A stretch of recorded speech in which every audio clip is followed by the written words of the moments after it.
Hello, hello, hello.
Good evening, everybody. Happy Monday.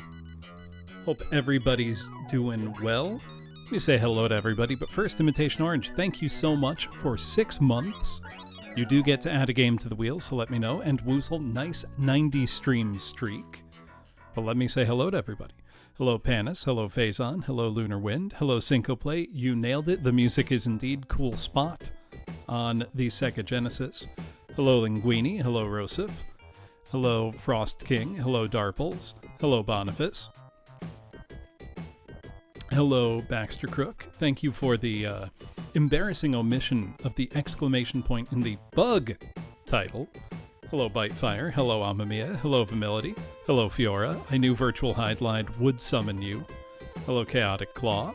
Hello, Greelson. Hello, Shrebneil. Hello, Chaotic Claw. Did I say hi to you already? Hello, Null. Hope everybody's having a good one. Tonight, as part of Make Me Play It May, it's Oops All Saturn tonight. Because of many of the games submitted at the minimum 90-minute tier, most of them are Sega Saturn. So I'm going to play at least 3 of them tonight. I said 90 minutes each. It's probably going to be closer to 2 hours of time devoted to each. But that will include Bug, Spot Goes to Hollywood, and Virtual Hydlide. Virtual Hydlide, I'm just going to I'm just going to beat it. It's one of my favorite games on the Saturn. Saving them for Saturn Timber, good idea. I mean, you really can't run out of Saturn games. There are so many. I think the full library is over 1,000 games. So, never be shy to choose a Saturn game or two.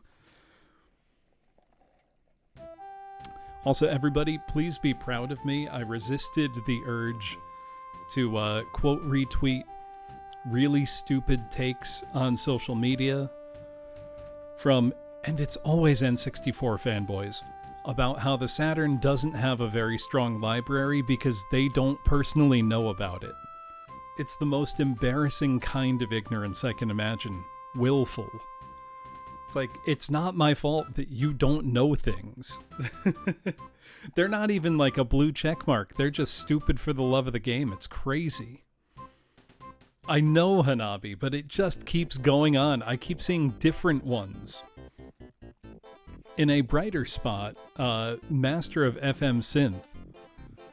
That's what I'm saying, Earlyann. It's like, you all talk about the same 20 games. You don't even talk about the cool N64 games. Come on.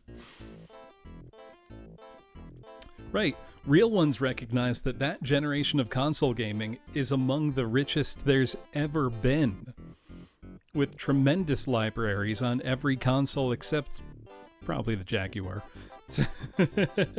Even on the Jaguar, I could name 10 games worth owning. It's not my job, Jones, to teach people about the Sega Saturn. Yeah, the N64's got some amazing games, and not that many others.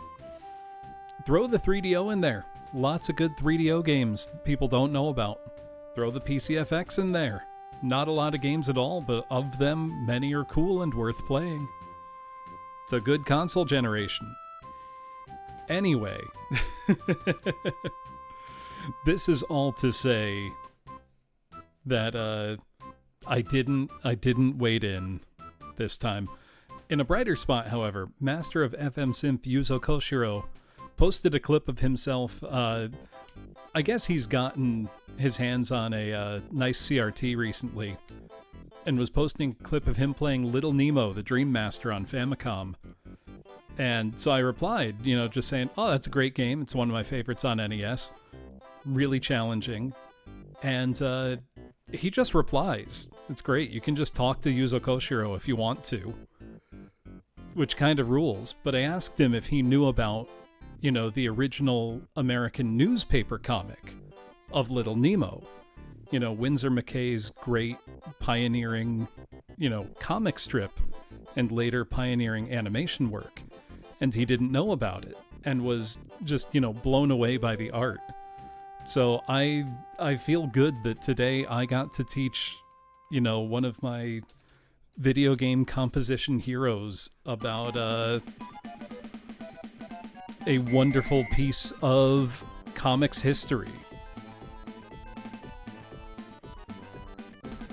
Boniface, you're doing the Dreamcast. I thought you were doing a bit on purpose. Also, the Little Nemo comic strip, the newspaper comic from the 1910s, if anybody didn't know, looks like this. It's visually stunning. It's just absolutely amazing.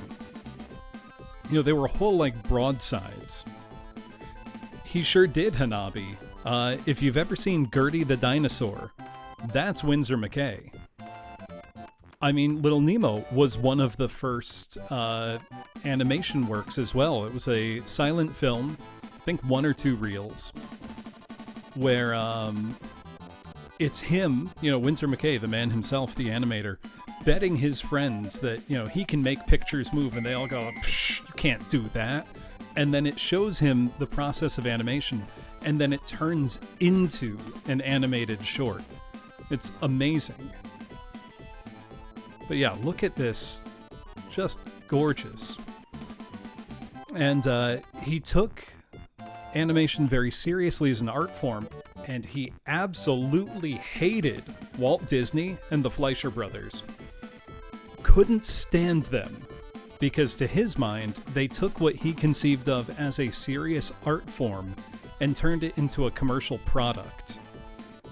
Sometime, I think in the late 20s or early 30s, there was like an animation industry dinner honoring Winsor McCay's pioneering work. He was in attendance, and when asked to say a few words, he said, "You've taken what I conceived of as a serious artistic endeavor and turned it into a business, and I wish you bad luck." Just at a dinner they threw to honor him, he said, "I hate all of you and what you're doing. Fuck you."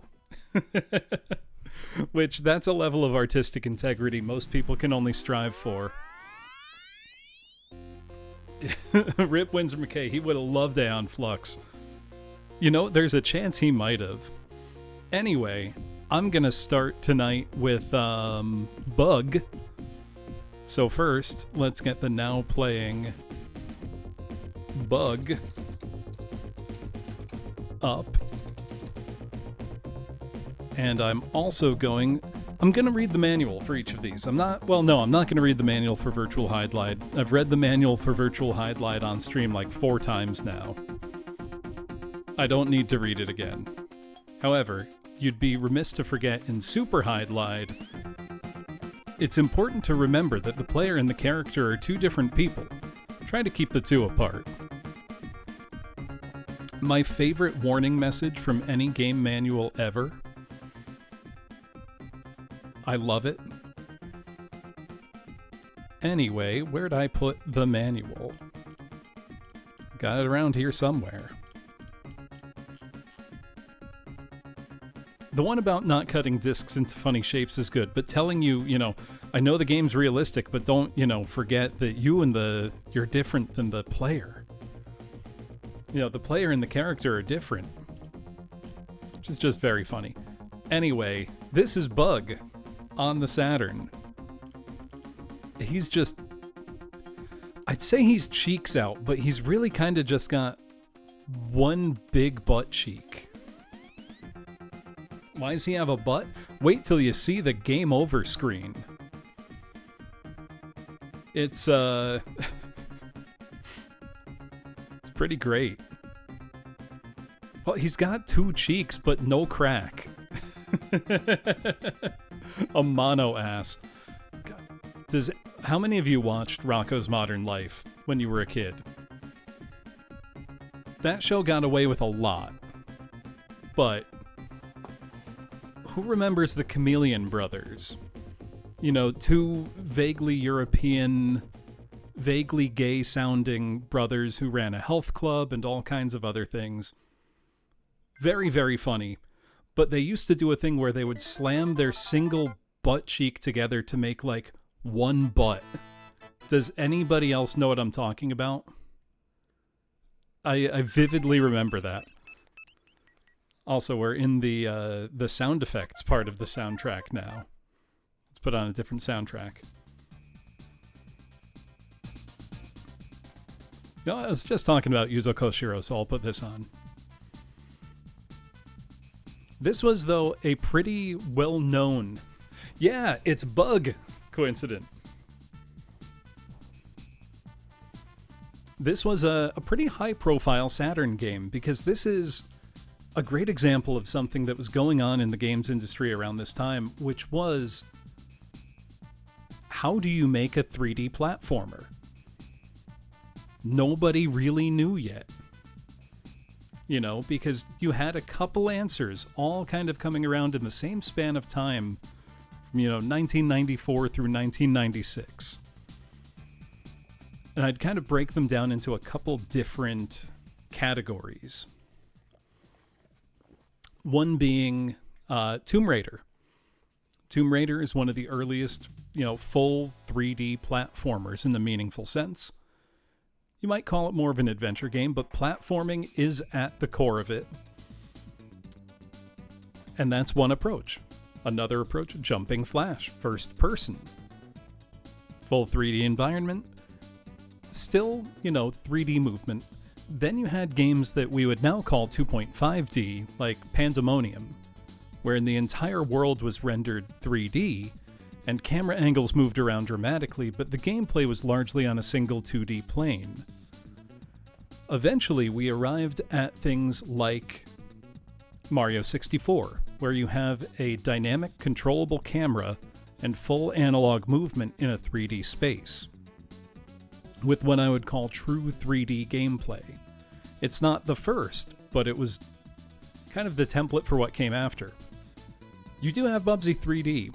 Bubsy 3D I would honestly put more in the Tomb Raider style of 3D platformer, whereas that works really well in a game like Tomb Raider with, more measured, not realistic, but grounded movement than it does in a high-action-y, cartoony environment. But kind of right smack dab in the middle of all those approaches, you have something like Bug, where the moment-to-moment gameplay is largely like a traditional 2D platformer. But the world is 3D, and the angle you approach the world at changes all the time. So it's kind of in that interesting middle, almost taking the lane concept from belt-scrolling games. Like top, middle, bottom. Right, kind of like a Sonic Colors approach or a, later indie approach. Fez. Phil Fish might have been an asshole, but he did make a good game. Fez takes, I'm going to say a sentence nobody else has ever said. Fez takes some design cues from Bug on the Sega Saturn. I would not call Bug Kusoge. It's not the best, but it was popular enough that it got a sequel called Bug 2, T-O-O, that fixed a lot of the things. Right, the rules weren't solidified yet. And it's dripping with 90s tood. Very much in the style of games like Gex and Johnny Bazooka Tone and Bubsy. But let's read the manual and understand the story of Bug, who's trying to break into the big time. Yeah, it's T-O-O. Bug Power. It's Bug in his first starring role as Bug. Talk about drama. Talk about emotion. Talk about bug juice. This daring doer powers up with it. In today's full-length feature, our hero is up to his antennae in trouble when an insect-noshing arachnid puts the sting on his pals. Queen Cadavra, the hard-hearted web widow, just adores showbiz bugs. As snacks, she's netted all the tastiest ones, meaning Bug's pals, as pantry fodder. Imagine munching a mouthful of weevils. Yuck! This bowl buster has no taste. Now it's Bug to the rescue as our intrepid thespian butt bounces his way through pest-plagued Bug Island to save his buddies and achieve superstardom. Couldn't afford color for the manual, though. Alright, we know how to power up the Sega Saturn. Step 1, I did plug it in. We're good to go. Starting the game. Yes, I know you put the Bug CD in. I know how to do this. Important stuff. Did I put the disc in? Not yet, actually. Let me do that. Do you know what disc is currently in my Saturn right now? If you had to guess. It is a quite hard game, coincident. It's not a mahjong game, nor a golf game. I will be playing using my trusty Saturn 3D pad, however. Not that this is a game that supports analog movement, but it's my favorite Saturn controller, so I will be using it. No, the game that was in my Saturn was Sonic R. Should anybody be surprised that it was Sonic R? Anyway, special moves. Bug Bounce. Time your jumps to land on bad bit part bugs. Splat City. Many hams refuse to bow out until you slap them silly. Sonic R didn't mind break me, I just came around to it, and now I understand that it's good. Somersault. Bug flips like a June bug when he bounces on mushrooms. Use the D-pad to somersault left or right. Spit Attack. Swallow a Spitwad power-up to gain this spittle missile. Press button B to spit. You'll keep the power until Bug loses a life. Upgrade your spit power with different colored spit wads. Ah, the 90s, when gross out humor was the flavor of the day. Zap attack. Find a zap cap and you gain a powerful weapon. Press button A to unleash a crackling energy field that lasts as long as the zap meter is charged. Fried flies, anyone? Pulling switches. Bamboo gates holding you back? Having trouble reaching power-ups? There's probably a switch or lever somewhere that operates the obstacle. Find it and move past it. Problem solved. Brawny bug. Many insects can lift over 7 times their own body weight. Use that muscle. Push blocks to build gangways to out-of-reach areas. I do love the renders of characters and enemies that are on the pages.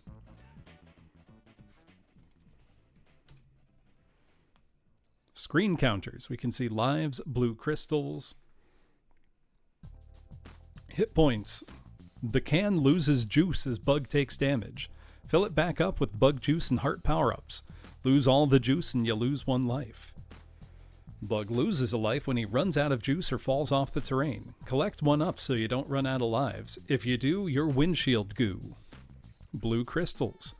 These airy gems are easy to pick up. Collect 100 blue crystals during a round to get a dragonfly icon. Gain an icon in all 3 rounds of a level and you'll be admitted to the dragonfly ring chase when you finish the level. If you don't collect 100 crystals in every round, you'll skip the dragonfly bonus round. How much bug juice we got? The good, the bad, and the ugly. Bug. Our hero is a razor-witted, irreverent mighty mite with feelers who uses his derriere and deadly aim to trounce villains. Despite his lack of manners, Bug is convinced he can turn this role into an award-winning performance. They are really going all in on him having a butt. I love it. B-52. Battle-scarred but still able, B-52 is on the prowl for action. This busy foe often buzzes around power-ups. Daddy-O Longlegs. Too cool. This dude is Queen Cadaver's only surviving ex. He's a jive-talking hipster whose main occupation is hanging out, and avoiding his poisonous former spouse. Collect a coin power-up and then find Daddy-O. He'll take you to a mini bonus round. Queen Cadavra. With her insatiable appetite for bugs, this porky prima donna is intent on devouring all the denizens of Bug Island. She's brassy, loud, egotistical, and obnoxious. When she's not eating her minions, she's chewing them out. Also, if you're wondering why he's just Gex but insect, you must keep in mind, Gex sold millions of copies. Gex was very popular.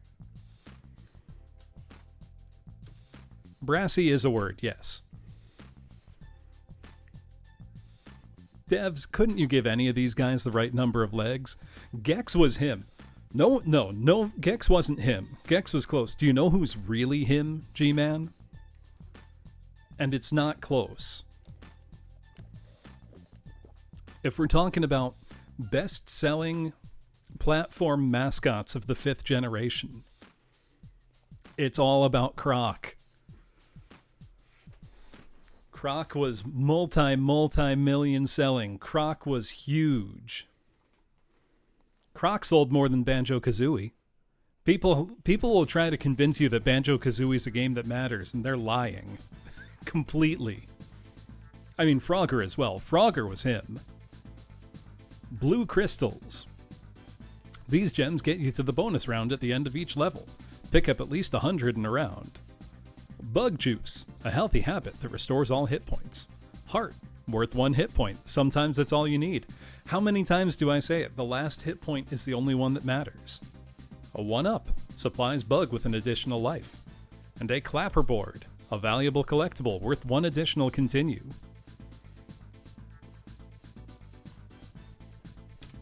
Spitwad energizes your spit attack.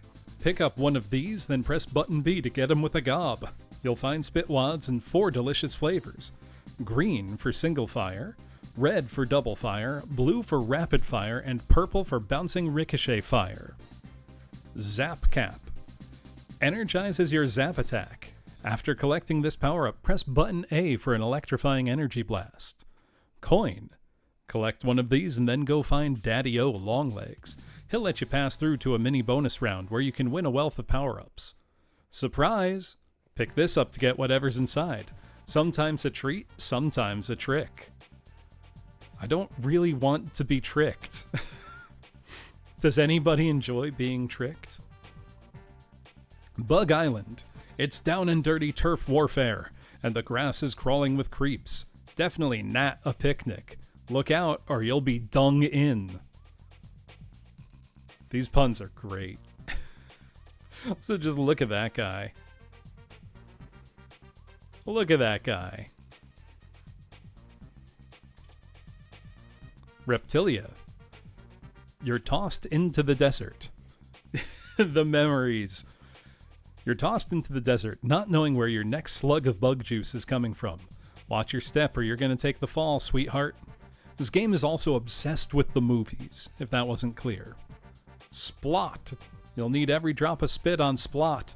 Charge into full-length swamp duels with hot, stinking primordial oozers and machine-gunning snails. Don't get stuck on a frog tongue. You hate Splot. Quaria. Welcome to the sea, where the more eels the merrier. Ugh. Quaria is puzzling and full of killer scallops, but Bug can jump, spit, and zap underwater as well as above. The Burbs. Check out the sub-zero scenery packed with hordes of silly-hatted snow beetles, ear-muffed tundra fleas, and even worse hazards.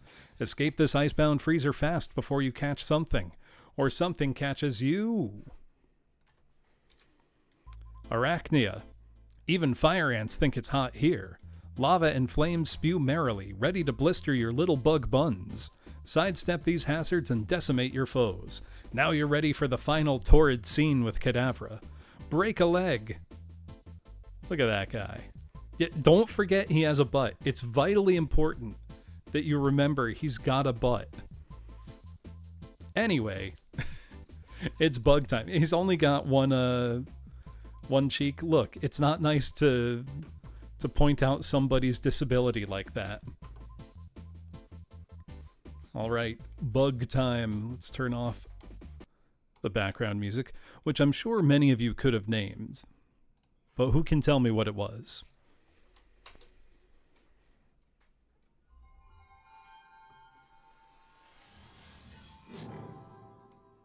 It was a game I streamed to completion.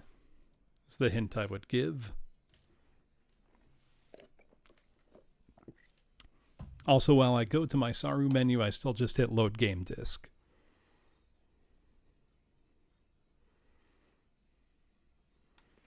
I just don't usually take the Saru out of my Saturn. It's not really a reason to.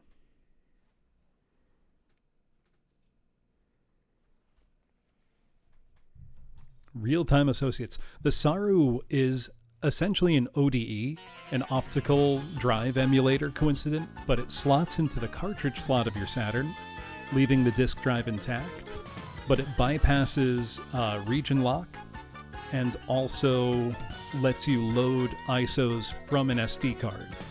So it's really great for playing fan translations or import titles, and they're cheap. They're like $50. Was not an ActRaiser, but same composer as ActRaiser 1. It's a very temperamental cartridge slot, which is why I just leave it in. It was not beyond Oasis.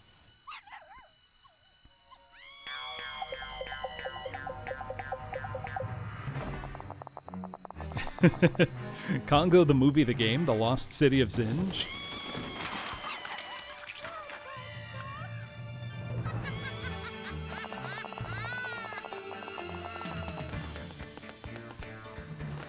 Look at Bug go.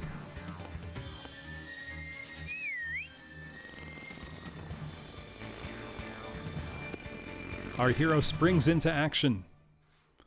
Congo is calling.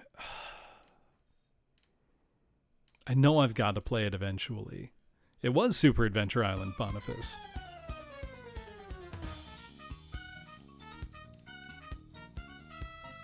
Pretty strong opening, to be honest. Also, let me bring up the now playing message again. 1 second. I remember where I put it. Here we go.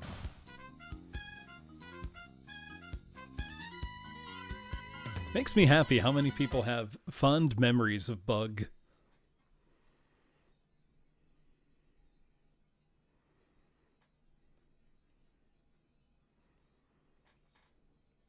Because I know besides Saturn, this was also on PC, right?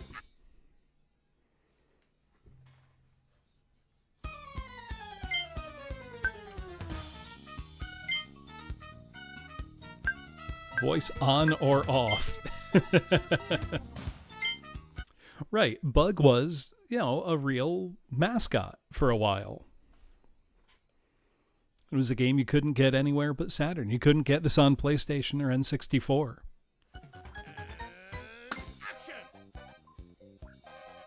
And you can see what I mean by, like, halfway between 2D and 3D. Also, we can zoom in and out.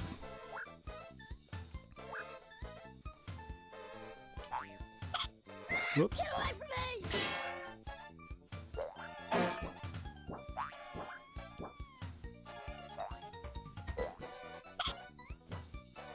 Yeah, 2.75D. I mean, it's definitely a 3D game. It's just a lot of the design logic really was still kind of 2D. See a grasshopper? He's Bug. How else is Bug to be described? Now, this game being, a popular early Saturn title might give you the impression that Saturn couldn't do 3D platformers, which isn't true. Because one, Tomb Raider is a Saturn game first and foremost, and that's, one of the progenitors of 3D platform gaming. But also, you've got stuff like Ninpen Manmaru, you've got Burning Rangers. I feel like Burning Rangers kind of counts as a platform game.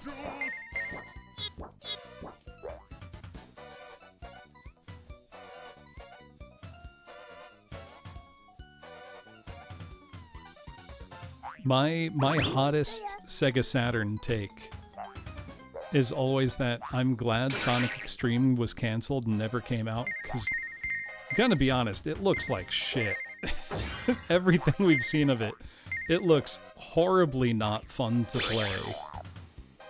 They were right to cancel it. I'm also not convinced that a Sonic game would have, quote-unquote, saved the Saturn. Whoa! 3D! Wow! Bug juice!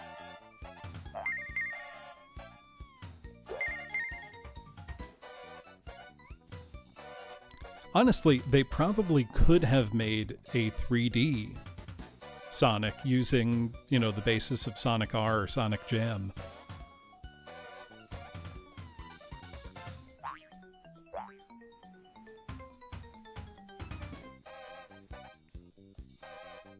More than anything, the biggest problem the Saturn had is that Sega of America and Sega of Japan didn't talk to each other.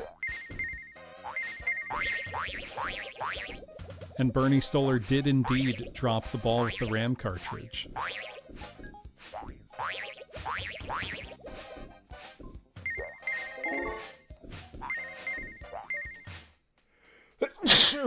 Oh, excuse me.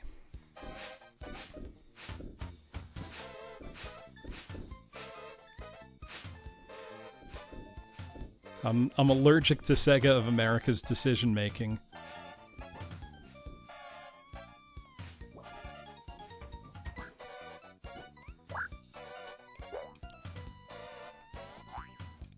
I think if you think about Bug in the context of when it came out... Oh no! I think it's,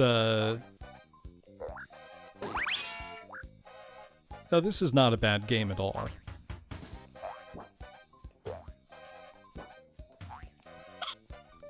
Look, it's very, very important, Hanabi, that you remember that Bug has an ass.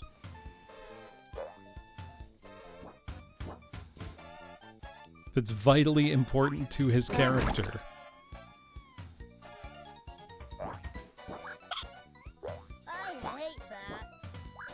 I hate that. I hate that. Me too, Bug. What a slapperhead. Sorry, did it say what a slopper?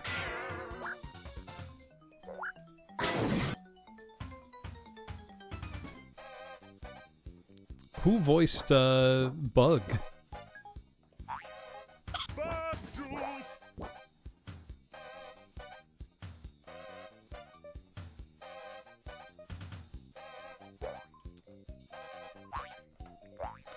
Ooh, thinking of big attitude, big personality 90s games with celebrity voices.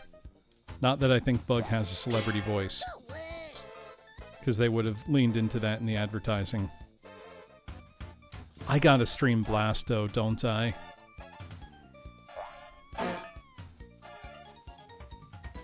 I can't get away with it forever.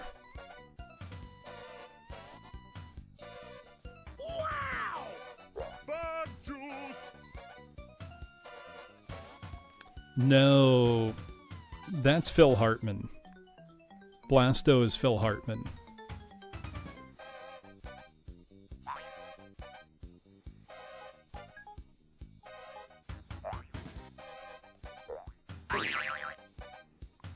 Apocalypse, shockingly good game. Like, way better than you would expect it to be. Bug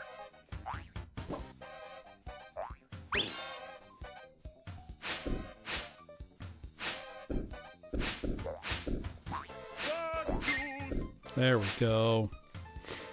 I do really like these parts where he inexplicably can just stick to the surface and walk like that.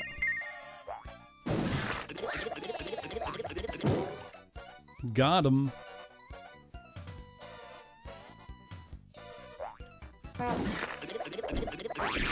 His pants fell down. Isn't that fun? The kids will love it. They were right. Thinking of around this era, and, you know, the kind of gross out humor that was popular. Oh, there's the Switch. Look at that. Look at that level design.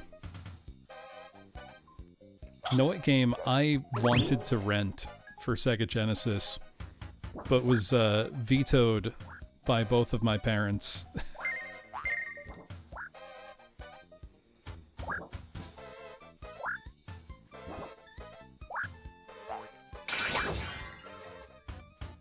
Sure was, Boniface. That gotta hurt.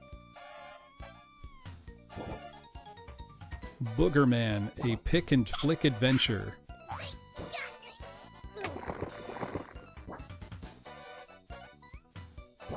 Another similar game that I had wanted to rent, but was told no. And turns out I missed nothing. Was Balls 3D.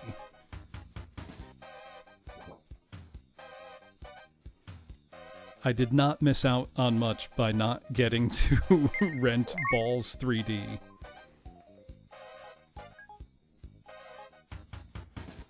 John Frost.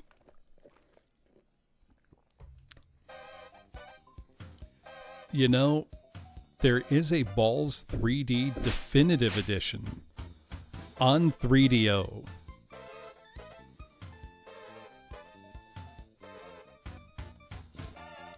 Which sounds like something I really need to get.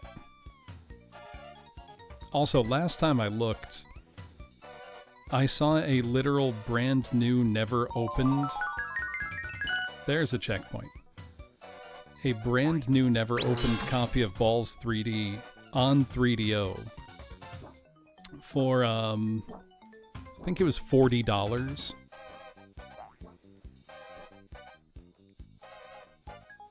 Which is not very much for a new sealed 3DO game. But do I want to spend $40 for Balls 3D? Humanity. Vaguely familiar?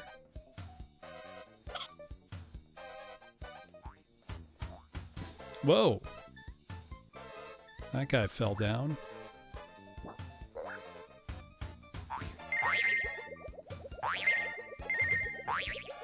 There were some games that were always getting, like, tons of magazine coverage. Usually just meant that the publisher was really trying to make money on something that they probably knew was a dud. Tennis, goodbye. See ya.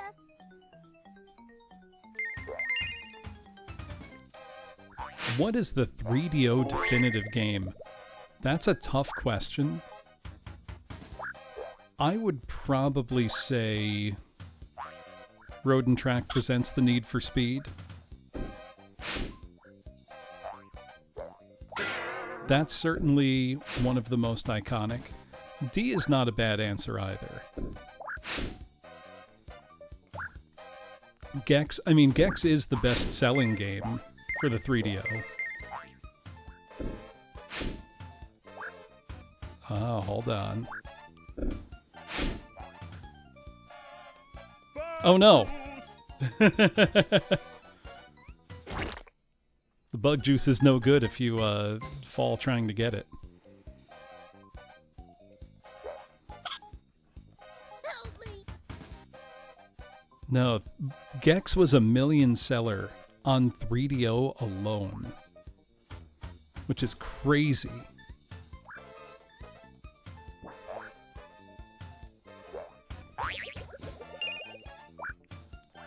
Yeah, I got Bug Juice at the expense of becoming Bug Juice.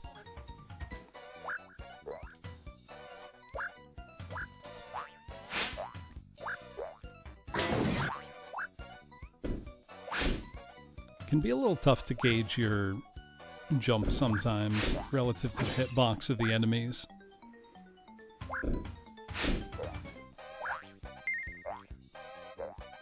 There we go.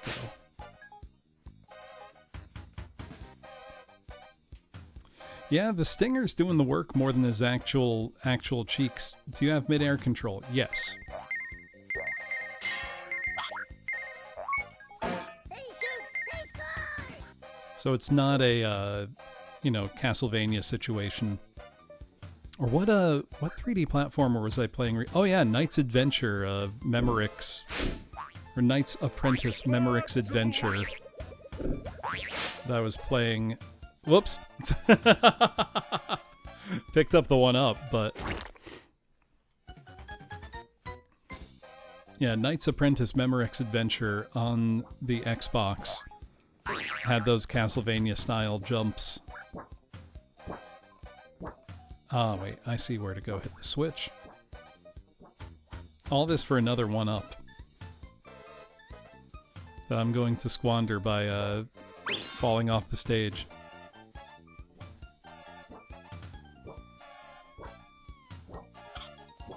Oops. Ooh, hurt me.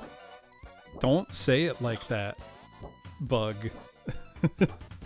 Don't. Now see, this is where you can't jump there. And I feel like you should be able to. Get away from me.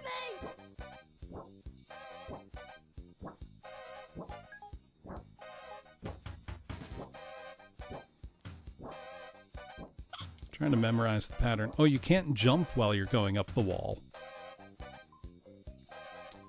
I have heard about Moonchild, Dweller Dark. You have the power to be his friend.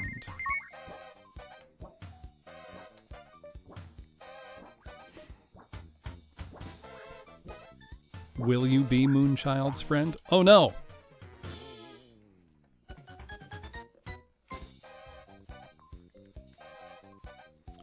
I know. I think that's why you can't jump, because they want you to have to do that wall climb section.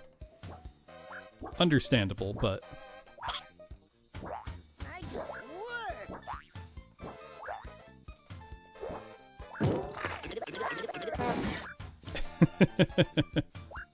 Those guys are fast. Deceptively so.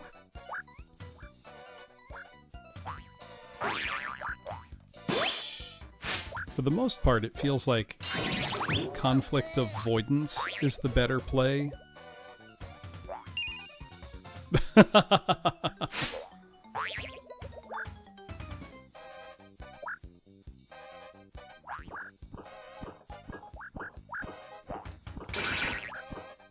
You know, every game should have Valve-style developer commentary so that we can understand what playtesters, you know, go through.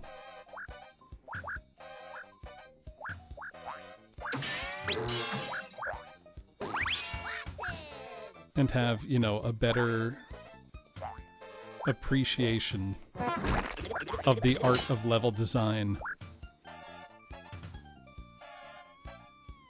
So is... oh, bug stop is the end of the level, right?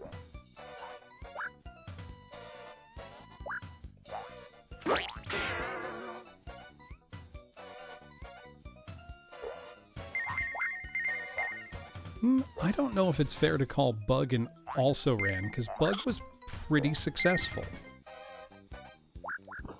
I do have the coin. I hate that. Just a very direct, I hate that. Whoa. Whoa. Man,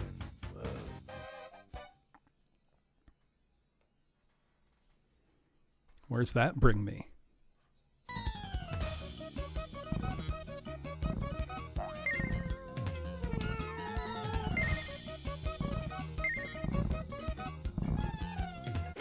Oh. I didn't do very well.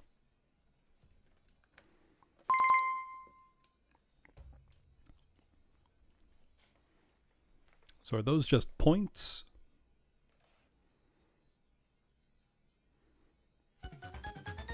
Oh, I was just thinking the other day, coincident, I should play both the, you know, Genesis / Mega Drive Oh yeah. and Super Nintendo Aladdin games. Because they're both good, and they're completely different games.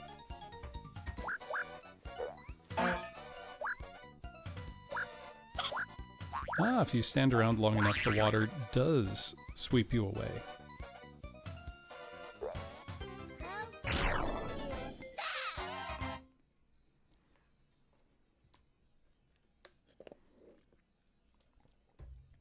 Insectia Scene 1 complete. Movie gross.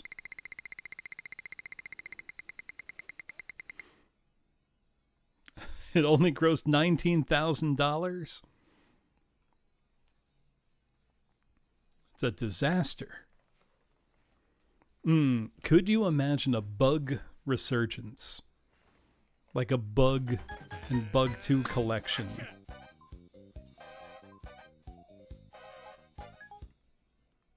What would it take? Who owns the rights to Bug?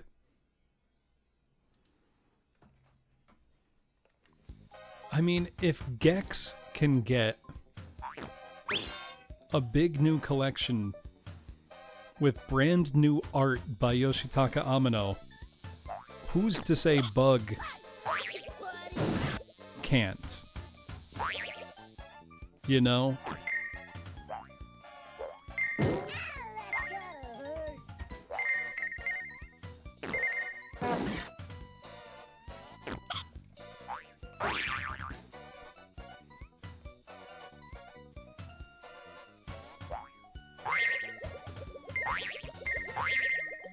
Right, and while this is, you know, an early 3D platformer,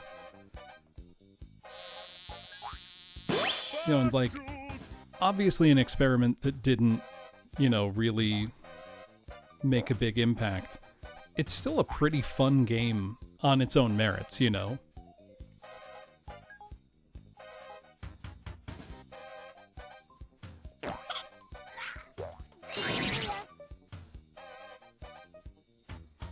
Yeah, what artist do you get to do collection for Bug?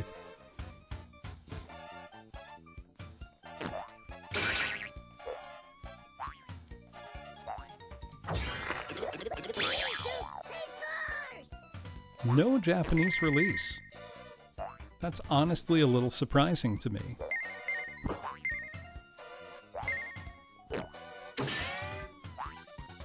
I wonder, do Japanese overseas Saturn fans know about Bug?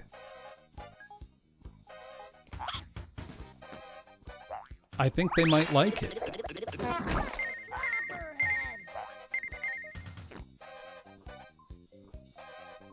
I think they might find him charming.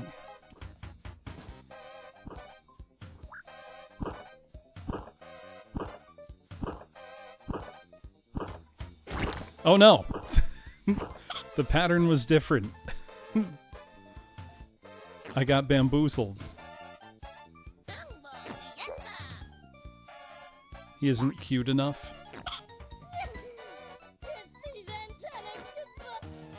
I'm sorry, did that turd take a right angle? It sure did.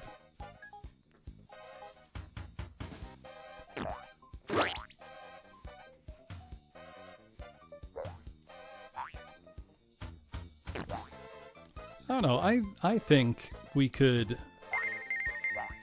see a Bug resurgence. So I think, in a way, Bug is charmingly sincere.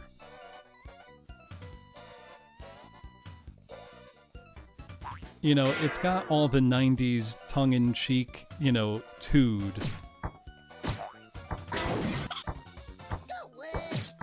But in a way, that's looped all the way back around to being charming again.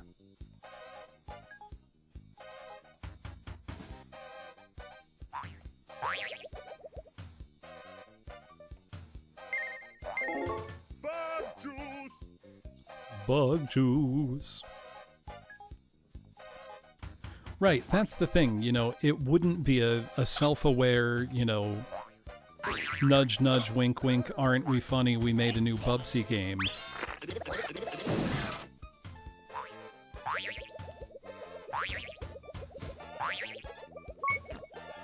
I'm going to say something that might sound insane. I think Bubsy 4D almost looks too good.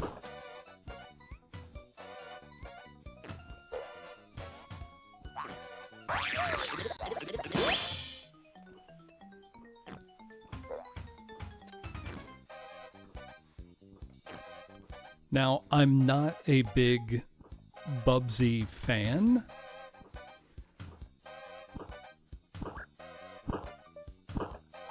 In fact, I would go so far as to say I am the opposite of a Bubsy fan. I am a Bubsy hater. Oh, look at him flexing.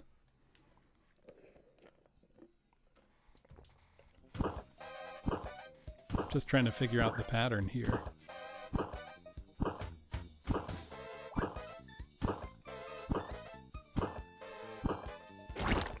Nope.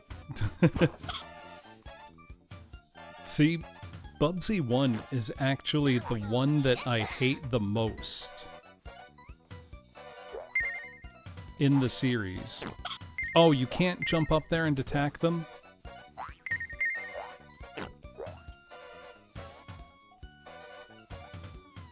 And I think I've given my reasons. Bubsy 2, I think, is a much better game, but it's still just boring for the most part. See, Bubsy 3D, I actually find to be the most interesting Bubsy title, and therefore it has the most value to me.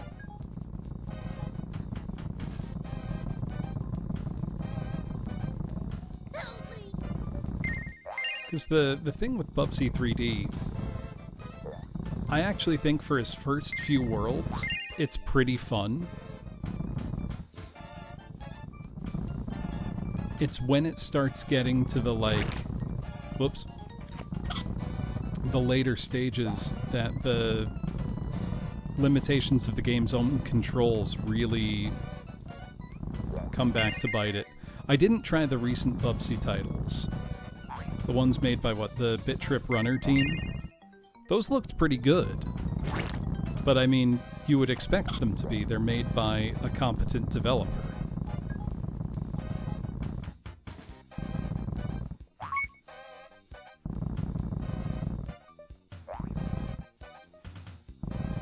No one thing I can say to Bug's credit is the game controls quite well. Get away from me! Like, the control feels responsive.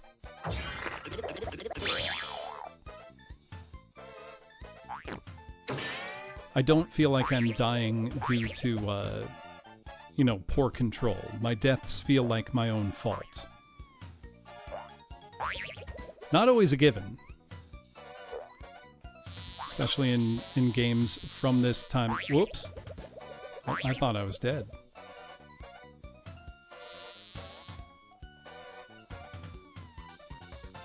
Ah, see.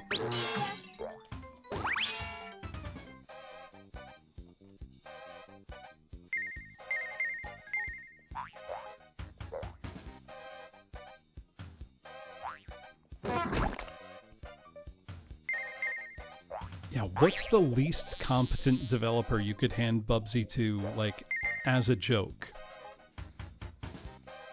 Game Freak?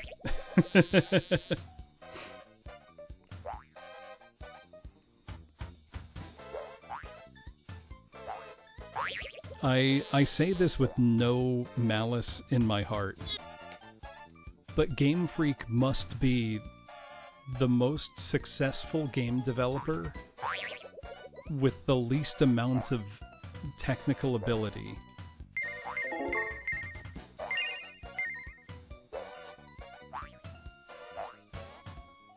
AI vibe-coded Bubsy. As much as I hate that as a sentence, that would be in the spirit of Bubsy. I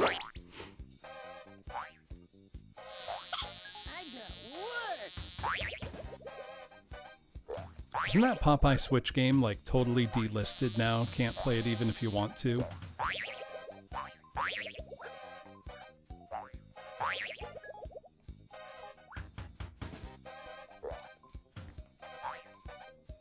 God, just the phrase Bubsy NFT makes me feel sick to my stomach. Bubsy's a bobcat.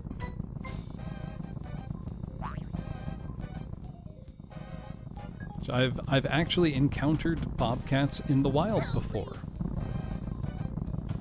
If you do, you should strive to not upset them. They are wild cats. I mean, most of the fault for the shambolic state of modern Pokemon games on a technical level can really be laid more at the Pokemon Company's feet than Game Freak's. I hate that. Because, you know, Game Freak has very little control over things like how much time they have to make a game.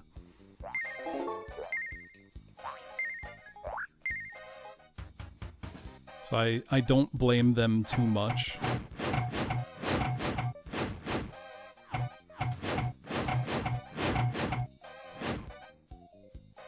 That was close.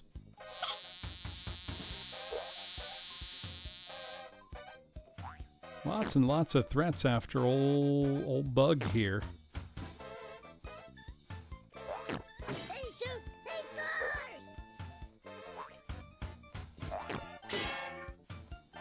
I need some bug juice pronto. Damn.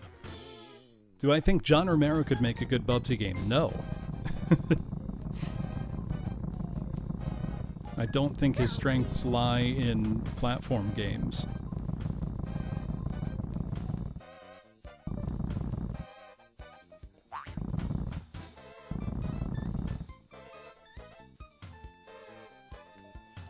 Do I think he could make a good non-Doomwad FPS? Maybe. Watch it, buddy! Yeah, Yoko Taro for Bubsy. American McGee, Bubsy. Unfortunately, you might really be cooking with that.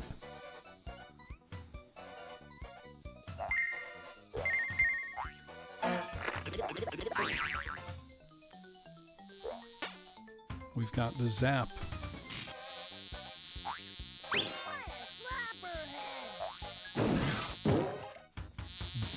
What is he calling them? A slopperhead?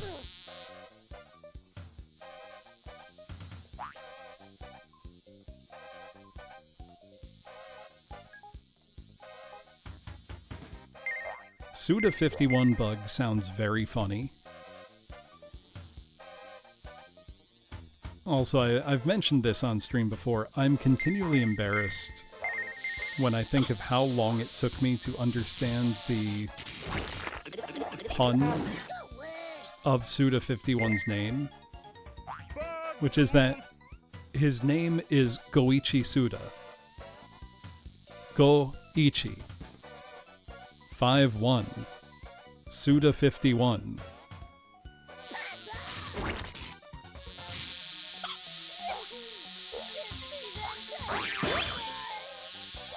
Jesus.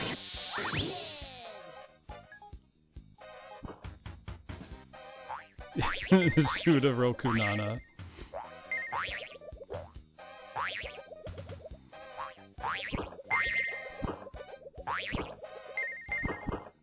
I feel like a Koji Pro Bubsy could be okay.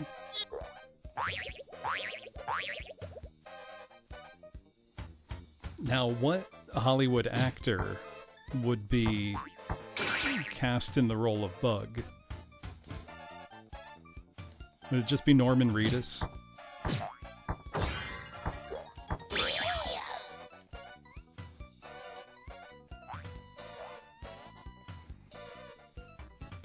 Oh, the boss names would be great.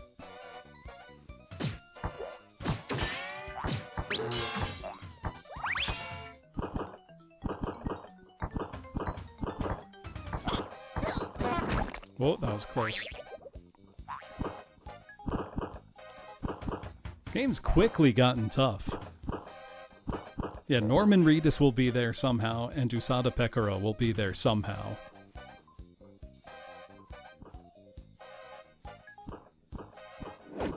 What VTuber? It's just gonna be Pekara.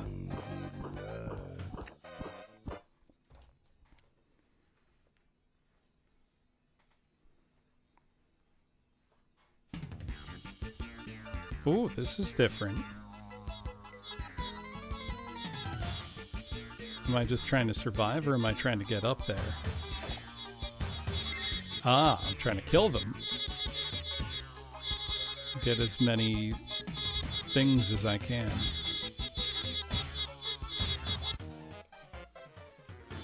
I'm very impressed by how much stuff the game throws on screen at once.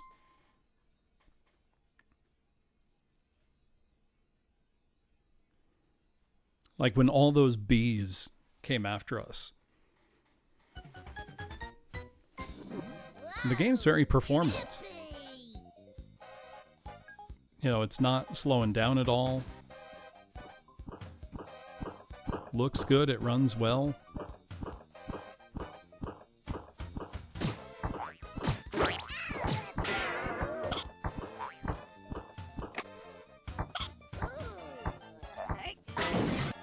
Don't say hurt me like that, Bug. It's not right.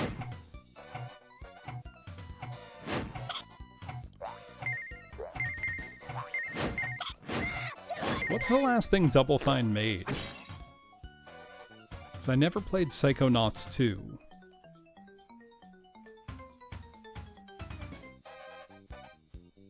And much as I enjoy Psychonauts 1, it's the kind of game that I enjoy even though I don't think it's very great to play.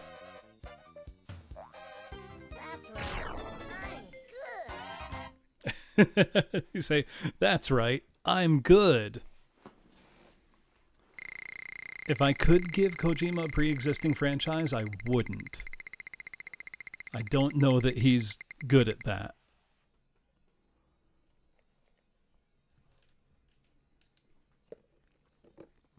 Silent Hill, just give it back to him.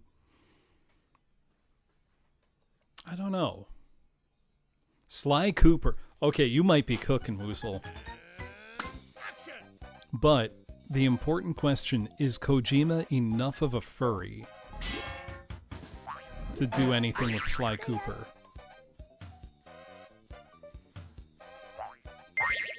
Penguin Adventure. Bring it back. It's a foundational Konami work. And I'm not even making a joke.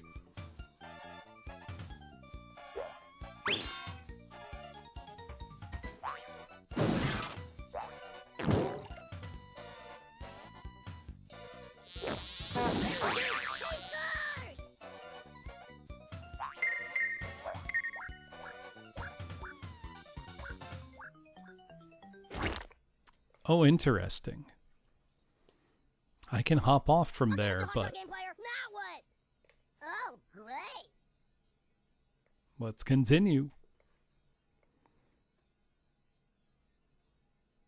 Actually, what would Kojima Star Fox be like?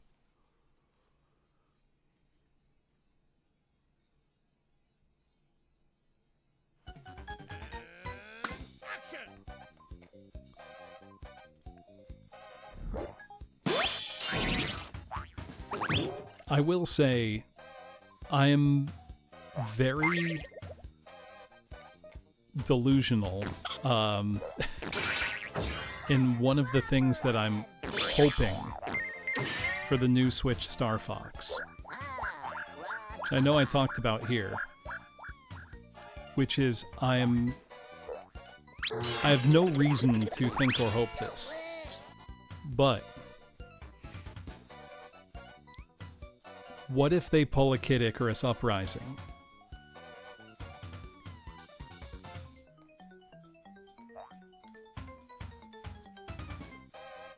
How can I get over there? By which I mean Kojima Meat and Fuck Kingdom. Hello, Karin. Right. Imagine, you think you've finished, Star Fox 64. It's all familiar. And then the rug pull. And you realize, oh no, there's more game coming. I'm only a third of the way in.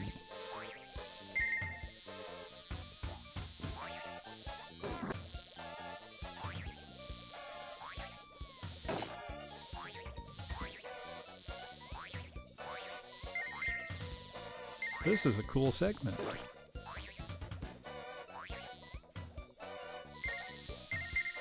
No, keep Star Fox Adventures dead forever.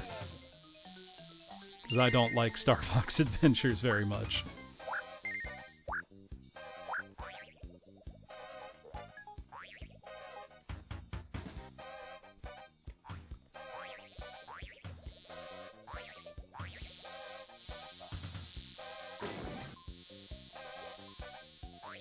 I know that Crystal was very formative to many people. My problem is not with Crystal. My problem is with it being a very boring, subpar Zelda knockoff. No, I'm not part of the Star Fox problem. It's that I want Star Fox to be, a rail shooter with immaculately well-crafted levels. Gateway Furry tier list. I mean, I've talked about my theory that every generation has, one or two Gateway Furry characters. One of the most important, obviously, being Disney's Robin Hood's Maid Marian. Was Bubsy's anyone's furry gateway? Probably.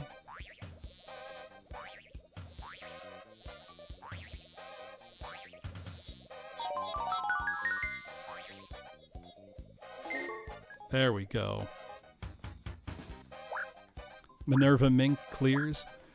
I mean, even just Disney. You've also got Gadget to consider. Mine, as a tender young lad, is probably Miss Callie Briggs from SWAT Cats. Ted Turner was afraid of it. I'm barely even joking. I got water.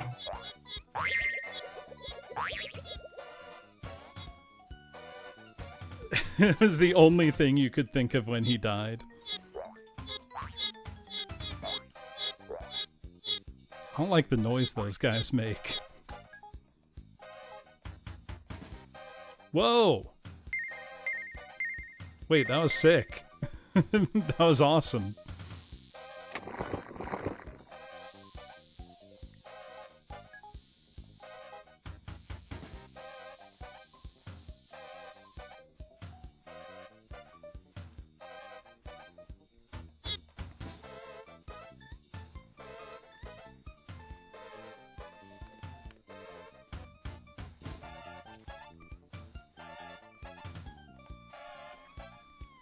This game's kind of got the sauce.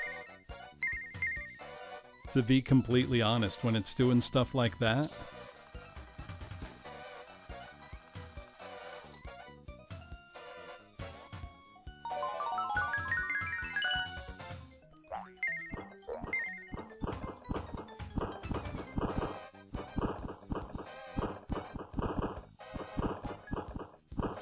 And like, yeah, the gameplay is largely 2D, but also not really. There's a lot of three-dimensional consideration to make here. Oops. There's a switch over there. I can't jump to it, though.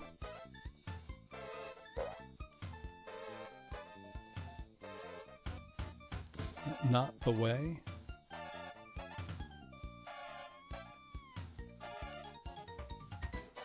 Nope.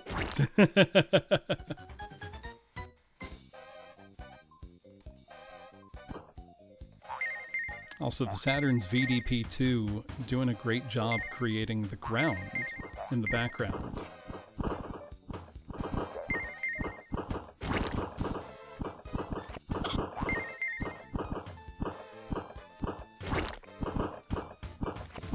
Basically an endless rolling plane. Something that in this console generation really only the Saturn could do.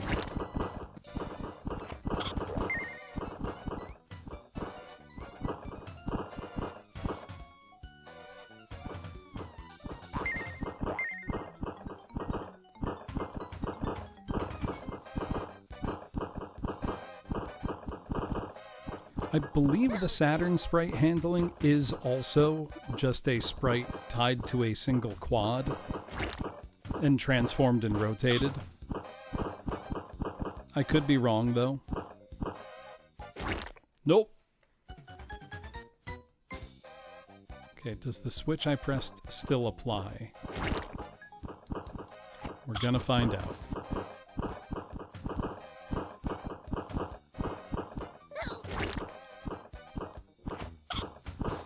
If I can get through.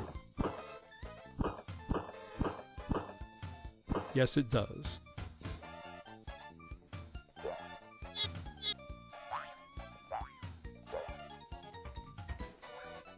I know there are more and better N64 dev tools nowadays than there, have been for a long time. I'm really hoping that we're going to see a lot more in the way of homebrew N64 titles, and I really hope some of them will be 2D, because the N64 has great 2D capabilities that by and large went unused or underutilized in its retail lifespan. There were a good number of them, lots of puzzle games actually, on the N64 were very high quality 2D. That guy can chill out.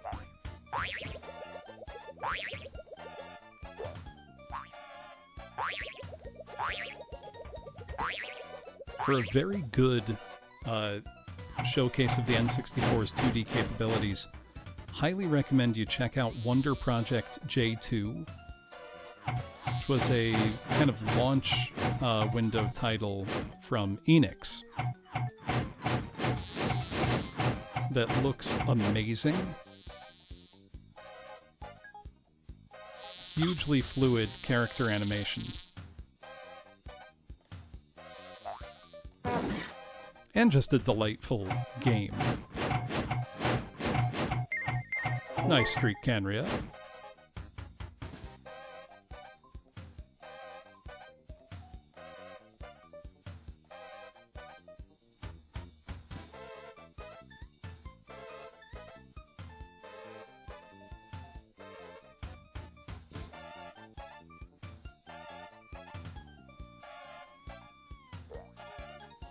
Is that not where the bug juice is? Oh, I think I see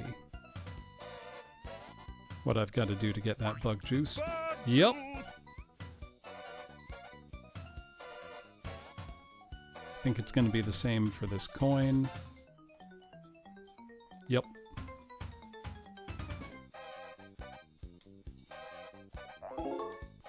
Whoops! You know, I'm very glad these levels have no timer. Okay, Mr. Hotshot Game Player, now what? Oh, great. Actually, the timer. Frogger PlayStation, that's what I was thinking of. Desperately needed a longer timer on those stages. Or just a couple little tweaks, because these stages are huge. Lots and lots to explore.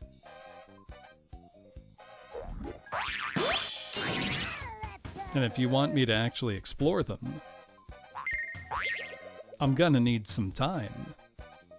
Yeah, is 45 seconds not enough? No.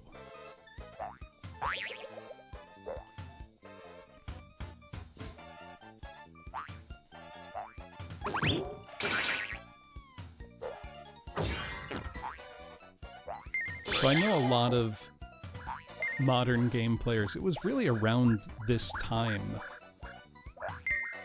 that I don't know if it was players, publications, or both.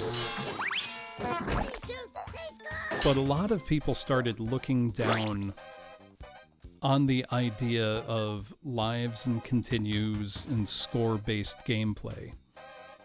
Kind of around this time period in gaming history, which is why, you know, we started to see games moving away from that.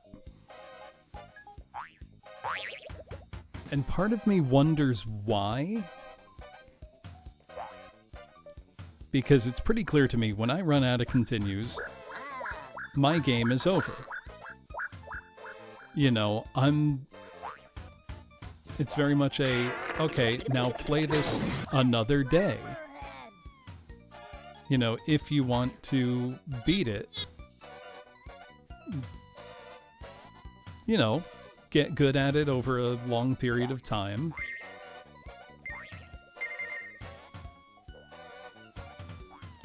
I think it must have been, you know, just gamers getting used to something else.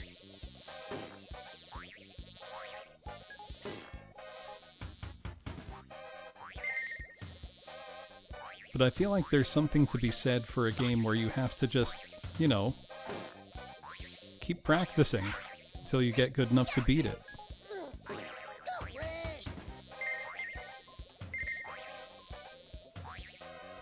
It probably has a level select code. And I think Bug 2 has a level select.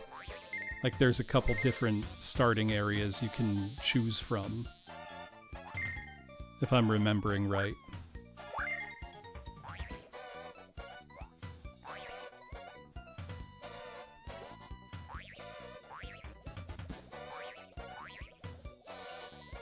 I don't know if that's my most boomer gaming take, that lives and continues are not, you know, inherently lesser as a gameplay design choice.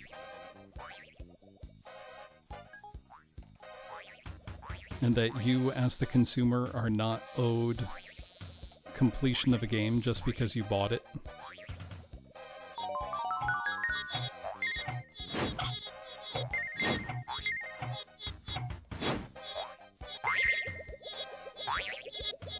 Right. I mean, lives even in Mario 64 kind of didn't matter.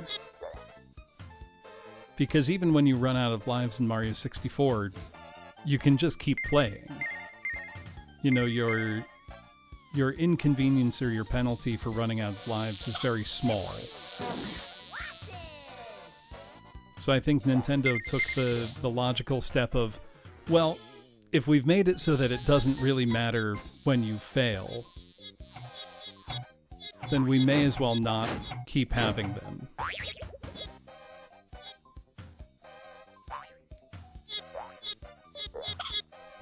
So your choices then are really either you make lives matter meaningfully, or you get rid of them.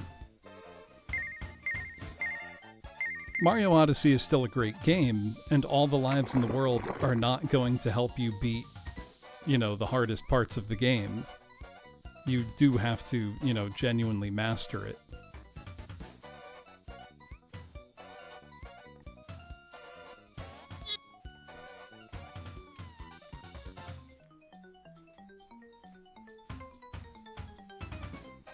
I don't know, do any game developers still have the courage to say, you ran out of lives and you need to start the game over again?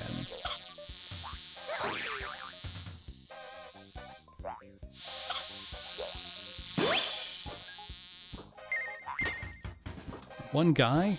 No continues? They're called roguelikes. Persistent progression is different, and you know it, Woozle.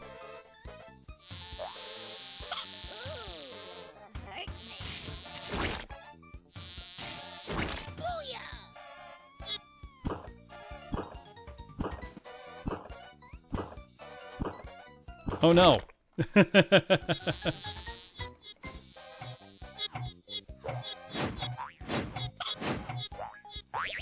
They tricked me.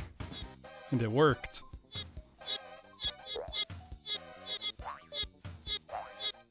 He does have a point.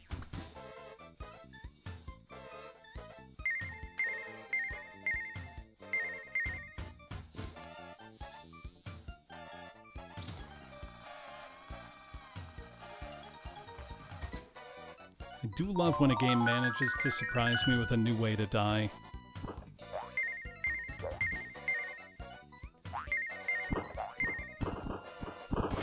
Oops.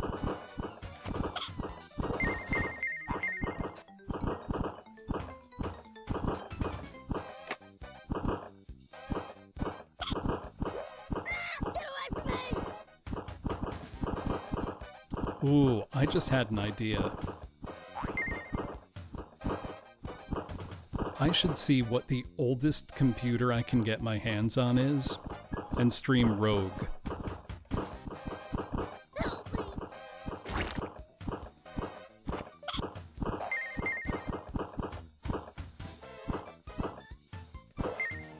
Whoops. Right? Random falling shit. Also, hello, Niano.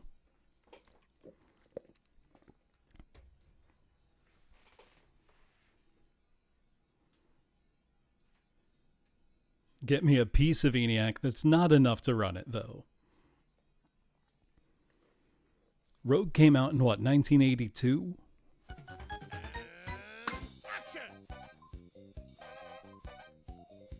It is hard.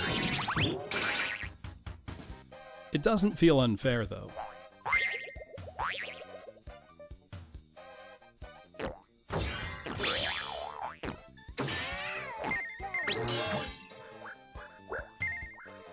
Beneath Apple Manor, you are one of the first games of your type, and set the stage for everything that was to come.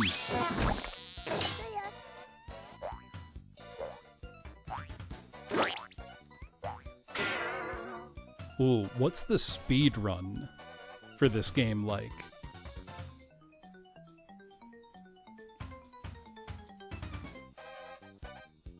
I could imagine this being mighty quick if you get good at it.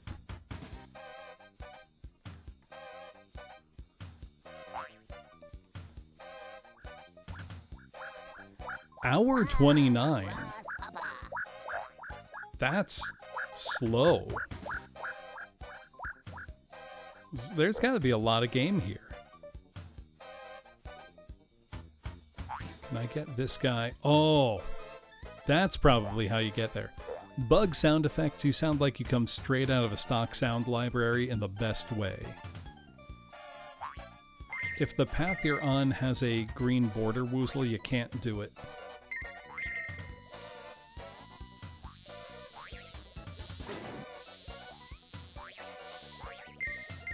He shoots! He's gone!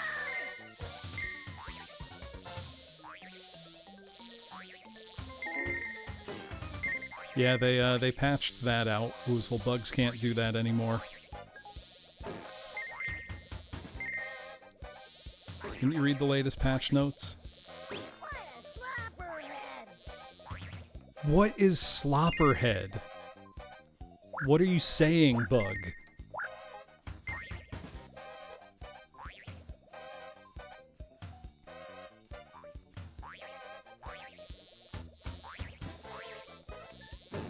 Is it time for the Bug speedrun arc? Spoiler alert, no it is not. I don't need to do that.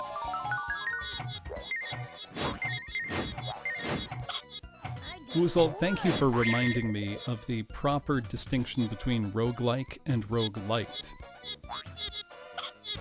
I should hold myself to a higher standard and not mix those two up.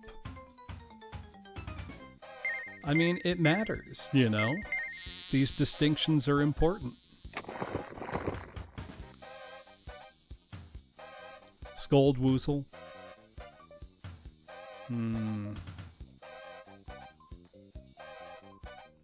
Woozle, you come in here talking about that nerd shit, roguelike, roguelite. How about you roguelike some bitches for yourself? I don't know. I got nothing.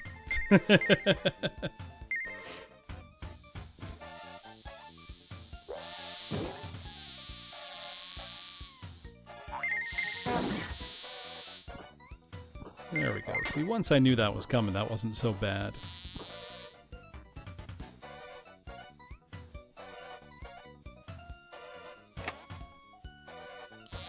They keep nerfing her boobs, Woozle. It's ridiculous.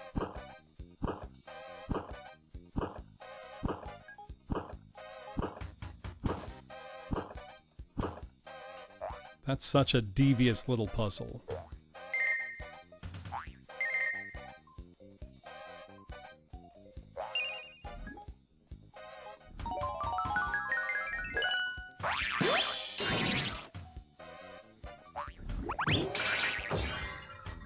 Well, you get a lot of points for landing successive bounces like that.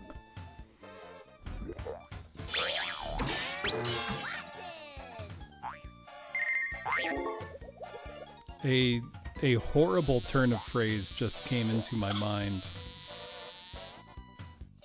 And I don't know if I even dare give it voice.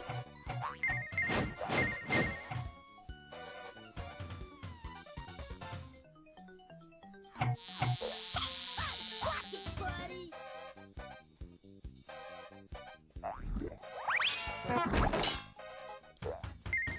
But I can't say that and not give it voice. Though it was, wow, Bug's really bouncing on it.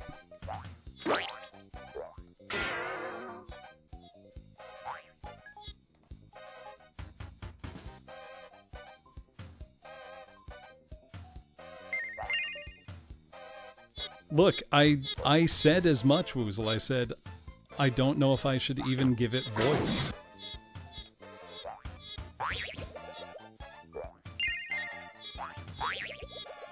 Bug 2. No, that's the sequel.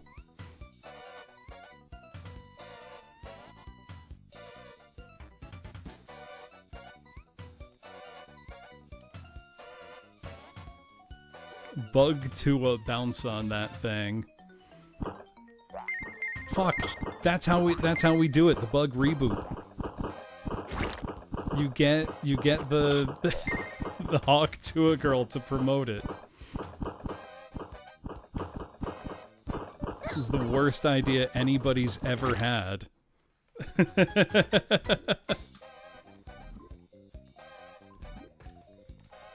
Yeah, bug the third when.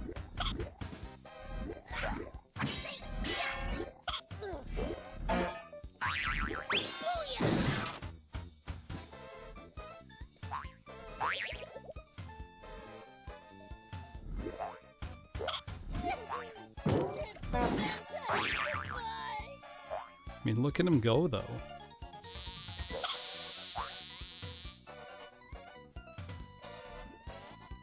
This game's hard.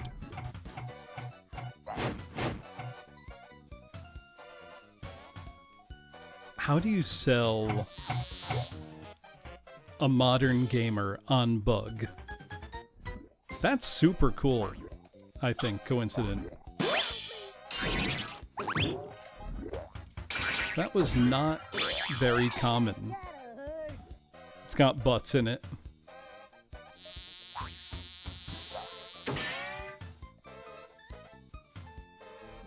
Open world bug gameplay.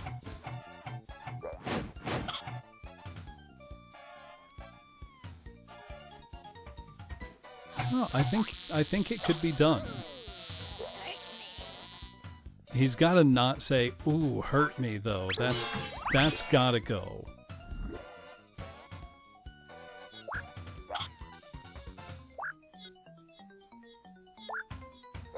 All right, I need some bug juice, and I need it bad.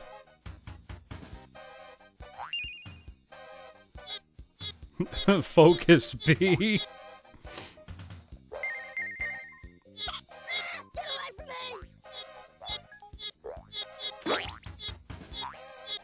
Bug with a radio buddy would be unspeakably funny.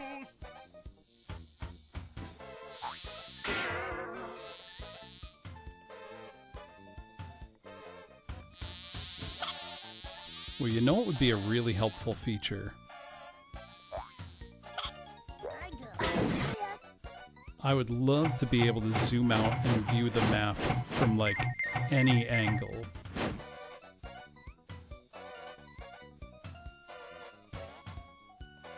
Bug juice.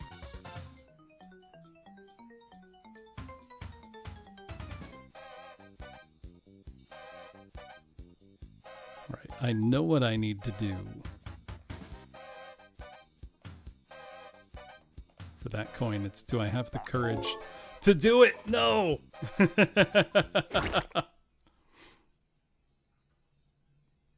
That might be a game over.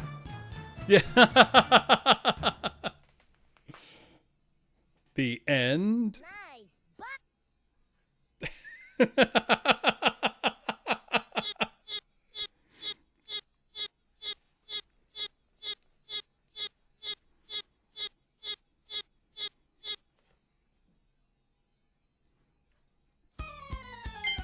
You know, that's where Sega went awry. You don't have characters, you know, interacting with the Sega logo anymore.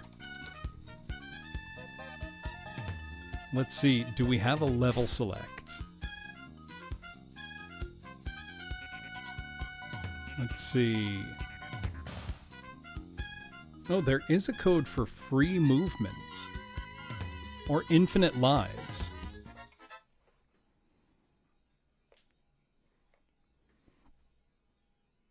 Level select list. Let me try that. Yeah, baby. Let me try it.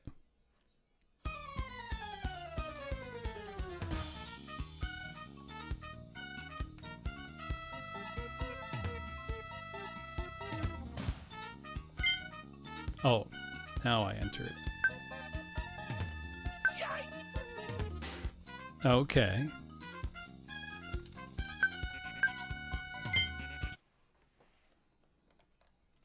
That appears not to have worked.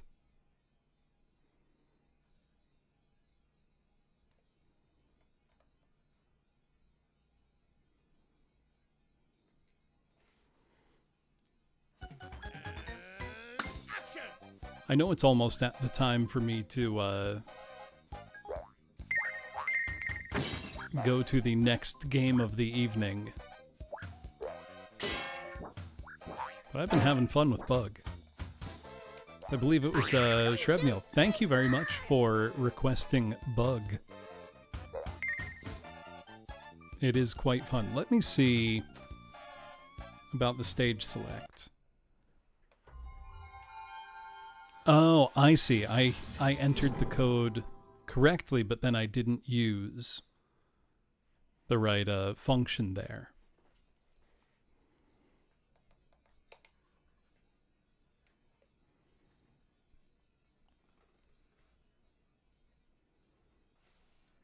Let me try again. I want to see another level.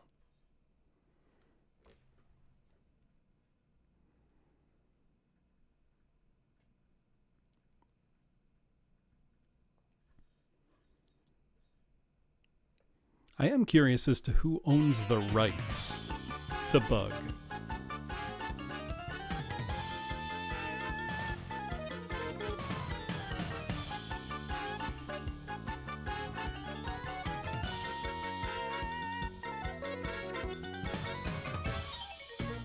Bug, what next? Oh, they make you watch this cutscene every time.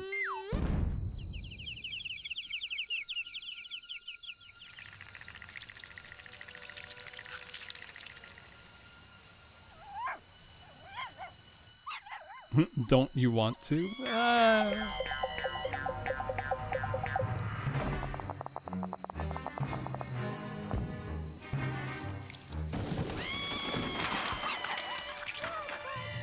Sega have so many first-party franchises that they've just done absolutely nothing with for decades. Same year as Toy Story.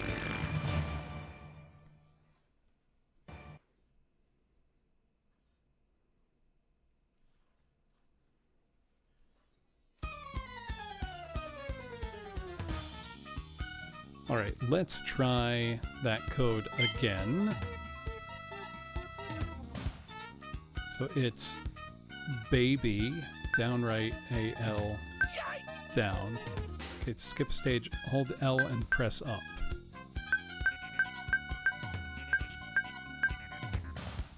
I don't know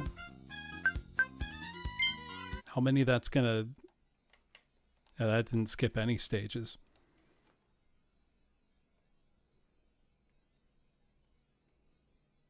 Oh well. Maybe I'm inputting it wrong.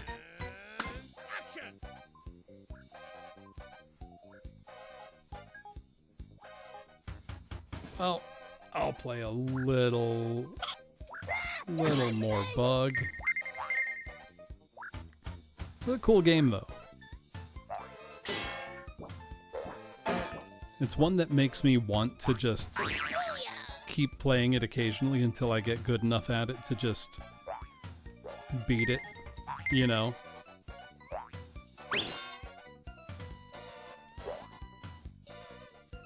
This was 1995, right?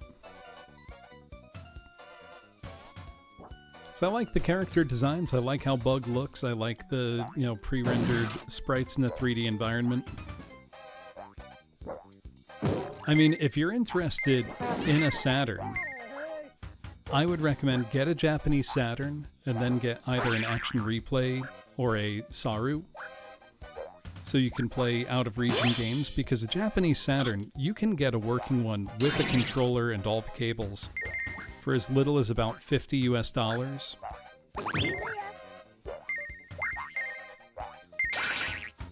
And then the Saru won't run you more than $50 either.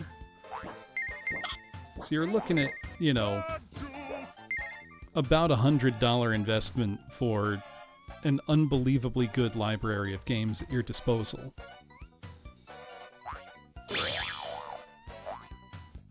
And lots of Japanese Saturn games are still very affordable. If you don't mind, you know, a bit of a language barrier.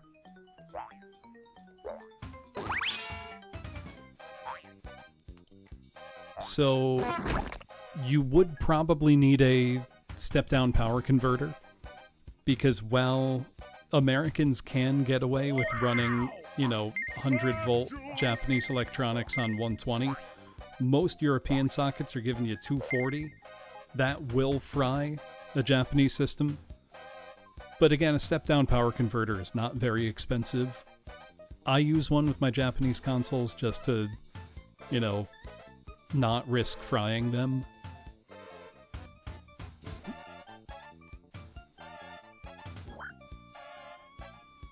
But it's all pretty reasonable. A Sega Saturn is not a huge investment.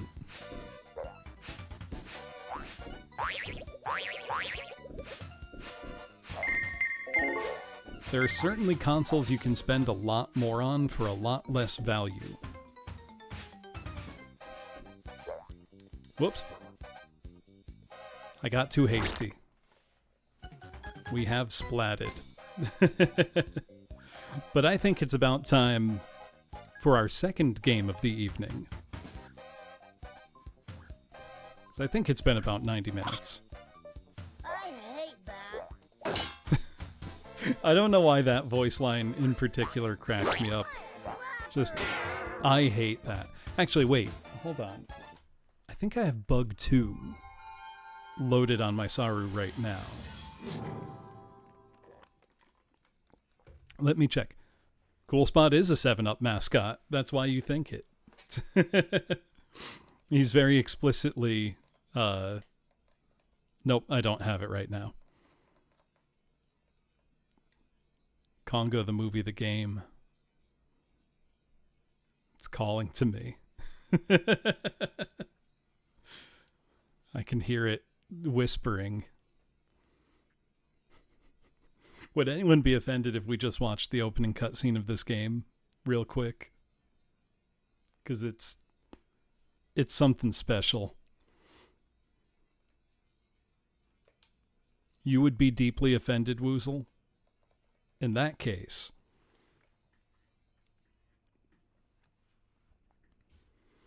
I think they were really hoping it would be, the next Jurassic Park.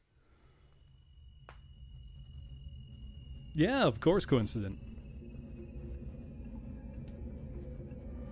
I'm always happy when I can help somebody find, like, their lost childhood game.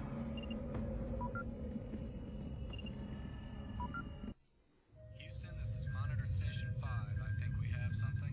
Actually, if any of you have a Do game you have positive ID?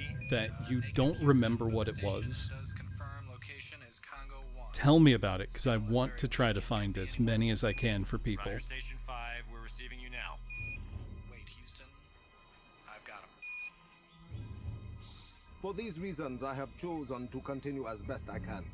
My hope is that someone is still monitoring this frequency at least. I sure have played this AOD. I just want to watch the opening Very cutscene. little food and water. We sent in a cargo drop before the crash, but I have no way to locate it. This is my third day since losing the rest of the team. The apes are still very close by. Caballo out. This Owl, is it Trazia? I'm losing track.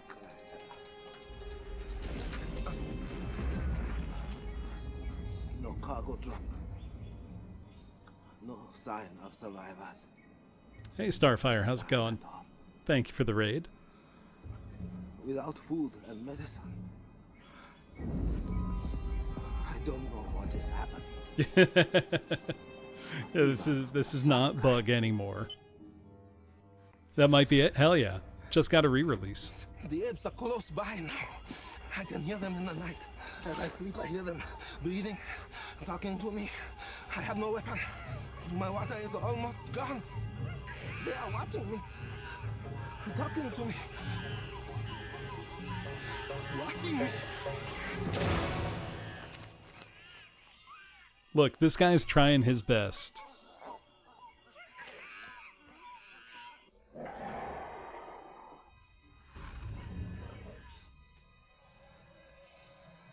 The stock sound effects are my favorite part.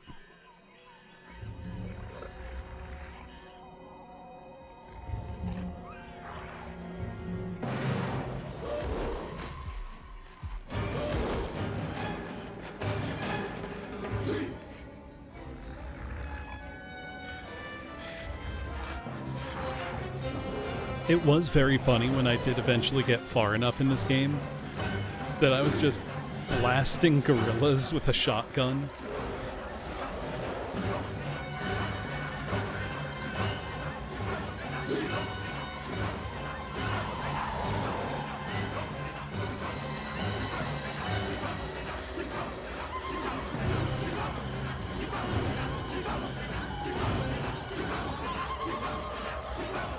We are watching you. The fever is affecting my vision. And then you get into the game and it's one of the least visually intelligible games I've ever seen.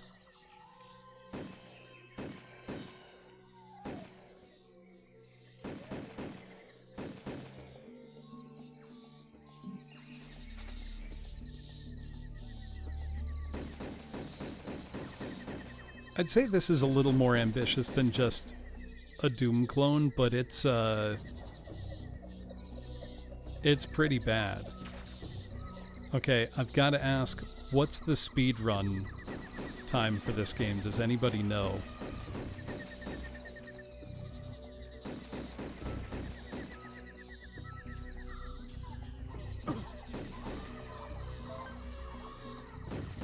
Would anyone dare run it? If a game exists, somebody out there has run it.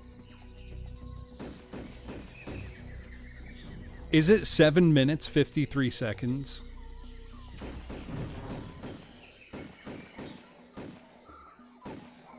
Is it actually on easy? That's so insane that it makes me want to do it.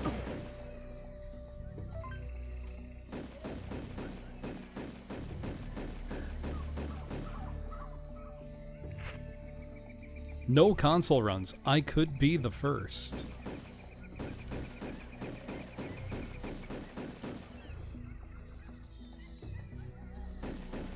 I know there was a Congo game in development for Super Nintendo that got cancelled.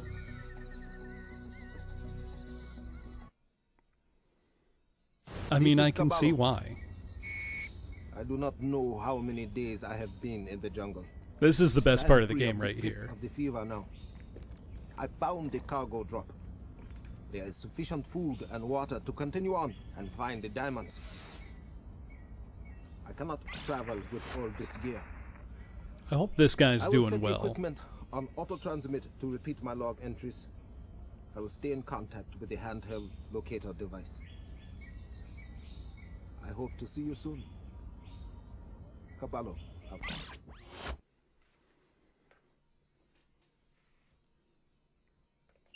I found 0 out of 2 diamonds.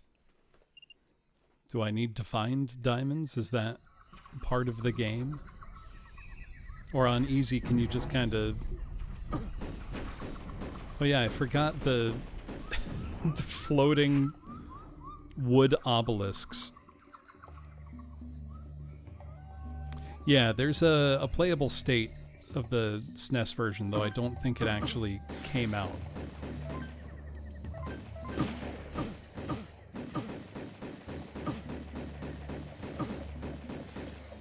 Virtual Hydlide, contrary to what you may have heard or been told by people who are cowards, is not a bad game at all. Alright, but this is not what I'm here to play tonight. I'm just sick in the head. Let me put in the second game of the night, which oddly enough is also movie themed. Which is Spot Goes to Hollywood. AVGN and Pro Jared. Don't forget to make fun of Pro Jared. No, that was not Bug. That was that was Congo the movie, the game. Virtual Hydlide will come after Spot Goes to Hollywood.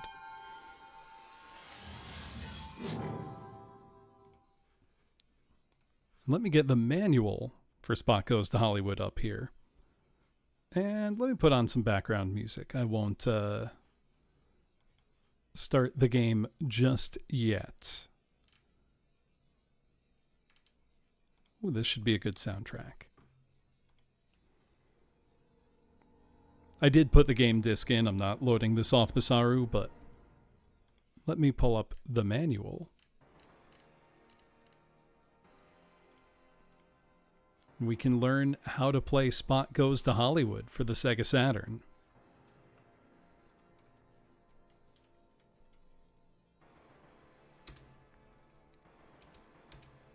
Starting up, we know how to do that. After watching the logos and introductions, blah, blah, blah. Controlling Spot. Oh, this manual is dire.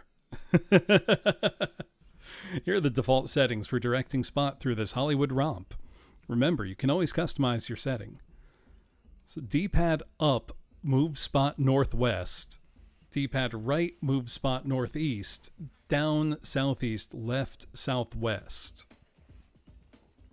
So I could turn the controller 90 degrees, but A fires a hot shot, B jumps, C runs, B and C together is the super nukem shot. Start pauses the game.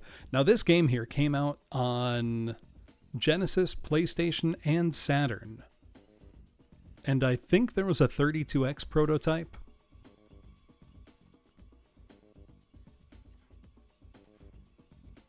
I'm not sure if there was a Super Nintendo version. You'll guide Spot through a cinematic adventure that is made up of 6 unique film worlds. Some worlds contain several levels, anywhere from 4 to 6. Others are bonuses. As you enter each film world, you'll be given a password. As soon as you receive it, write it down and don't lose it. In the unfortunate event that you run out of Spot lives, you can use this password to begin again at the beginning of the last world you entered, instead of the beginning of the game. Okay, so it's not exactly a password. What you're really going to see is a grid of numbers. It will look something like this. Thanks. When you're asked to give a password to enter a level, the grid filled with numbers will appear. Half of this page is about how to enter a password. What you'll see on the big screen. Spot Goes to Hollywood is no short flick featurette. This is one of those marathon big screen epics. There's no time limit, so take your time and explore every scene for as long as you like. There's also no score to keep track of. When you look at the screen, you'll see Spot's life meter represented by hearts.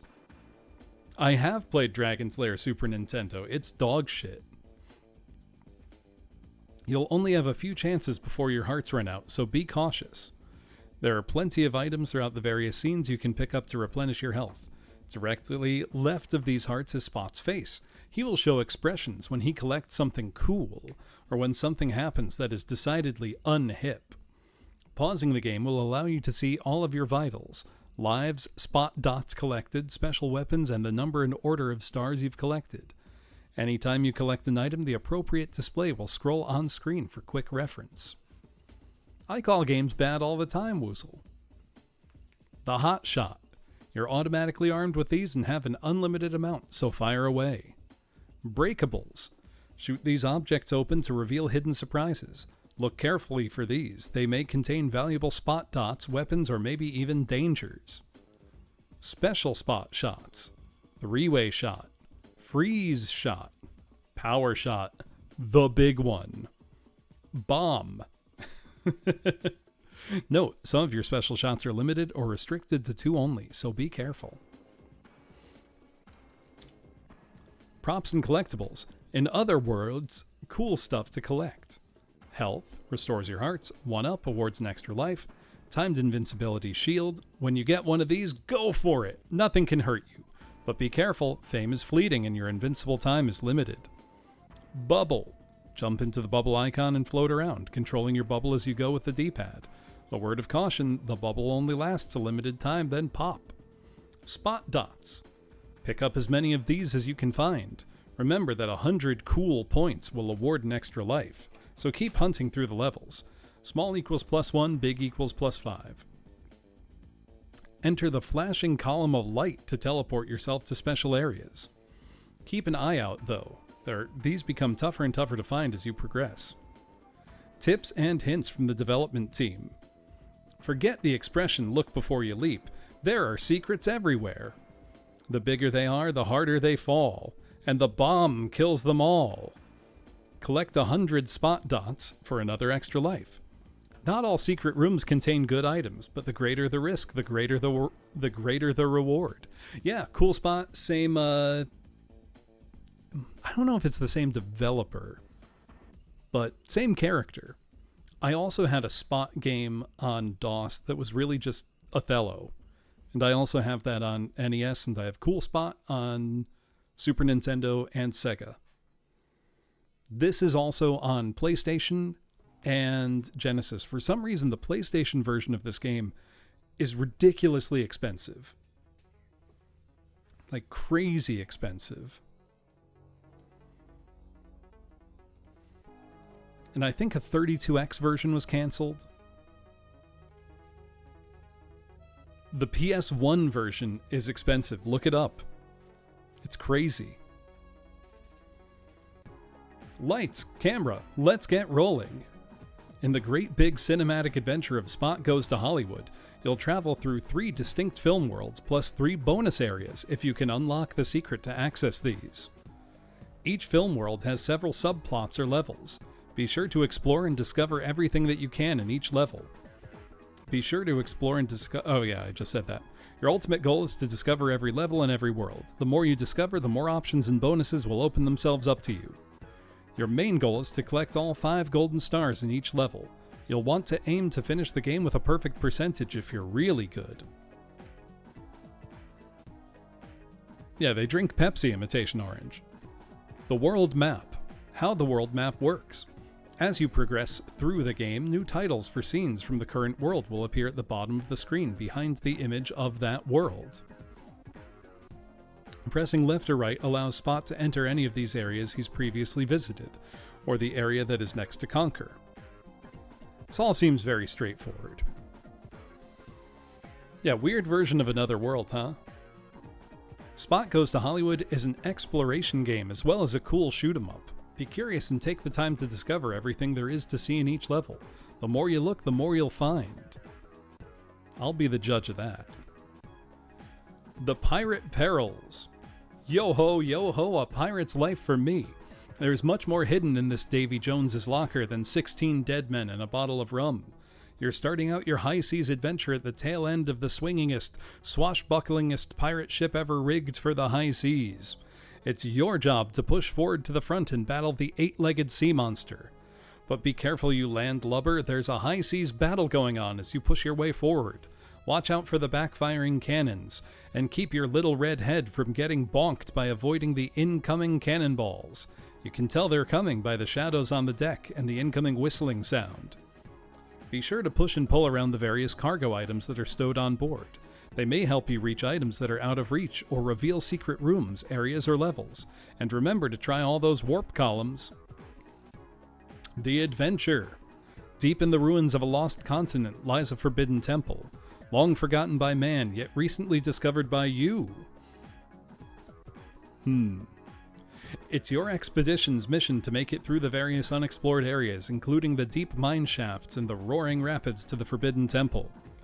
When you've made it into the temple, avoid the various nasties lying in wait. Find the queen spider, but be careful. Raise and lower the deadly spikes to defeat the spider as it drops from high above. Dodge its crawling spider offspring and steer clear of the poisonous shots. Okay, it's just kind of telling us what the levels are. I think I'll discover that on my own, thank you very much, game. I think it's time to go to Hollywood. Spot Goes to Hollywood.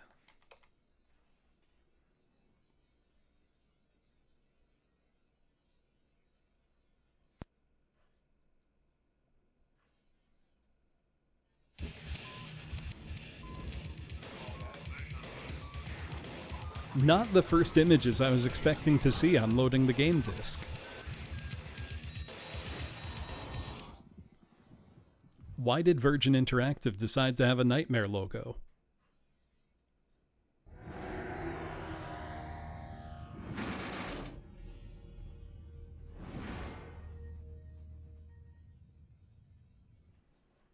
Burst. Yeah, because 90s.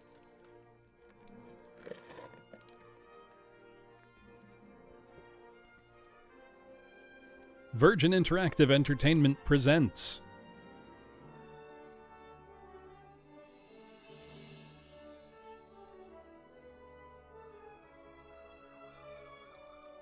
a Burst production.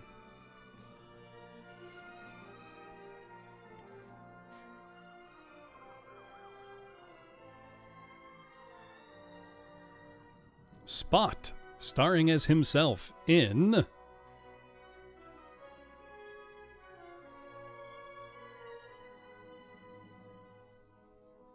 Spot Goes to Hollywood.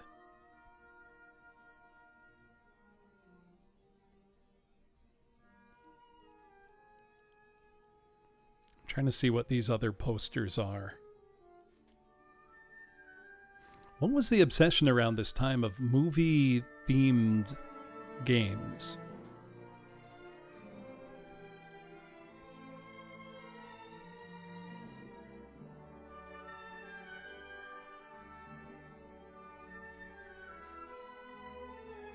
Oh, hey, cool Spot.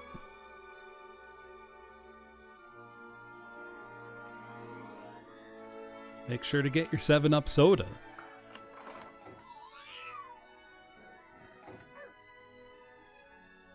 Can they go back to putting lithium in it?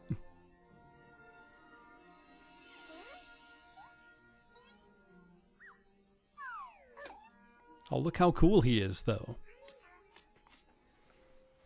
How many of you remember when 7-Up briefly was putting out DNL?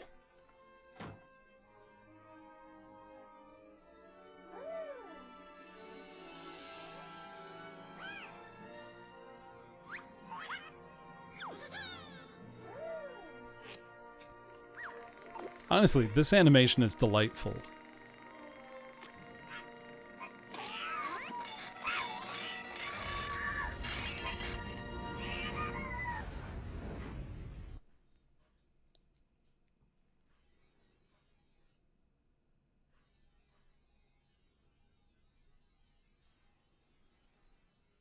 You were deep in the Surge mines by then. You know what discontinued soft drink I remember? It was probably like 2006, 2007. Does anyone remember? It was Coca-Cola Black. And it was a mixture of Coke and black coffee. It was only on the market very briefly. Yeah, have a good one, Coincident. I really liked it, but it was not maybe not good, you know.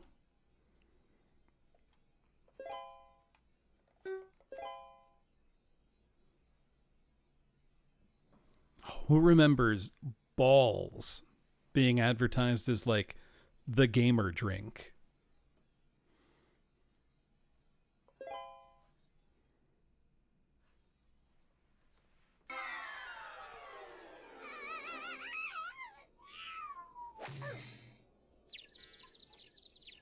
Balls, B-A-W-L, was either S or Z. So I like that Spot appears to be cell animation.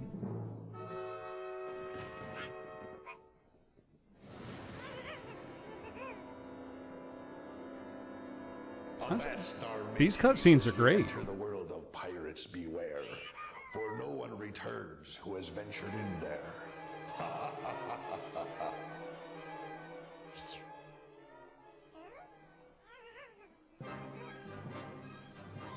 I know I've mentioned my local soda brand before. And it's not a secret. You know, I've said where I live. Foxen Park soda. If you ever see it somewhere, you gotta get it, because it's good. It's the real deal. All right. Oh, this control is gonna take a little while to get used to.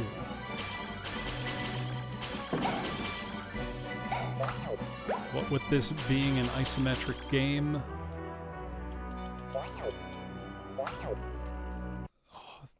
Oh, I can't change control options once I'm in it. So this is down on the D-pad, right on the D-pad, up on the D-pad, and left on the D-pad.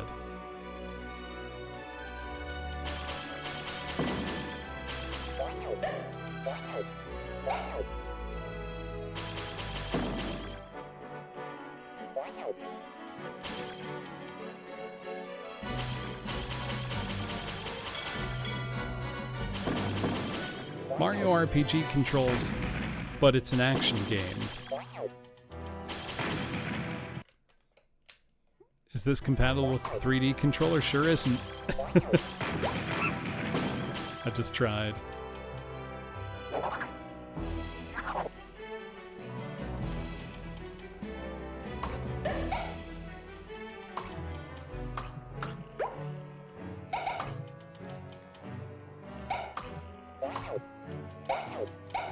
This is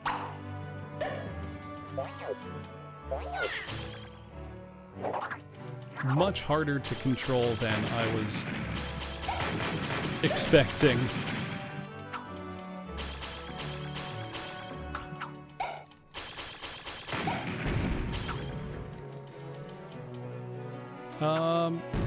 Rotating the controller itself, not really.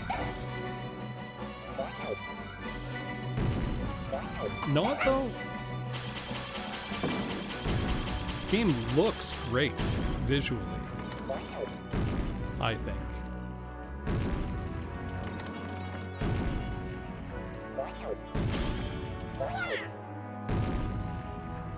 I'll just adjust.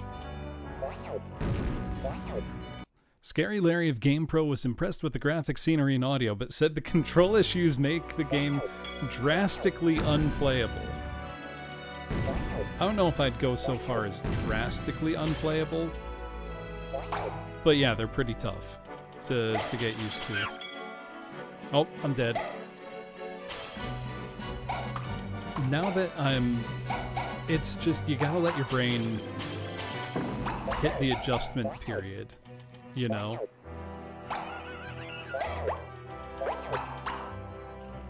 Whoops! It's only mildly unplayable.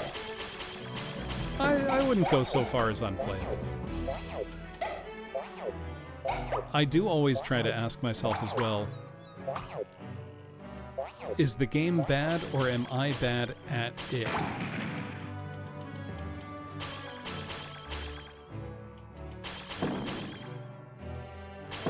You know what I mean?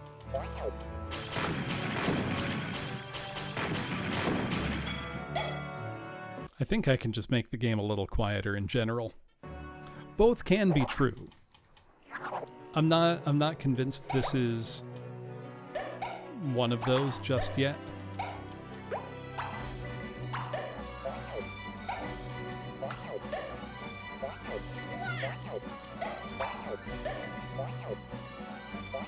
Saturn has no speed run.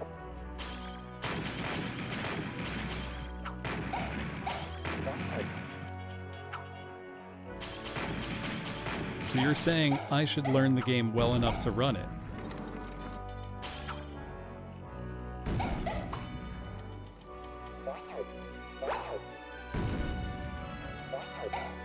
Now I feel like Cool Spot probably has a competitive speedrun scene.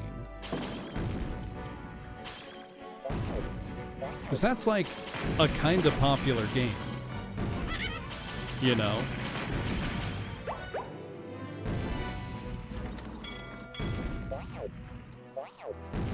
I don't know if popular is the right word, but like, people know it, you know. I think a lot of people have childhood memories with varying degrees of fondness about Cool Spot. Some people loved it, some people hated it. I thought it was pretty cool. Because, I mean, just look at Cool Spot. He's cool. I think he's very obviously cool. All they did was put, you know, sunglasses on a little red dude. But it worked a charm.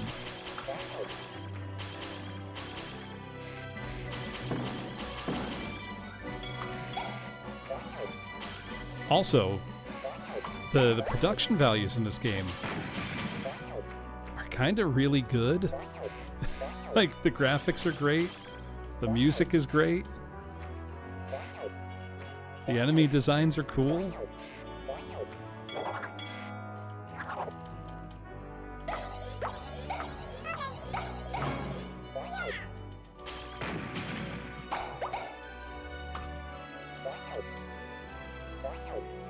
I crushed that one.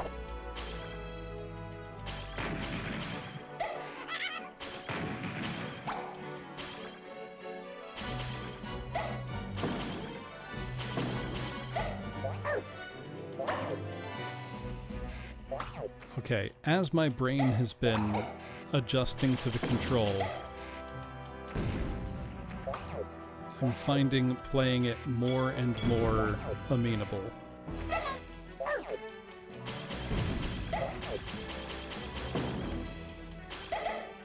But important question, can I get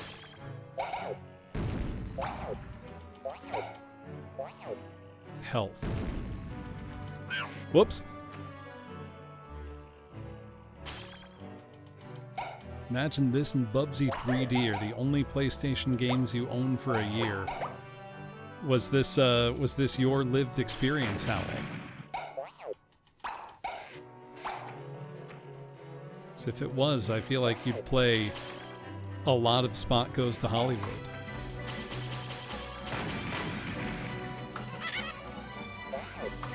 What am I trying to spell? If the 32X port hadn't been cancelled, you know that's the version I'd be playing. Technically, I suppose I still could.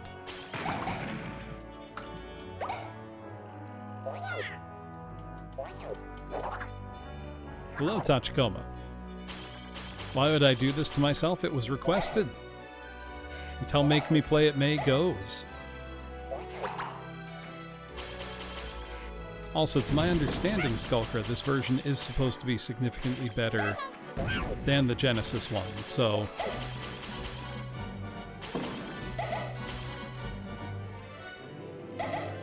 I've enjoyed what I've played so far.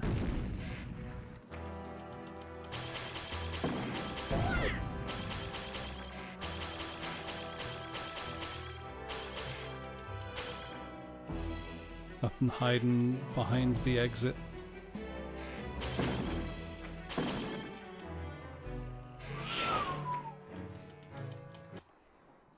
You can just pay me outright to play Congo the Movie the Game, The Lost City of Zinj. Yeah, it's just taken my brain a bit, Skullcra, to adjust, you know. Would I have a cool one with Cool Spot? A cold one with Cool Spot? You better believe it. He seems like he could sling back a brew or two, you know?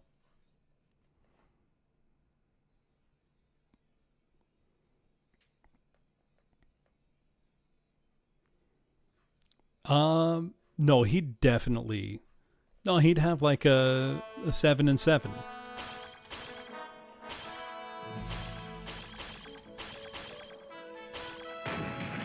Which is Seagram's 7 and 7 Up. Which is not very good.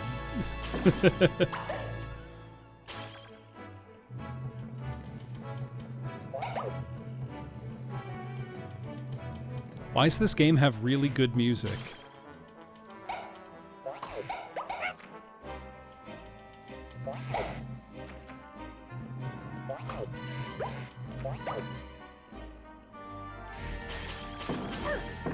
Oh, those guys, I see.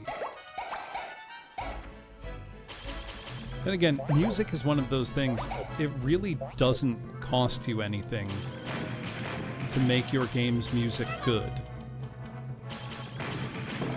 You know what I mean? You just hire a composer. Oh, come on, I made that jump.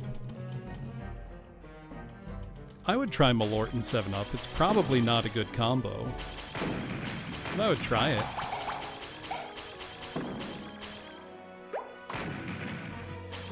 Ain't no way this soundtrack is Tommy Tallarico.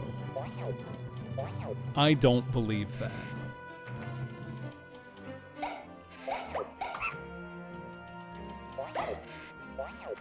Is it actually? Tommy did this. Now, did Tommy actually do this? Or did Tommy say he did it and took somebody else's work?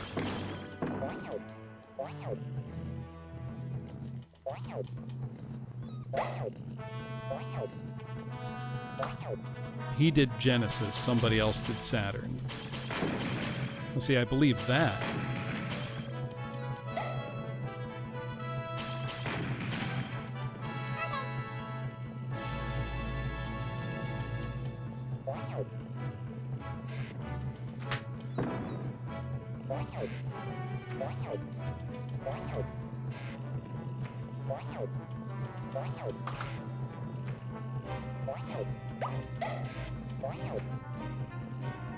I will say, as I'm coming to understand the perspective and the control a little better, this game doesn't feel bad to play at all, actually.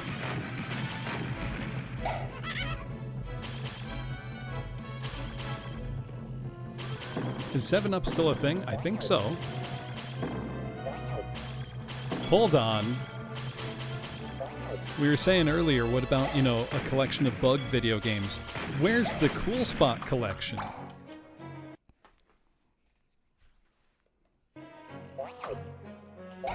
That's what the people want.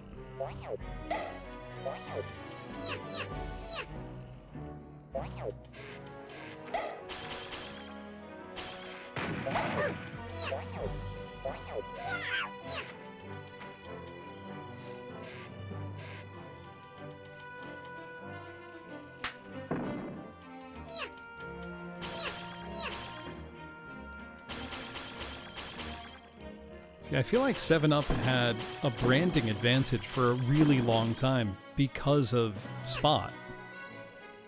Because they had a cool character. Whoa!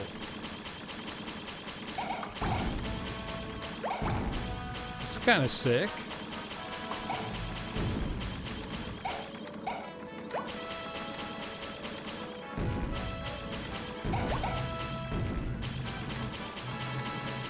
Does this game get off having, like, fun and creative sections like this? They had a mascot? You're looking at him, Mo. It's Spot.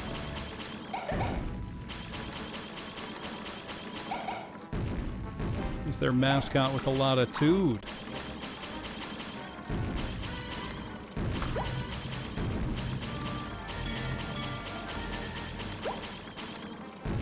Damn.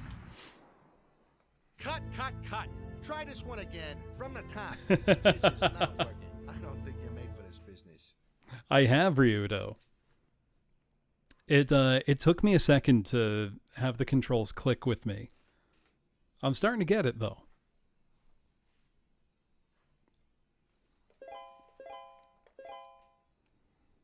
Oh, I didn't get a password. Or if I did, I didn't write it down. Skip the cutscene.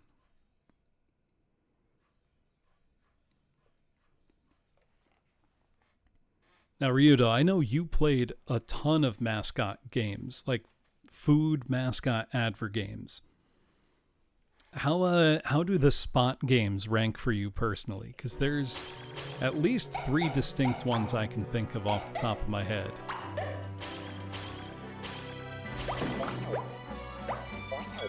Chester had 2.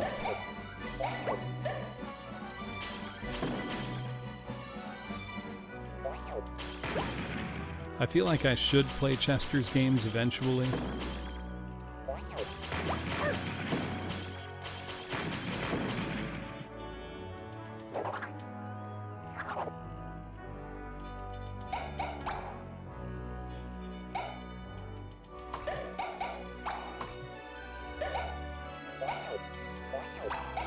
Are you thinking of Chase the Chuck Wagon, Hanabi?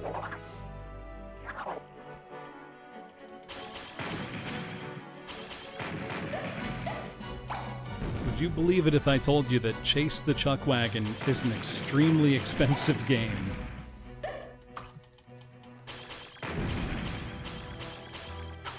Can I beat this thing? No.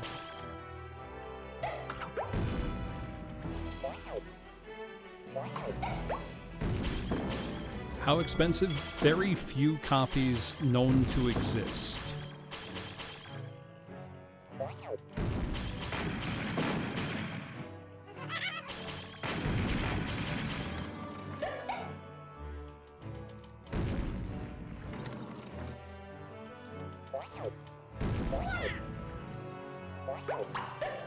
trying to think, what's the most expensive game that I've streamed?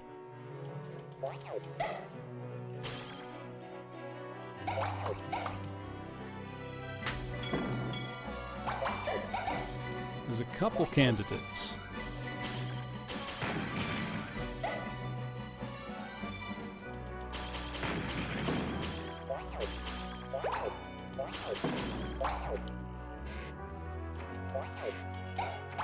Whenever I finally do stream Laser Birdie, that will probably be the most money I've personally spent on a game that I stream.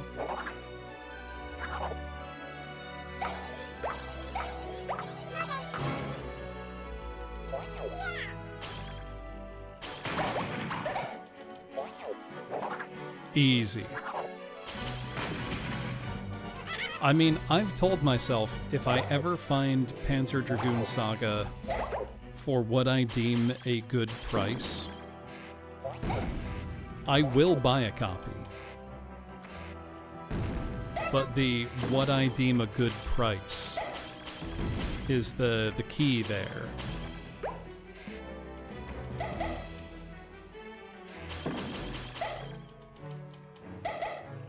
If I saw one for, say, $400 or less complete, I would buy it.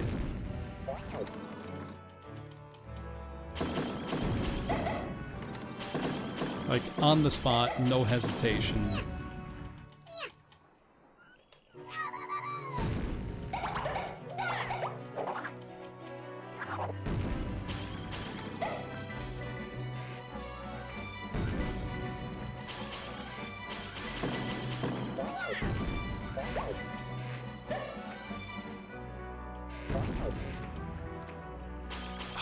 If I saw, like, a grandma at a garage sale not knowing what she had,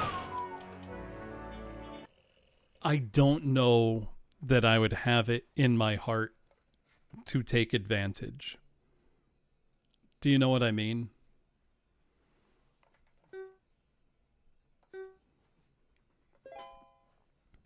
Like, I'd have to tell her.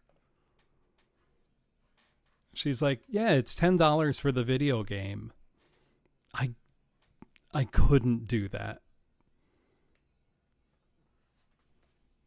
Twin Snakes, I think, is expensive again. I don't know.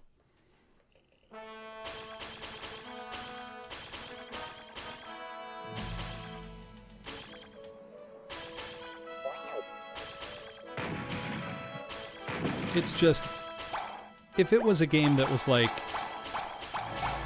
a $50 game being sold for $10, I'm probably not going to say anything. But when it's a game that typically sells, you know, in a complete English copy for 4 digits, I'd have to tell her, you know. I wouldn't be proud of myself if I didn't.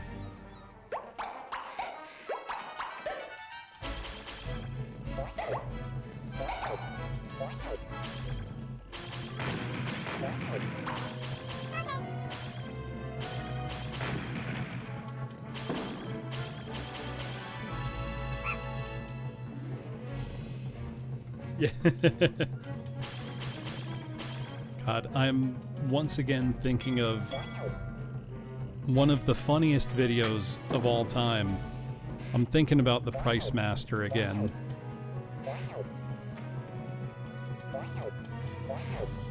See, that's smart, Karin. I should do something similar. Mostly to just keep track of my collection a little better. Price Master is the greatest, one of the greatest videos ever put on the internet. $15,000. No, sorry. $15,000. You gotta have the reverb. It's not Price Master otherwise. Do they take checks? Yes.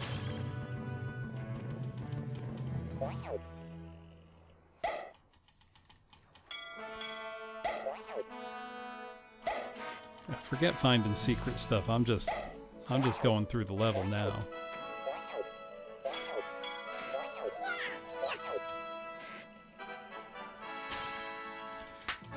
Now, that app, GameEye, does it have some kind of feature where instead of manually typing stuff in, I could scan barcodes or have it just look at a game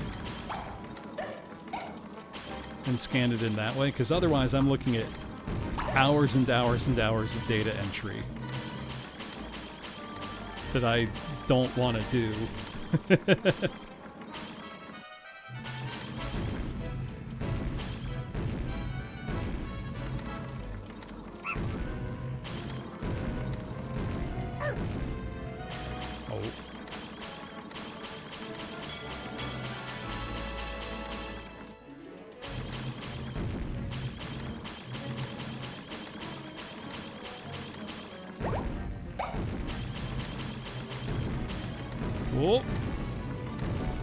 Oh, I missed out on all the cool shit. There we go. Oh, I didn't miss out on the cool shit at all. It was just a warp. That was clever.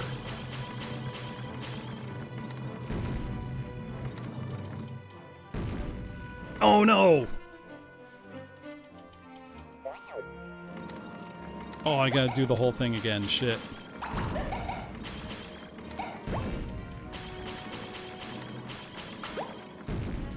Weirdly challenging part here.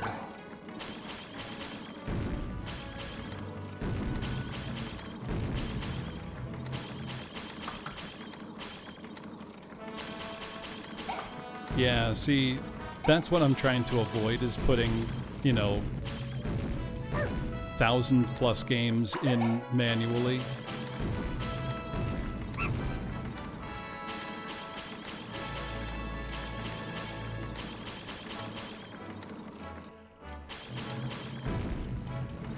Even though I should just bite the bullet and do it. So there's definitely been more than one time when I've been at a game shop and I've been wondering, like, do I have this game? I can't remember. And then sometimes turns out, yes, I did. And now I have 2 copies and I just, you know, either give a copy to a friend or use it to trade or whatever. Or I'll go, I could swear I have this game at home. And then I go and I don't, and I go back to the store and it's sold. So I gotta set up some kind of library I can check.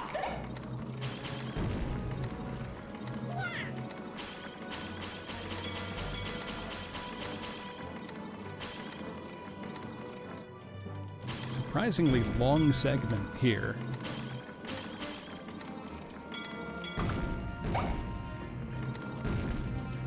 Nothing a little memorization can't fix.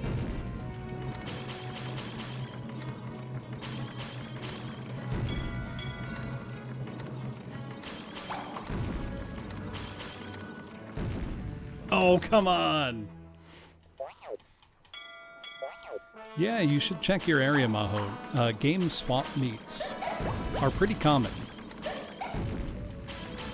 know, there's usually communities that, you know, specialize in that kind of thing.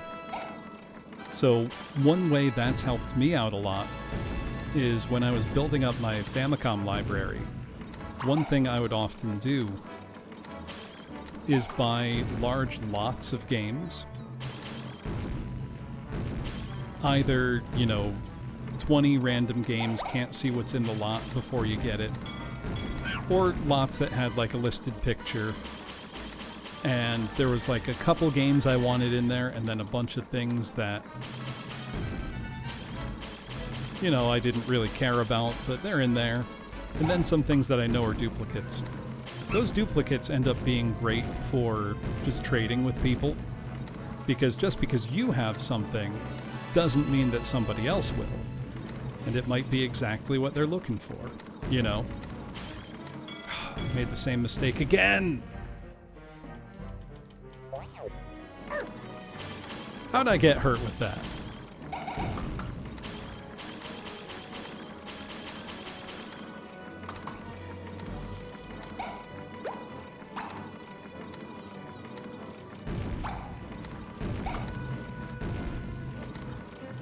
There's lots and lots of ways to build out a game library for less than you would think. Also, I definitely do Tachikoma, I just keep messing it up.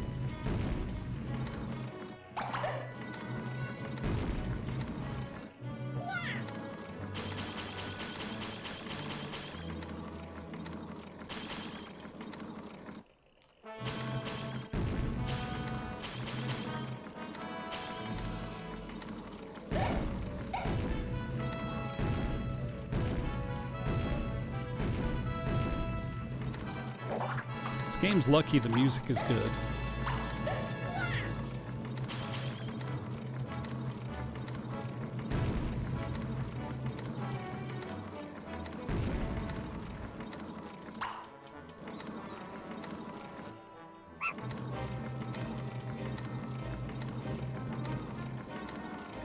Come on.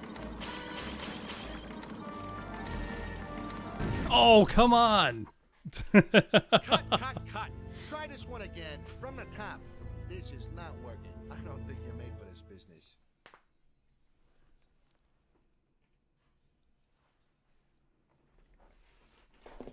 Can I not make that jump? Do I need to damage boost it?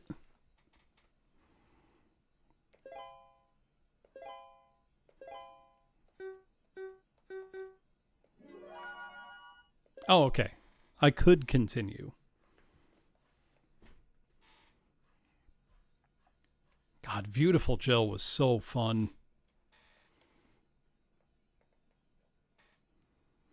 It is odd they went with an isometric platformer shooter, but I don't hate it.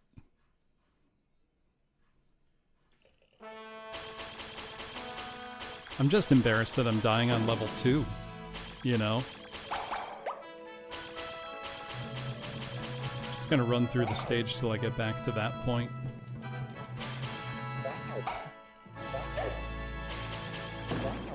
I mean, Zaxxon is one of my favorite arcade games of all time.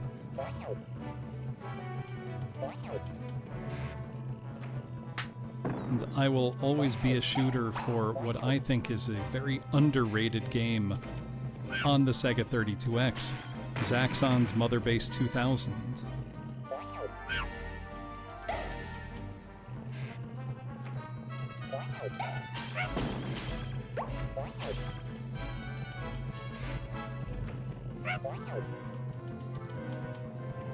Now I'm doing poorly because I'm trying to rush.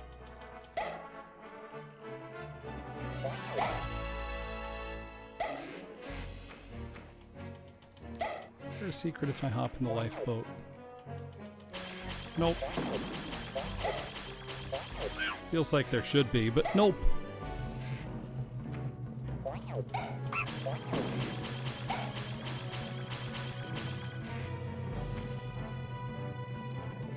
I mean, I can't really excuse the 32X as a business decision,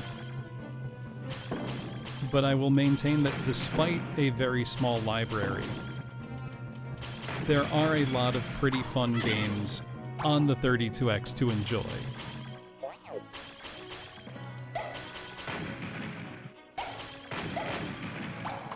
Many of them exclusive.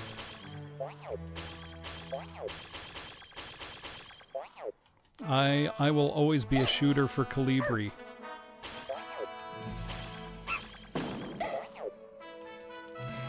Okay, that's not a thing. I mean, they did say to explore the levels, so that's what I'm doing.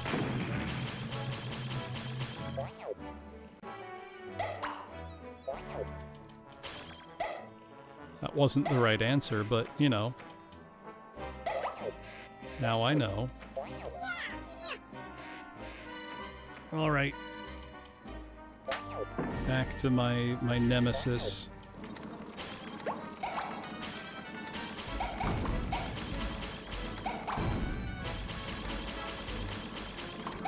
Now, do I think a Sega 32X is worth buying today? No. People are asking way too much for them, in my opinion. But I believe the latest ever drives just play 32X software. I think. I could be wrong. I know they work for me, but that's because I have a 32X.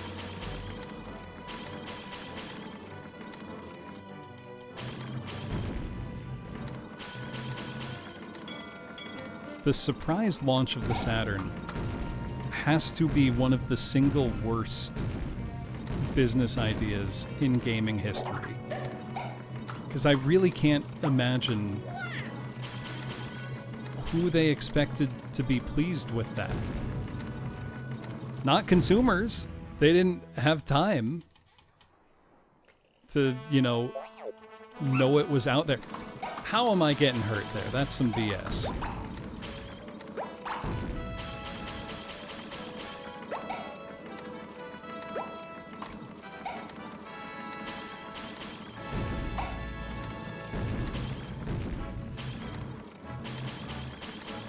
You know what? For all of Sega's missteps that led to, essentially a total failure of confidence in the Saturn in the North American market, I still think no company has really sent a console out to die quite as badly as Sony did with the Vita.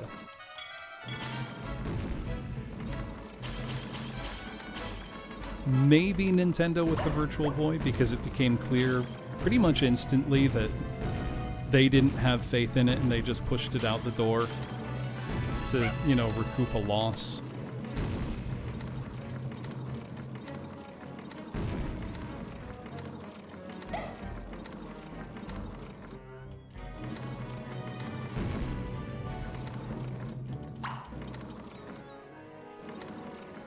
Okay, can I make it? How do you make that jump? Cut. How do you make that jump? From the top. This is not working. I don't think you're made for this business. Do I just need to have health to damage boost that?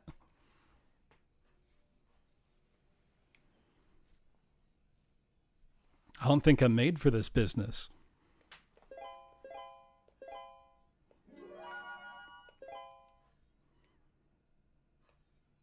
I don't think I could have jumped any later.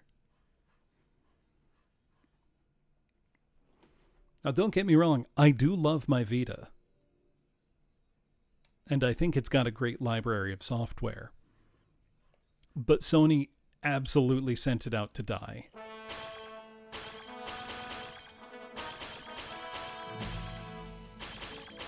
Showing a startling lack of confidence in their own product. Made even stranger by the 3DS had a very poor launch. It didn't sell super great at launch. The price turned a lot of people off. Nintendo's turnaround of the 3DS is maybe one of the most impressive business stories in gaming history.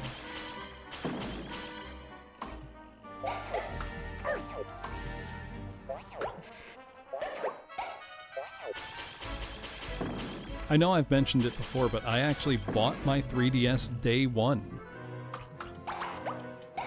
And do you know what game made me do it?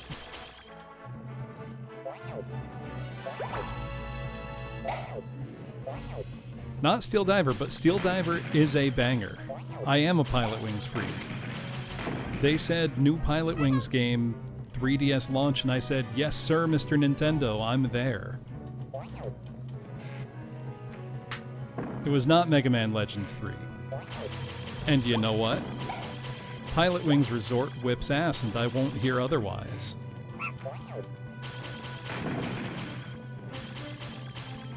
Gravity Rush is a great, great game.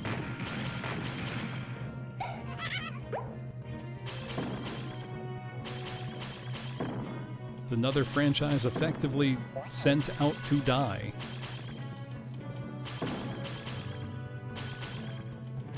I think Splatoon would edge it out for me, personally.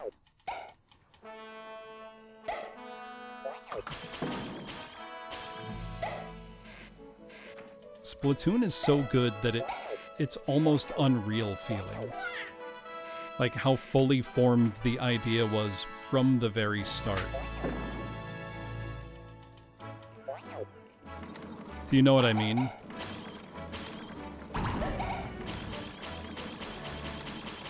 Like, while Splatoon 2 and 3 definitely iterated on and improved on Splatoon 1, Splatoon 1 in no way feels like a tech demo, which is often the case with, you know, games that went on to become a successful franchise.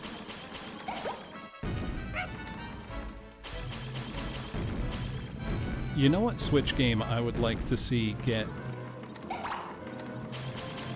another look, one way or another, that I enjoyed and it sold well, but people seem to have mostly forgotten? I would love to see them take another crack at ARMS. Make the sequel, call it Legs, strap your Joy-Cons to your feet, break your TV.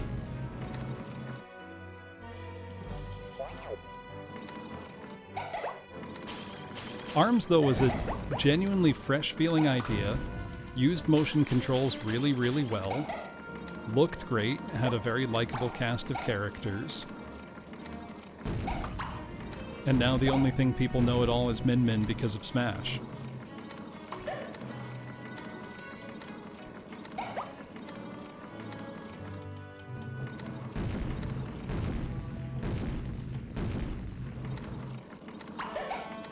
That's what I'm saying, make Legs. It's the easiest sequel idea in history.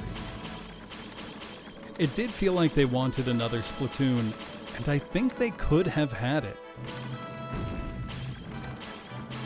It did sell very well, if I'm remembering right, like more than 2 million copies, which feels crazy with how little impact it's ended up having in the gaming space.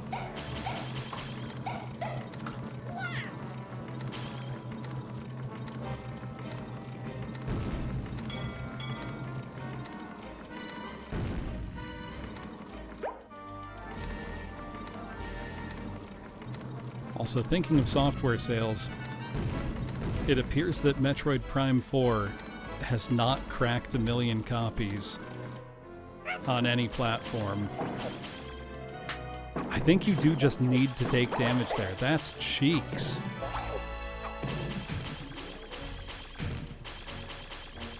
Right, they could have made it a thing with a little more effort.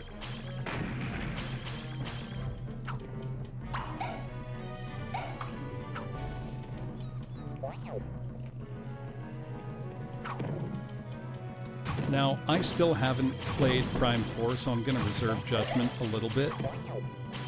I do plan to. I just haven't yet.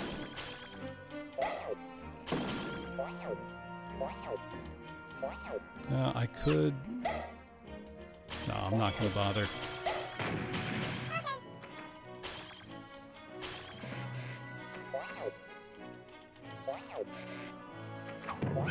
Oh!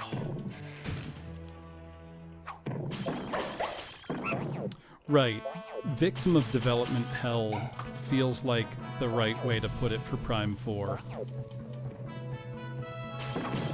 It kind of almost works to Nintendo's detriment that a really excellent remaster of Prime 1 had just come out and was fresh in people's minds. So it meant that people's expectations were very high, you know.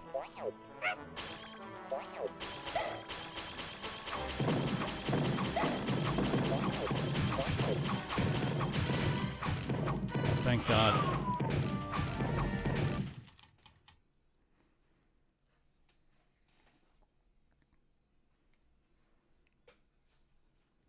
Prime 4 will be one of the games I get when I pick up my Switch 2.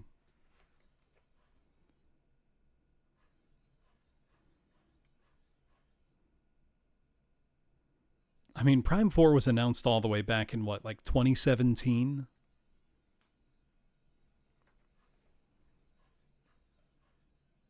Yeah, I was holding off Amamiya until it had enough exclusives. And frankly, it's been at that point for a little while now.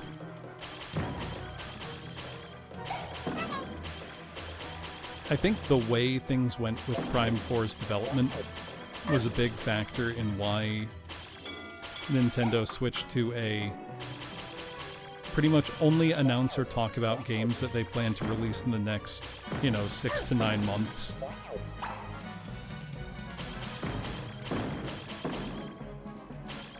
Which frankly I think is a better idea anyway.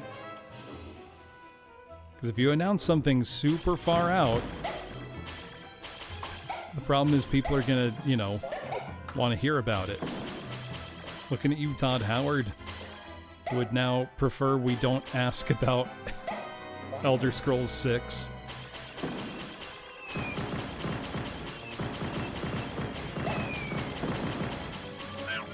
Whoops. Which is extremely funny, but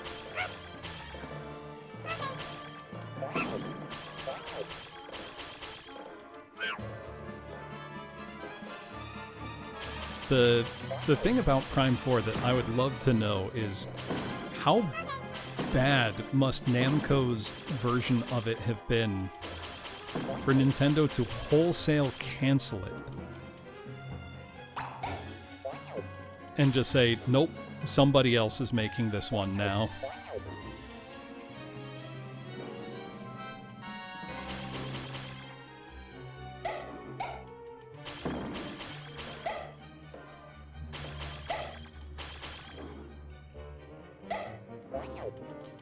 I would love for footage of that version to surface someday.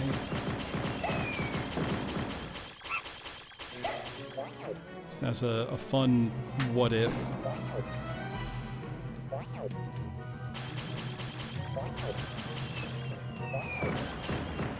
Oh God.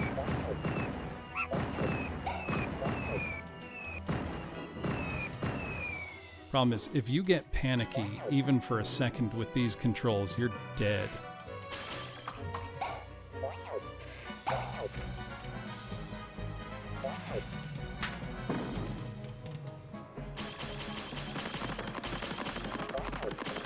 Whoa. Does this mean boss battle time? I think that's what it means. I forgot I had a special shot this whole time.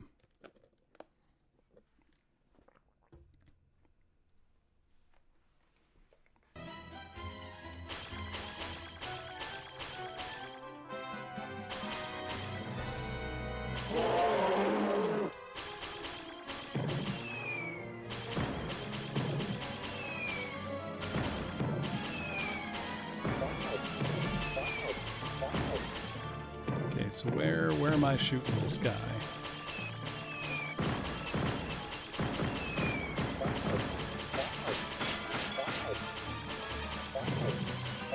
Okay, those hits are registering.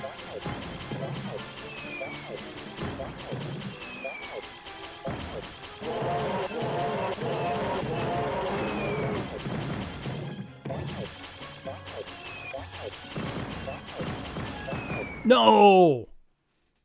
Oh! Cut. Try this one again from the top. This is not. Oh, I was so close.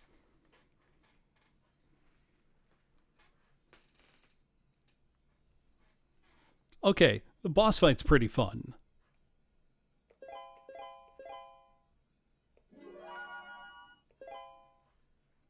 I can do this.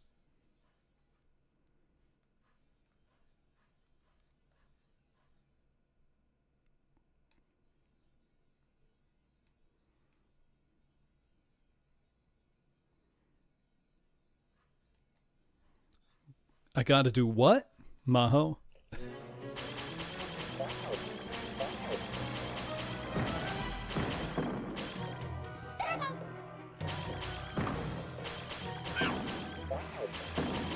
If I could get to the boss with more than one hit point, that'd be great.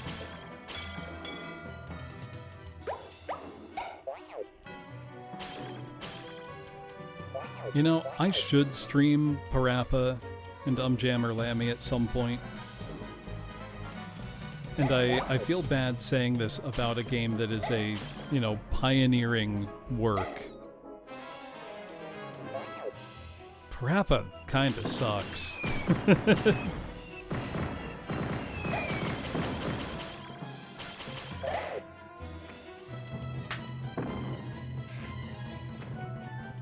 It is fucked up as a rhythm game. Kind of by design,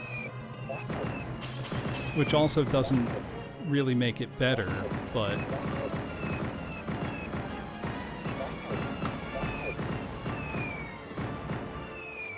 the thing is, it was helping to, you know, invent the concept of rhythm gaming as a whole. So, like, I can't really hold too much against it. But that also doesn't make it good. You know? It is incredibly cool, is the thing.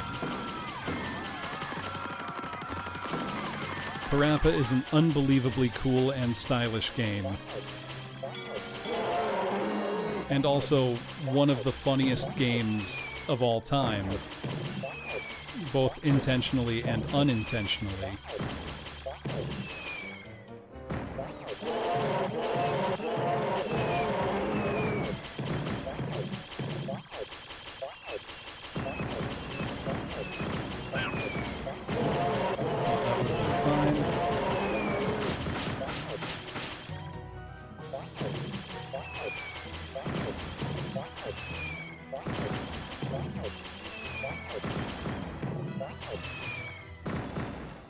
Love a boss health bar. Something to that effect. Oh, I got him.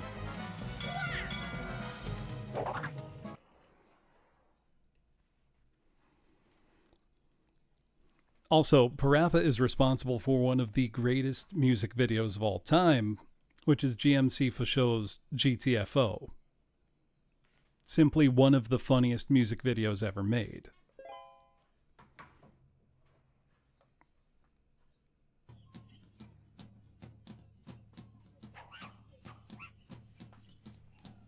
These animated segments are great.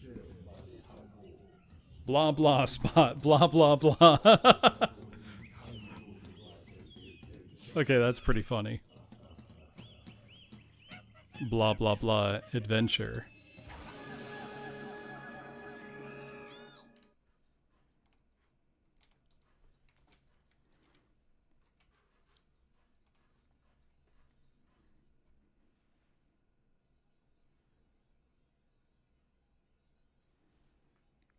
The Shrine of the Silver Monkey.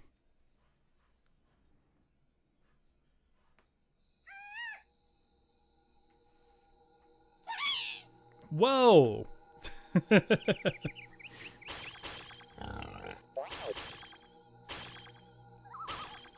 Where's the Cool Spot Bionicle crossover?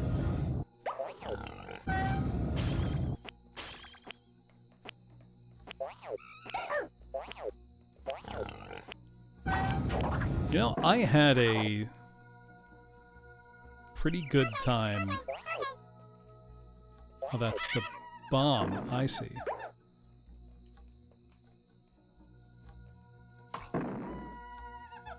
Is that not enough to blow it up? I guess not. I had a good time streaming that PS2 Bionicle game.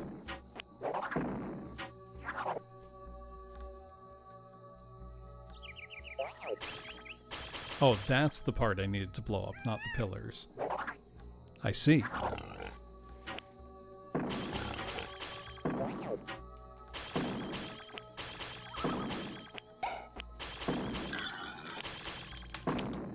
Well, that was pretty funny.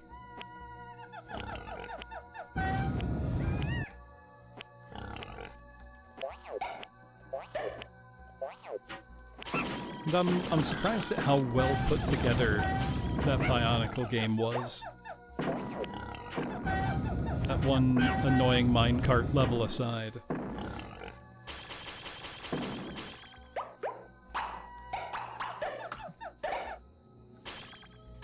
So I'm digging the kind of Indiana Jones vibes of this one.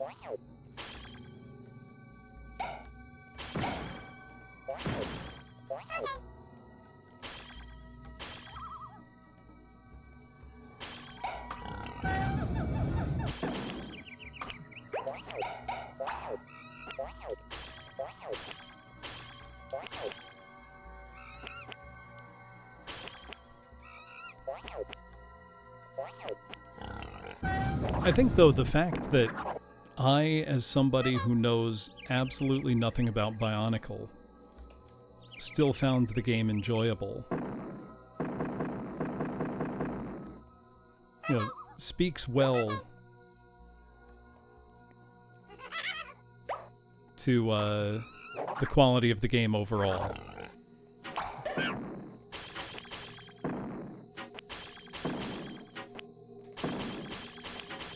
You know, I had no horse in the race for if the game would be good or not.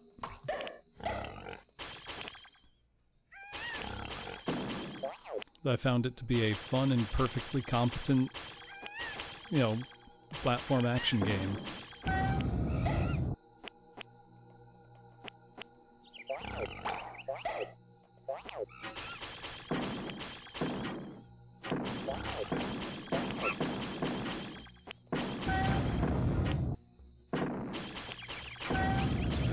This guy chases me.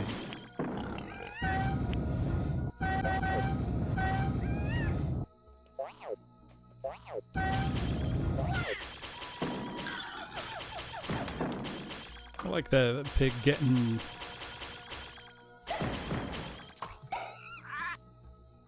cooked. Did I have the dream yet? No. It is unlikely that I will ever experience the dream, as I am not a hardcore bonkler. Is that how Bionicle fans self-identify?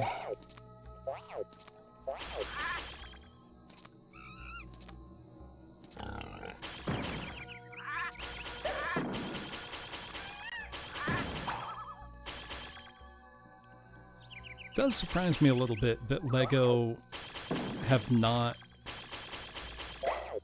done much of anything with Bionicle lately, given how much latent desire there seems to be in the fan community.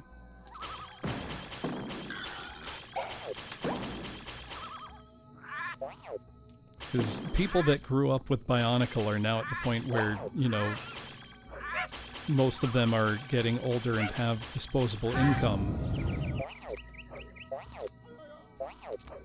and could probably be convinced to buy some expensive bonkles.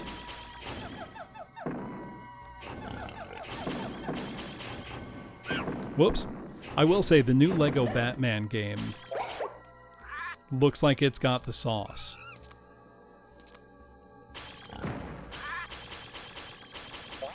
LEGO games are another, you know, licensed game avenue with a shockingly high hit rate overall. Lots of very good LEGO games.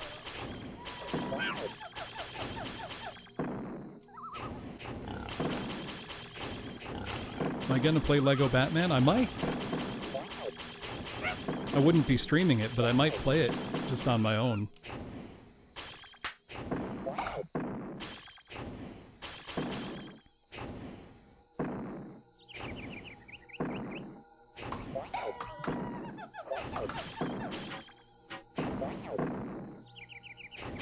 I know this is the least surprising thing I can say about myself. I really enjoyed the first 2 Lego Star Wars games. Thought those were very fun.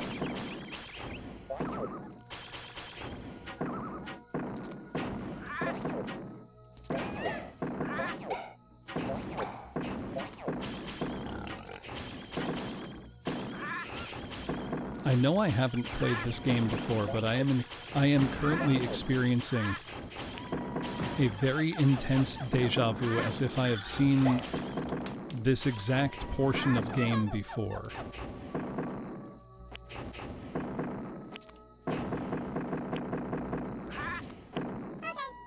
I know that I haven't.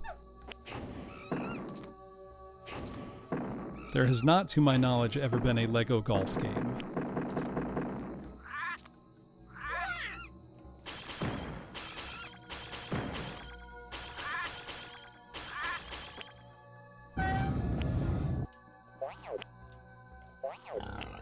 Oh, damn it.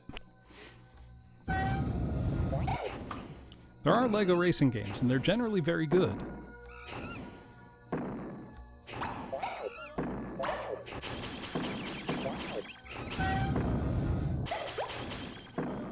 I mean, Lego generally just... They rarely put out low-quality products, because I think they figured out pretty early on that gamers do care and can tell when you're just pandering to them with a low-quality, you know, licensed product.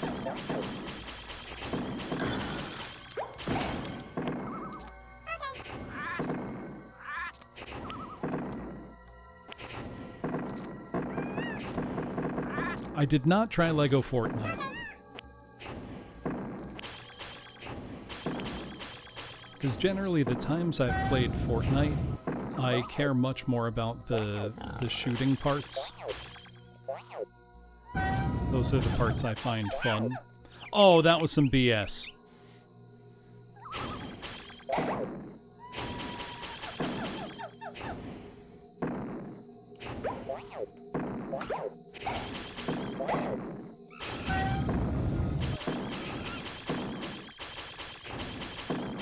Also, from what I've played so far, I'm hopeful that this is one of those games where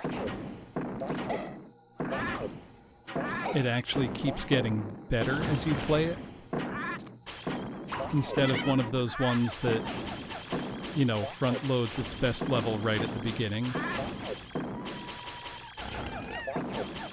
Because so far, I would say it's mostly been getting better. Isn't Fortnite doing an Overwatch crossover right now?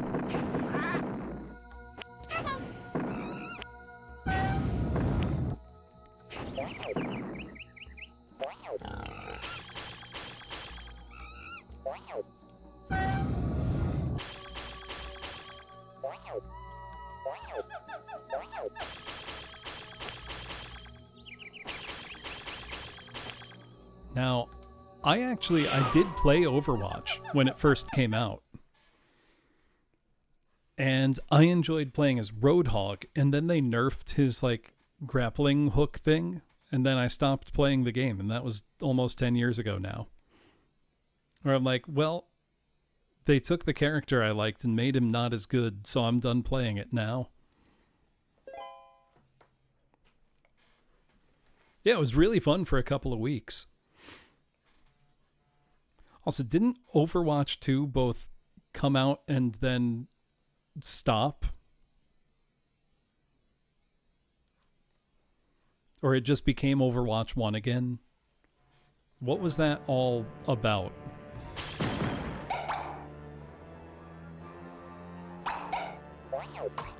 Oh, this looks cool.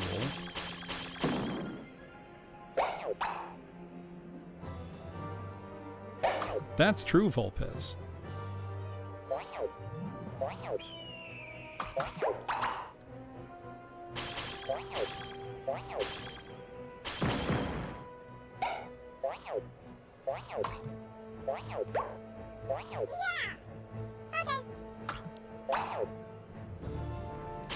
They kind of walked it back, but it's still not the same as it was before.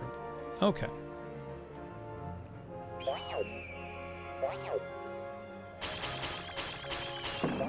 Also, dare I say, the game feels like it's getting pretty good now? Is that going too far?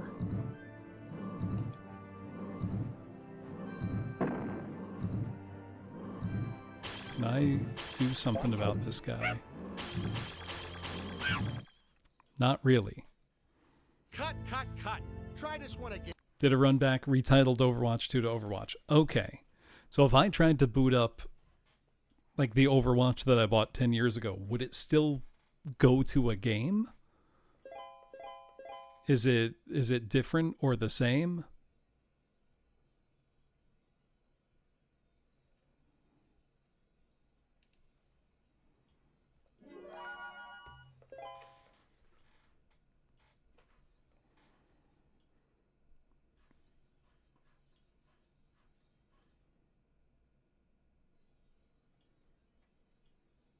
I don't know. The whole hero shooter thing, people were trying to chase it for so long. I think the fad kind of came and went. Though isn't Valve's Deadlock? I know that's not actually out yet, but people seem to like it. Is that the same kind of game? Like, isn't Marvel Rivals sort of that, but third person?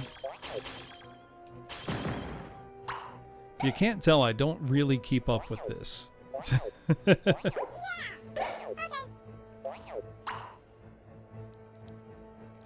Not because I have anything against these kinds of games, but because my appetite for playing, you know, a multiplayer game regularly as commitment is very low. Like, that's just not something I'm very interested in doing.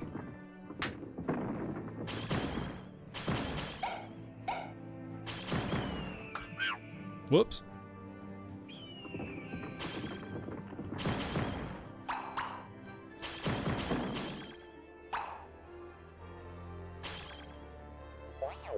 Speaking of old school arena shooter, who's excited for Wednesday?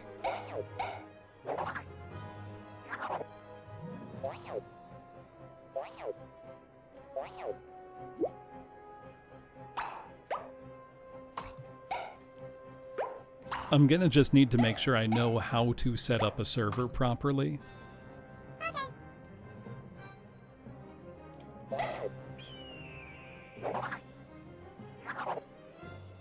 But I'm very excited to play some Unreal Tournament.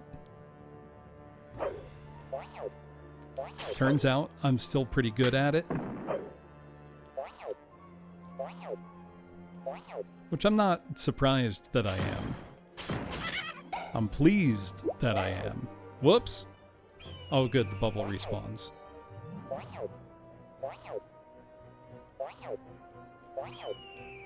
Bubble, where are you? There we go.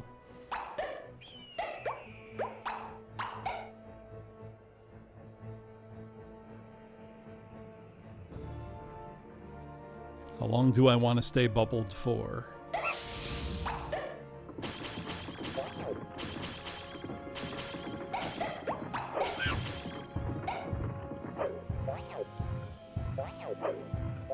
For the most part, I would say this isn't committing too many of the usual isometric platformer sins.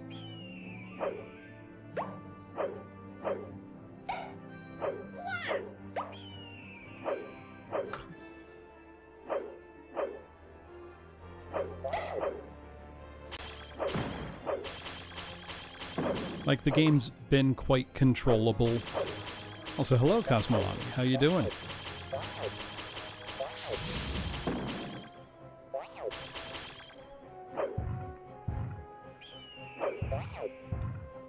I'm not bothering with that. I know they said you should explore, but I'm just going through the levels.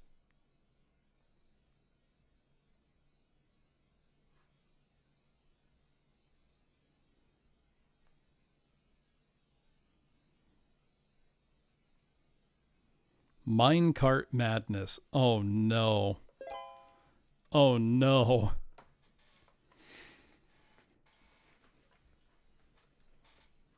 You know, Donkey Kong Country had been a smash hit just like a year or two prior. This game is pretty fun.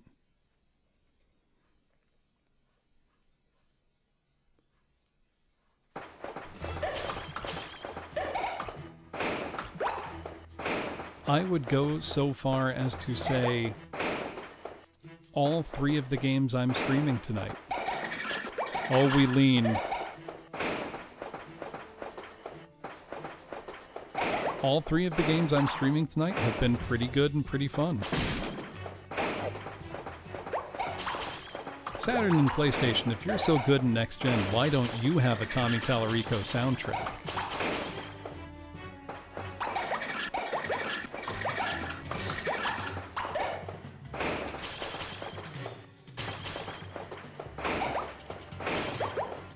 So the soundtrack in this has been really good so far.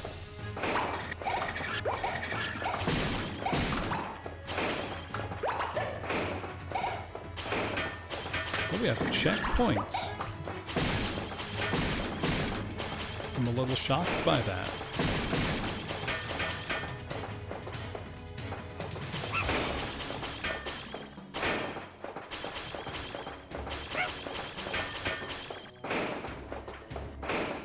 I've just got to jump over those guys. Oh, close. What? What's wrong with beloved 7-Up mascot Spot, Takako? He's going to Hollywood to chase his dreams, and you're going to be rude about him like this?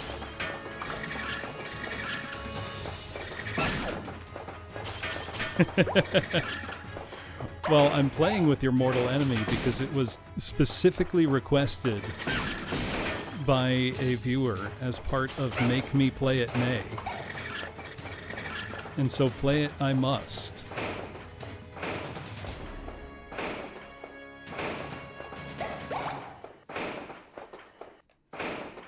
Also, the game's pretty fun. I'm not just saying that, it is actually pretty okay. Oh, close.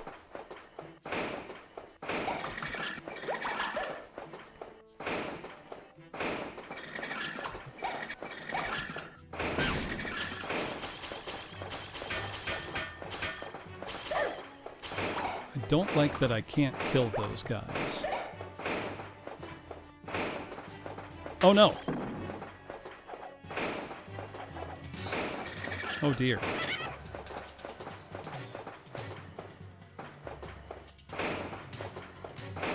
This is nerve-wracking now. Oh, come on! Cut. Try this Spot, one again from the top. you're not a This is not fucker. You're working. very I don't cool. think you're made for this business. Look at how good the animation is. How can you not love him?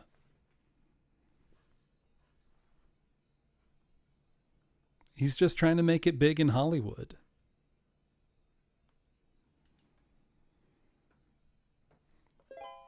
Look, a red circle with sunglasses. That's crucial. That's key.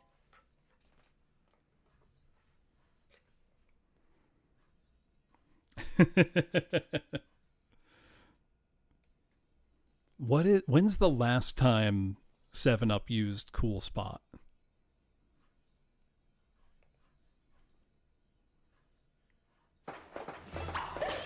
What's he been doing recently? It's like even Domino's still uses the Noid occasionally.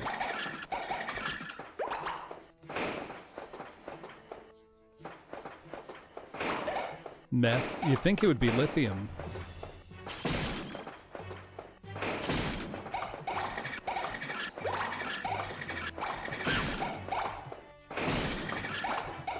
That counted as me getting hit. Praise or scold. Okay. 7-Up Company. You've got a clearly popular mascot character on your hands, and you let him sit around collecting dust when you could have released the Cool Spot collection on modern gaming platforms and made a bajillion dollars? What's wrong with you, 7-Up?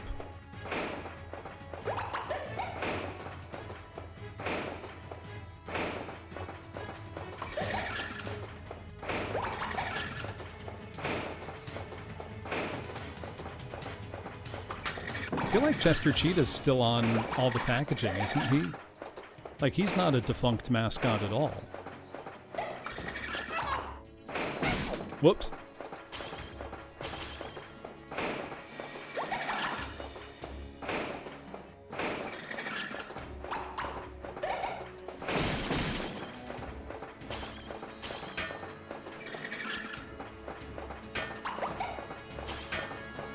Taking it very slow here, so I can't see anything at this edge of the screen.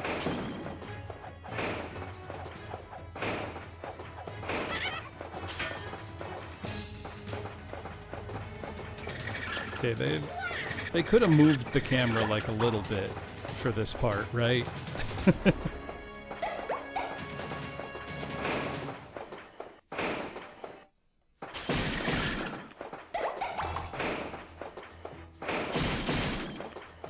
Sorry if I'm being a little quiet. Oh, come on.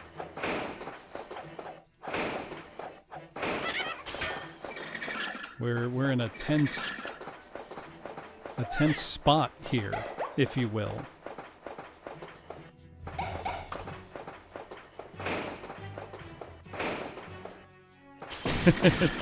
Don't boo me, that was good.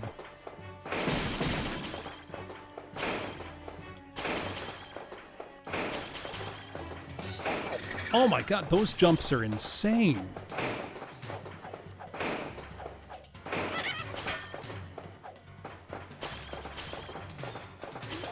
-2, get out of here. That was good and you know it.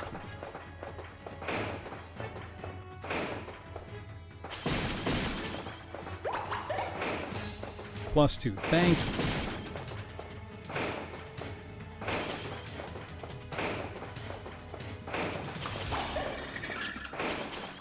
There we go. That last jump was hard. See, this is why modern mascots don't hit the same. They don't, like, you know, go, and stick their tongue out at you like that. We need that energy back in the world.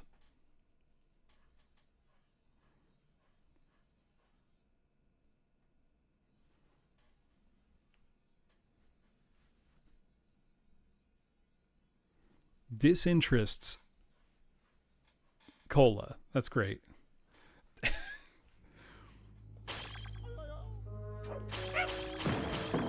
Hanabi, nobody's put those words together in that order before.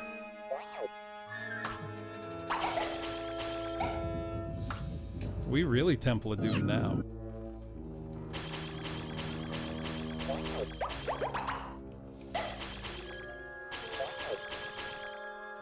It's kind of sick.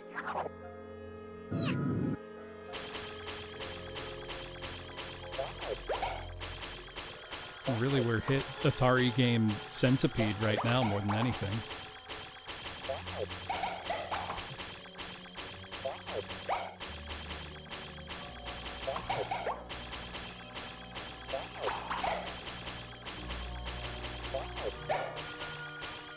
Speaking of which, when's the last time you played Millipede or Centipede? Because, let me reassure you, they are so sick.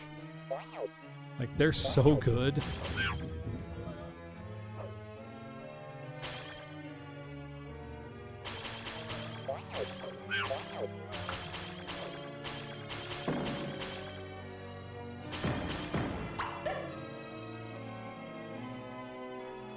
Kind of like that we have a clever gimmick-based level here. It's pretty fun.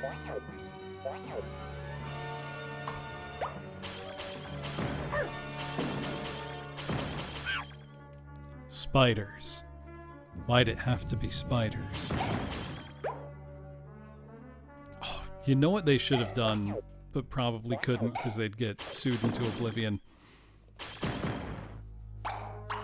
Give Spot, like, the Indiana Jones hat just for this stage. Really sell the, like, movie homage theming.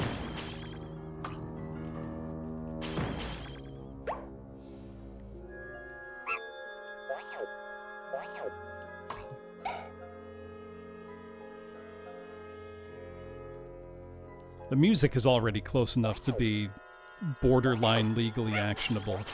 So maybe Tommy Tallarico did work on this one.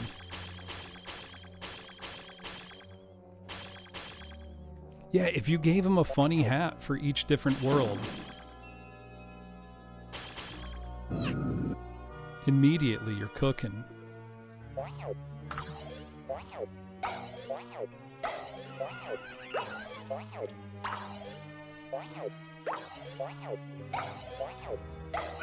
Oh, damn it. Cut, cut, cut. Give him big Lara Croft polygons. Right. Spot is, you know, he's a blank slate. He's a red circle with sunglasses and big stompy feet. Why does he have such big feet?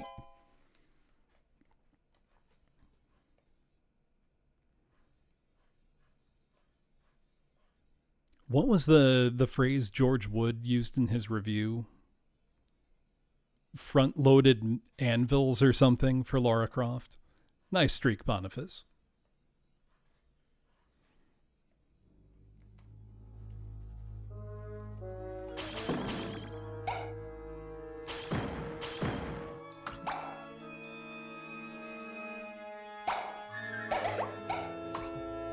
Alright, I'm not gonna bother secrets, I'm just gonna get through it.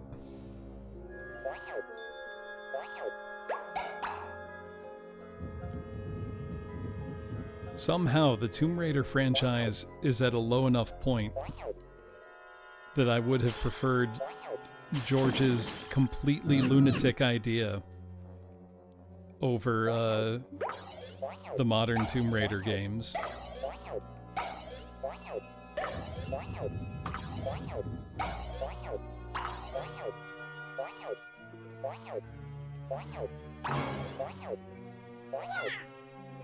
That was pretty cool.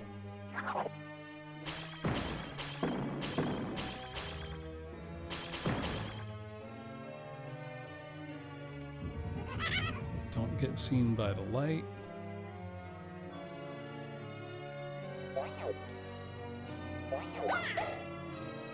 That was solid. Yep, those for sure fall away.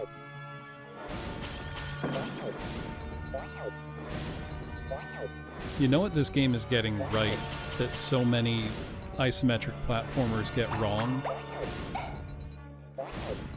Spot has a drop shadow, which means you can actually see where you're going.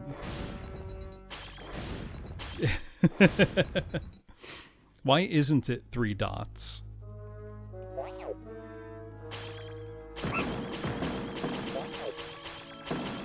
Seems like the easiest branding layup of all time.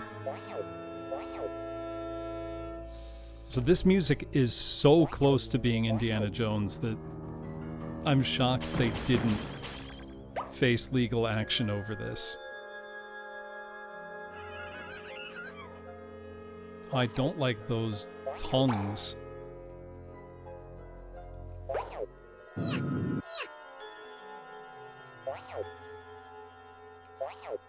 Spot is real and he can hurt you.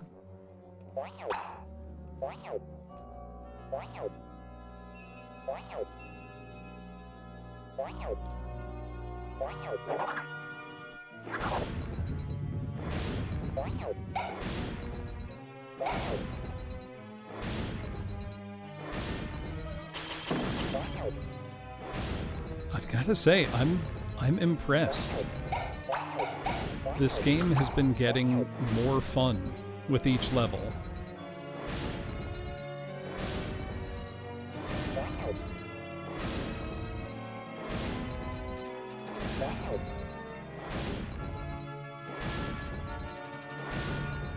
They did make a point to call out no level timer in the manual. Like that was a feature. It's absolutely the right call. If you want your players to explore the level, you need to give them time to explore the level.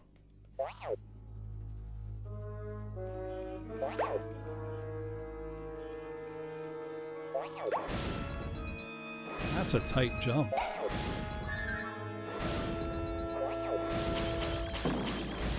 Looking at you, Frogger, I'm still just in awe at how difficult that game was.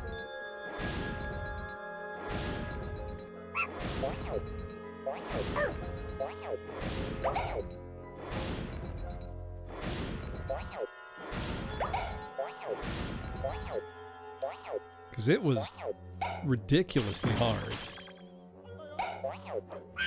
Oh, come on.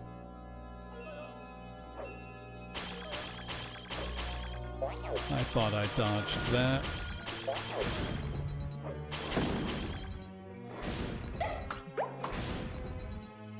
This game's also got a nice and forgiving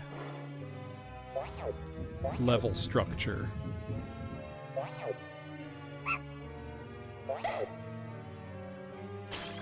Wherein you can just kind of keep continuing.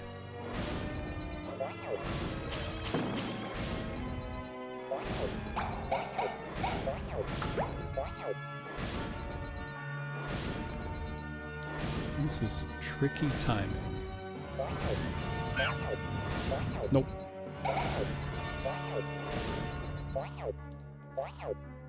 Oof.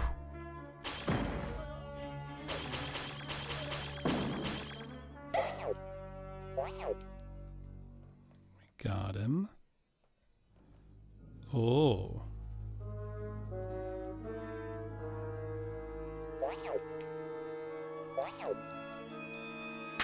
There we go. I don't know if I have any lives left for this clapper to matter. Oh. Oh, I do.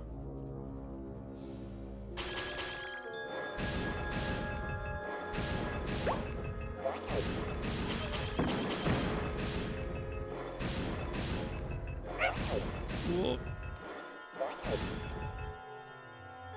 They're really ratcheting up the difficulty here.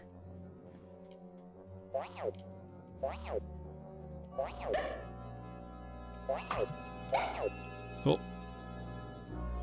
Could have done better there.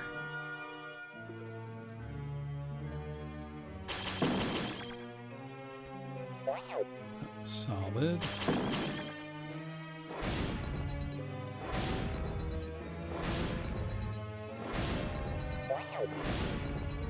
Gonna run by these guys. Oh. Get out of here.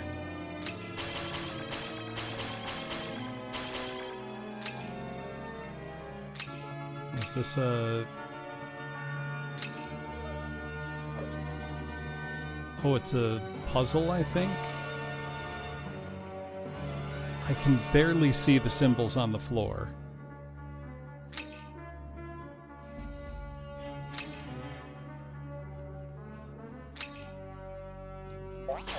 Is that not it? It does look like a Switch puzzle, but it's so dark. What is he calling his agent?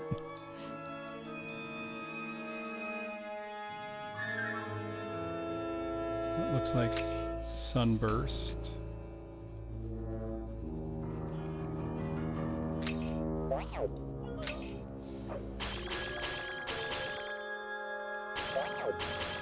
It's It's got to be a switch puzzle, but I can't see what switch is what. Am I blind?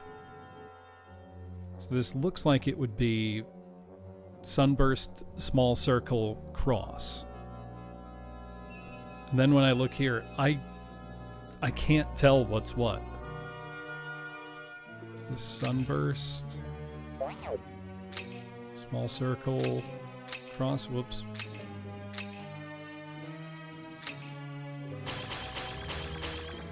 Can I up the brightness? Not really. I don't know how to do that in my capture program. It's never really been an issue before.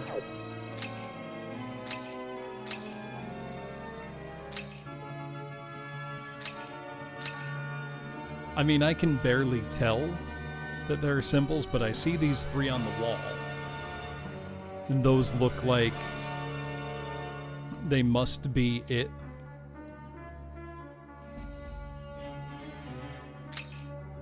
Maybe in the other order.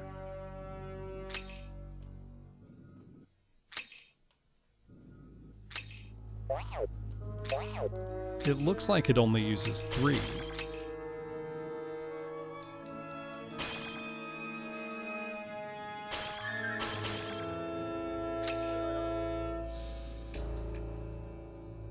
There's only one that I can really see clearly which it is.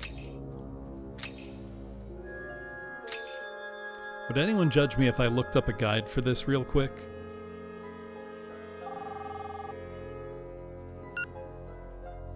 Oh, he's getting a call.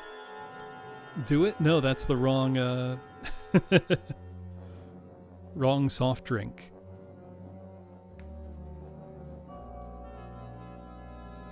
Is there a guide? No.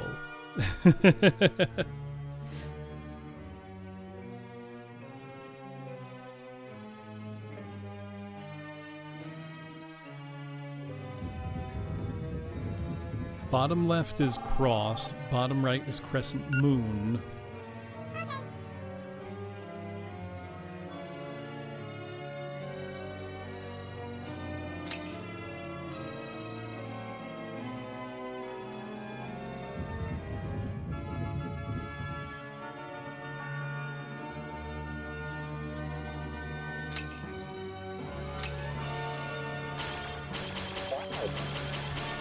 So what order would you say, Hanabi, if we just use cardinal directions here, because this does map to north, south, east, west?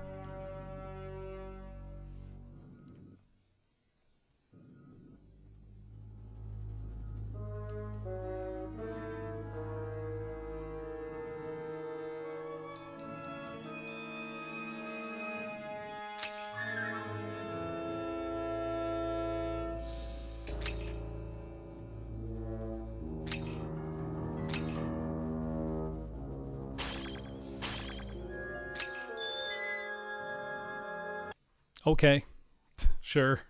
I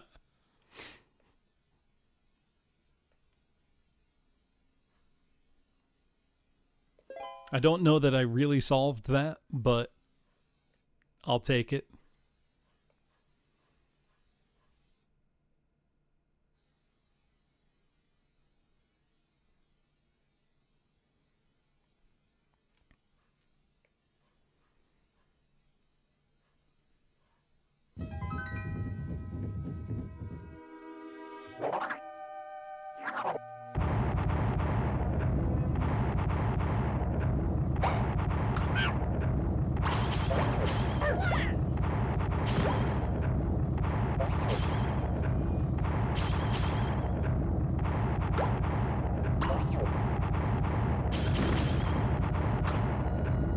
Do I just need to go get the stars in each direction here, maybe?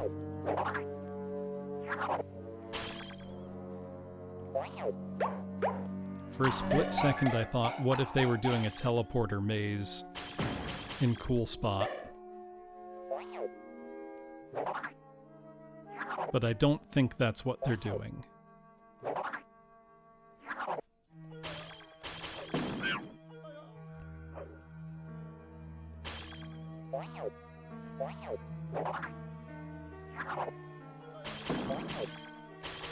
It definitely felt like the worst level in the game was right up front. So everything else has been pretty fun.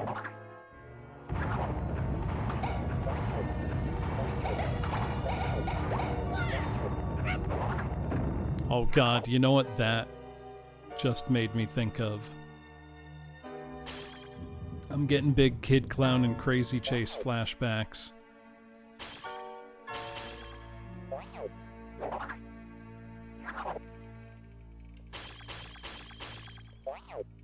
Oh. Cut, cut, cut. He could chase me. So we got about 10 more minutes of this game. I do have the Bombing Islands on PlayStation. Very fun puzzle game.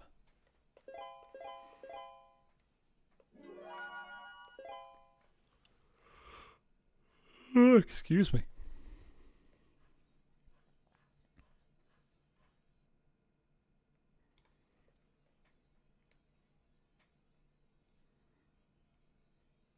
I'll do about 10 more minutes of this, and then it's virtual Hydlide time.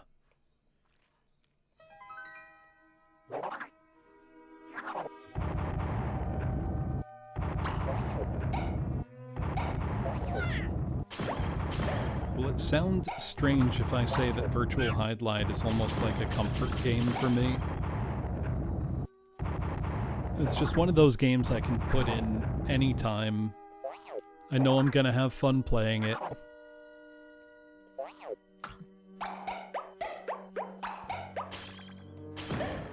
Just a nice, easy, casual playthrough.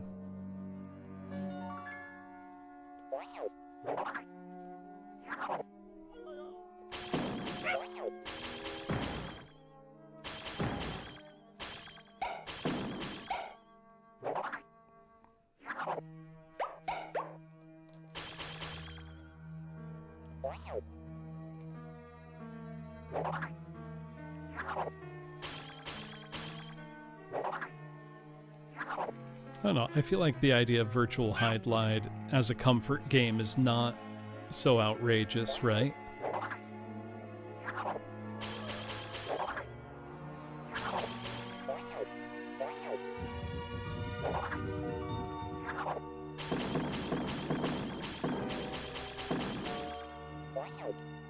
Also, on just like a production values level, this is a really good looking game.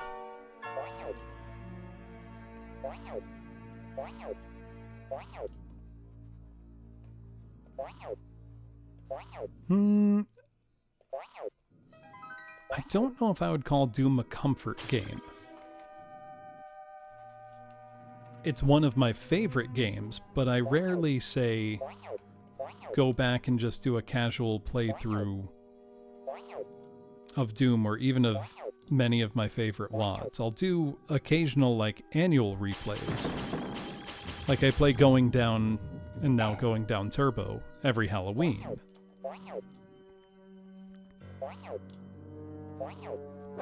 But you know, very seldom am I like, let me play through, you know, retail Doom 2. You know, to me that's not really a comfort game.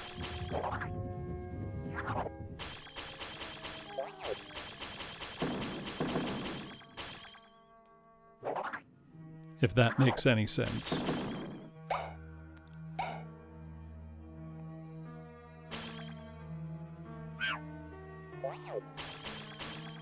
Going down Hyper Turbo when? Ask Syriac.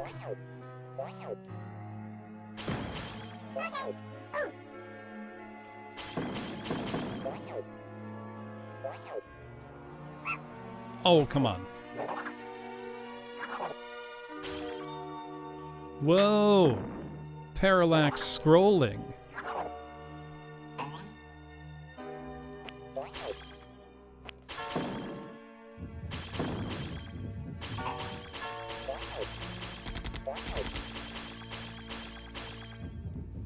Do none of my shots hurt her?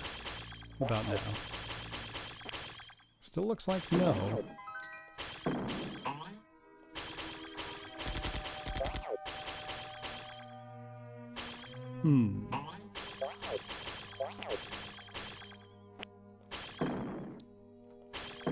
Doesn't look like it's doing her any harm.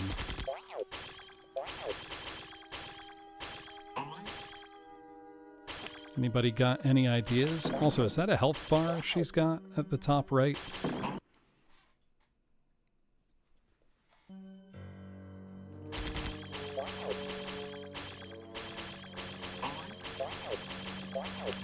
All my shots are just ricocheting right off of her.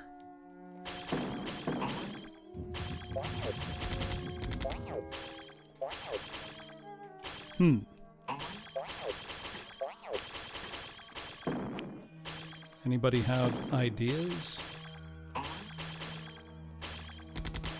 Oh, wait. I think the manual said something about this. Let me see.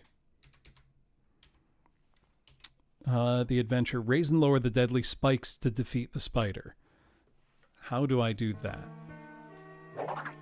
Was there a switch I wasn't... Oh, yes.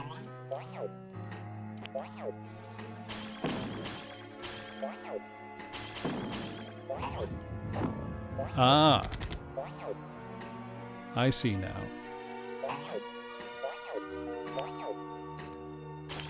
We've got to get these all primed to fire.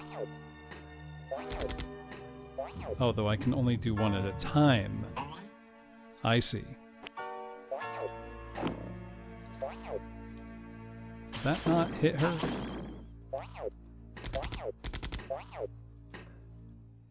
Come here. It made a sound. Hello, Rivers. How are you? Oh. It does seem like my best spot.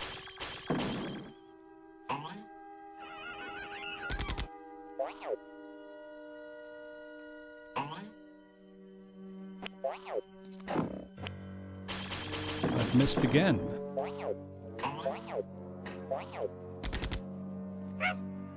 Oh.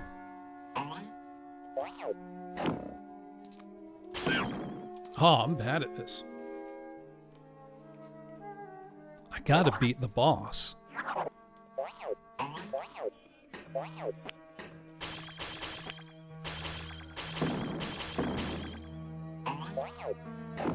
There we go. That was a successful hit.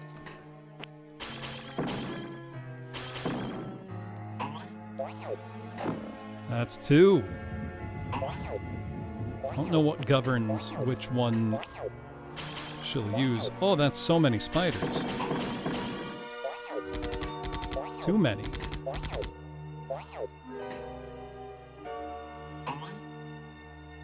I think I gotta wait for her to be, like, low to the ground for that to be effective, though. Like, when she's down here. Clever fight. I hate these little spider dudes.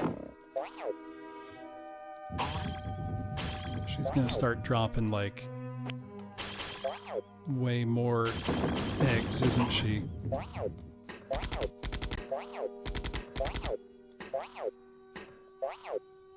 Oh, not what I wanted. Okay, we're primed and ready.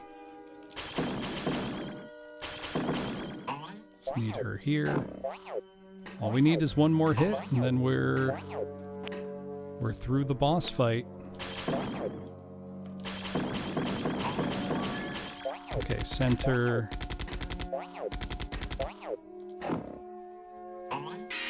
Got her! That was close. That was a clever boss fight.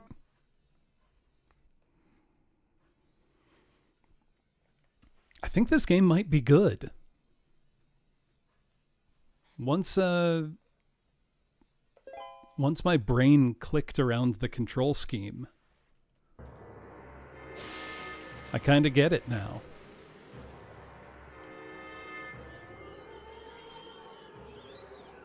Horror.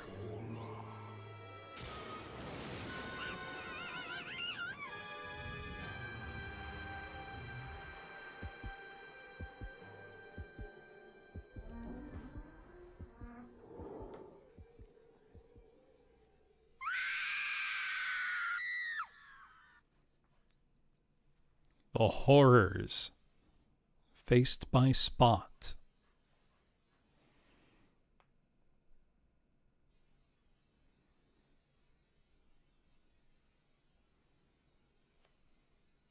Spooky level time. However,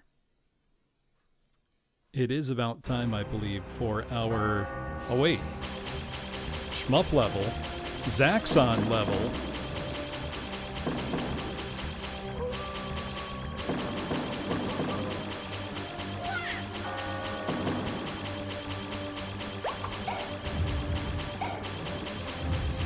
I was about to say, it is about time to switch games. But I can't not play the Zaxxon level.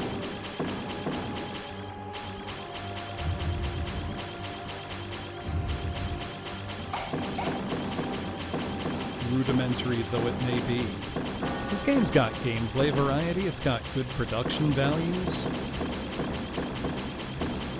The control admittedly does take a while to get used to.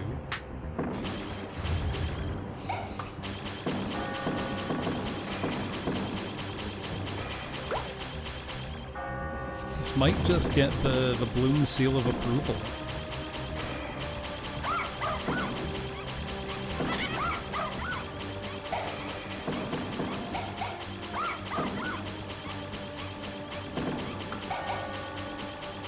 And not even as like a game for sickos. It's not super challenging. It's got a very forgiving continue structure.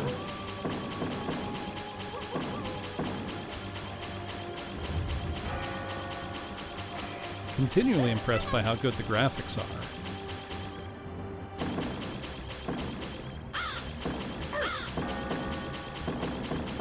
This is a fantastic looking game. I'm very curious how the Genesis version holds up. So I feel like that's ambitious to do this on the good old 16-bit.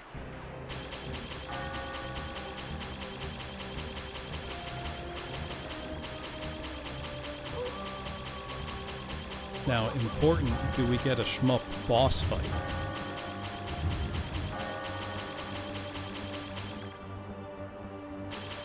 The Saturn's got, you know, dozens and dozens of great shmups. Is this secretly one of them?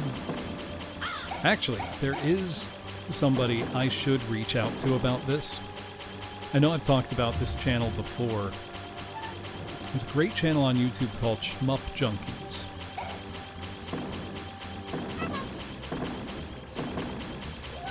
Who did an excellent video covering every single shmup on the Sega Saturn. Even including games hidden within other games. But this was not on the list. And maybe it should be. This kind of is a shmup within a shmup. Or a shmup within another game. Even if it's just one level.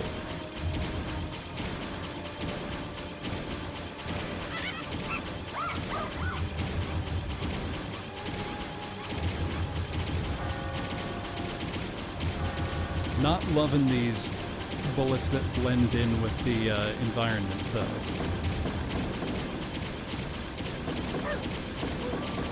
Those are a bit rough.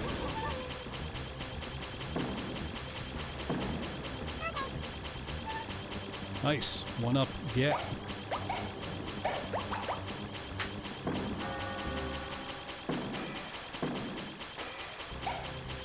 Even got a little bit horizontal scrolling at our leisure.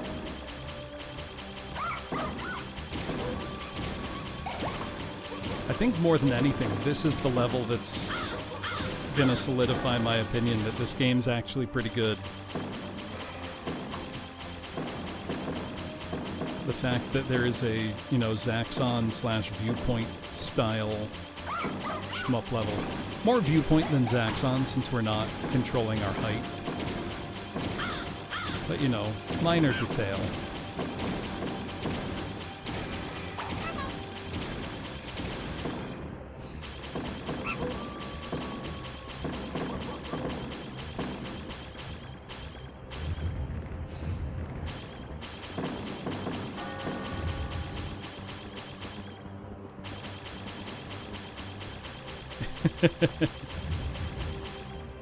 I can see it, Faxborn. Oh, the collision on that flyer was a bit questionable.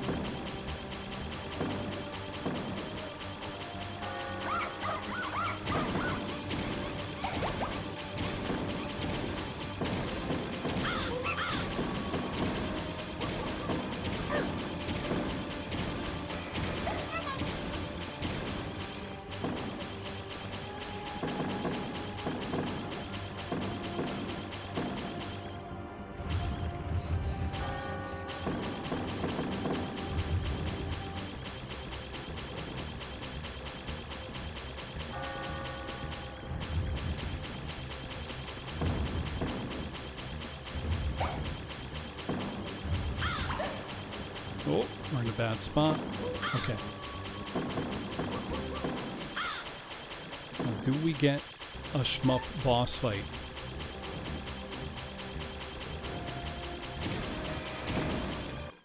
What hit me?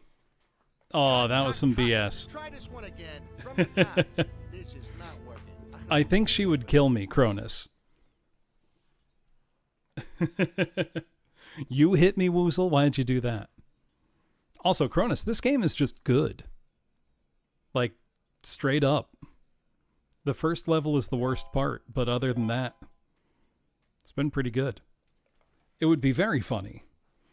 However, we are at the 2-hour mark on this game, which means it's time for Virtual Hydlide, but I do need to first take a bathroom break. So, I'm going to use the bathroom, get some water, and then it's Virtual Hydlide time. I think this will be like the 5th or 6th time that I've streamed Virtual Hydlide.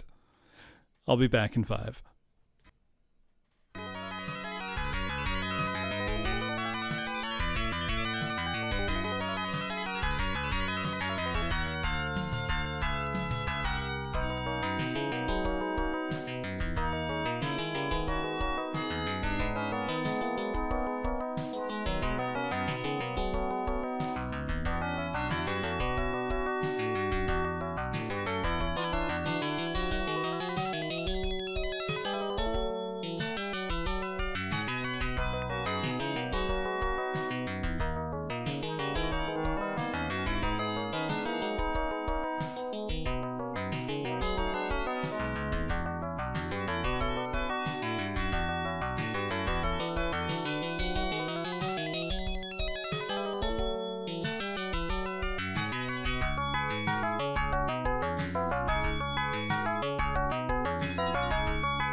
All right. Thank you for waiting, everybody. It's time for one of my favorite Saturn games. It's time for Virtual Hydlide, a perfect recreation of the original Hydlide and more, bringing true Hydlide gaming to the next generation.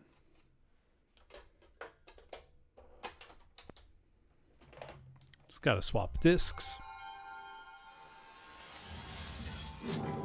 Now, important question, what should my world seed be?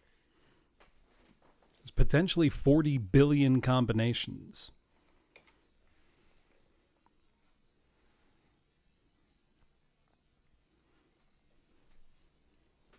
Also, I am going to play on easy to make it nice and quick. Bug dumpy.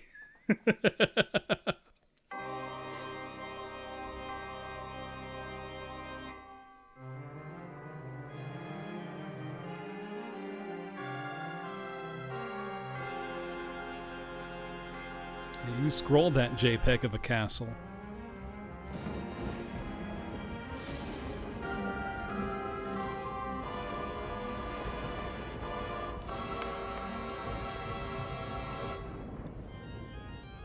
Oh no, Princess Anne.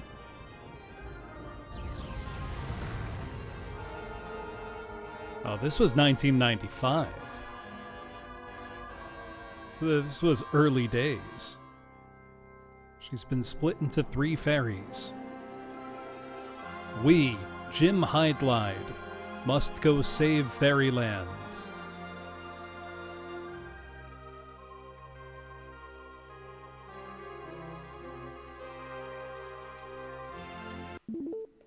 All right, let's do it.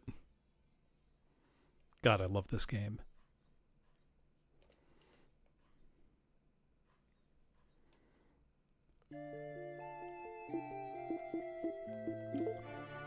Oh, it does remember. Oh yeah, I forgot I played with World Seed Telly last time. Only published in the US by Atlas Orphan, this was developed by T&D Soft.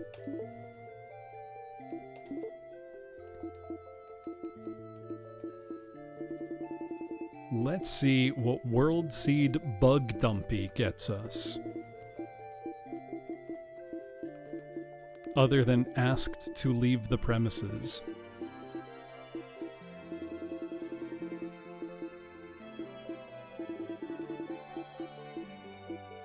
The manual really did go out of their way to remind you that Bug has a big butt. Are you sure, Bug Dumpy? Well, I caught a screenshot of that in time.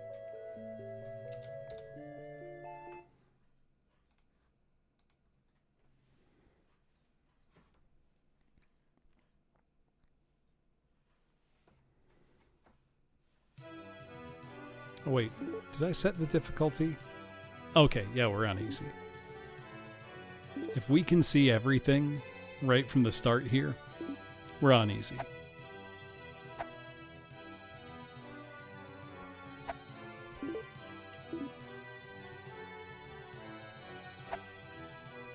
Refamiliarize myself with my controls.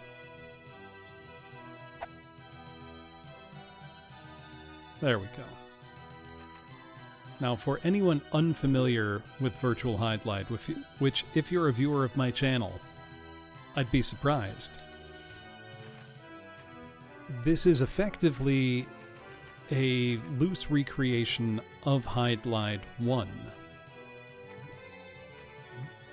Meaning your objectives are overall quite simple. Now, if you're wondering why the game looks and runs like this, it's because this is a repurposed golf game engine that was not really meant for smooth motion to this degree. However, despite that, I quite like how the game looks. In terms of like art style, I like the digitized sprites and rendered enemies. I like that Jim's armor changes with what you put on.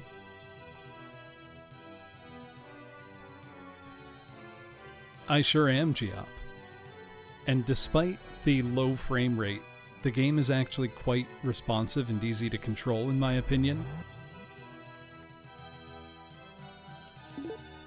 So the first place we're going is a graveyard. Right, it looks worse than it feels.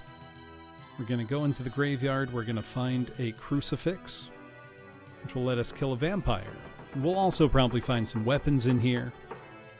Yes, it is Bones. I've streamed this at least 4 or 5 times. Also, I play this pretty regularly off stream. Like if I'm watching a stream and I want just you know, something to do, I'll just load this game up and play it.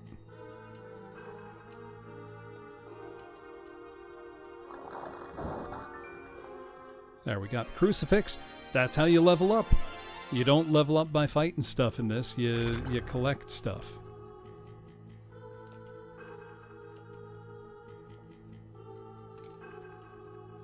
Genuinely, this is one of my comfort games, I would say.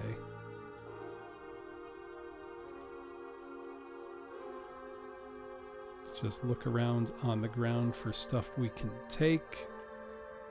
We'll see if the World Seed Bug Dumpy is any good to us.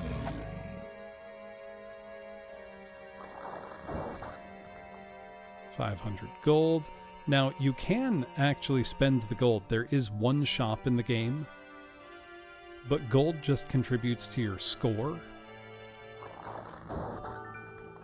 Oh, amethyst, nice. One of the jewels. Yeah, there is an shop. Really? No weapons in here?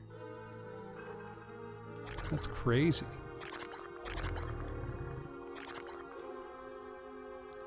Oh, that might be...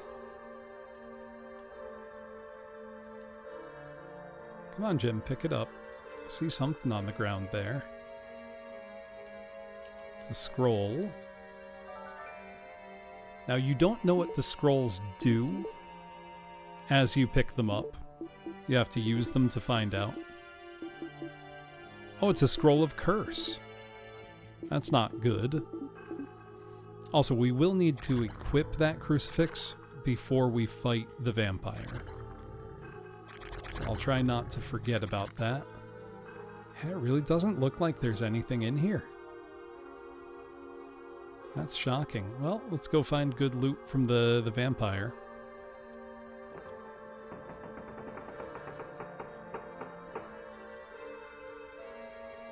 Now, on easy mode, you both have a fully filled out map and a compass pointing you to your objective. If you beat this game on every difficulty level, you unlock something called Pro Mode, which has neither compass nor map whatsoever.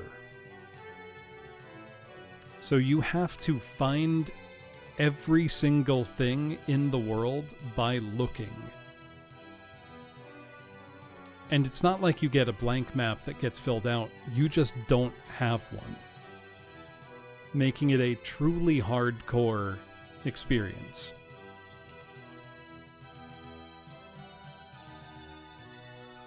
To my knowledge, fellow virtual Hydlide enjoyer and VTuber Fiora is now one of the only people to record an entire pro mode run.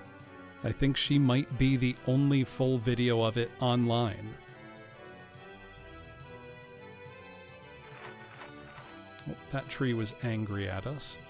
So a great example of something that changes with Pro Mode, because there's no map, you can't even do one of the speedrunning techniques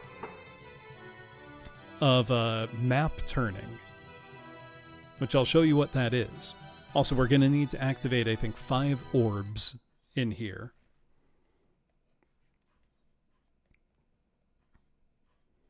But sometimes it's faster to turn on the map screen than in-game by going like this.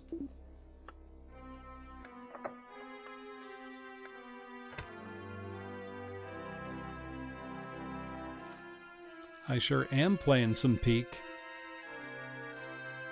So there are a number of different speedrun categories, Hal. I need to check if Zofar still holds the record for known seed any percent. I know Fiora now holds 2 categories. Jim does not tell us to hole it out or if we can get it inside his.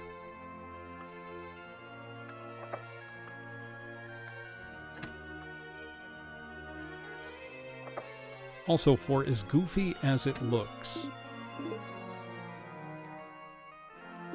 I do think this game is genuinely fun. And that everybody judging it should give it a play. All right, 1 orb pondered. We've found nothing for equipment yet.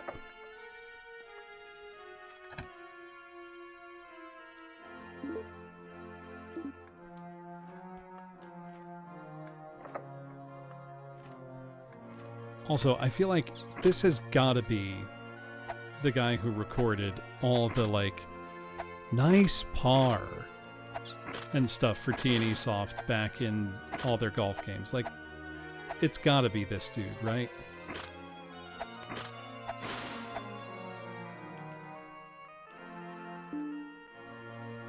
Orb pondered. There's no equipment in here. This is crazy. Also, if you've ever wondered where sit and, wait till your HP restores comes from, it's Hydlide. Not this one, but 1984 original Hydlide. If you were in a safe area, you could just sit and wait for your health to restore.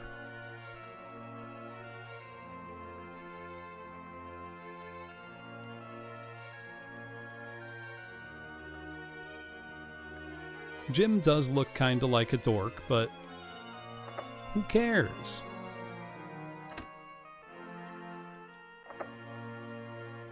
Oh, we got a treasure chest finally. I don't think we have enough images of Craig to make it work. I've not played Stonekeep. Sell me on it, Geop. Because I do love some FMV charm.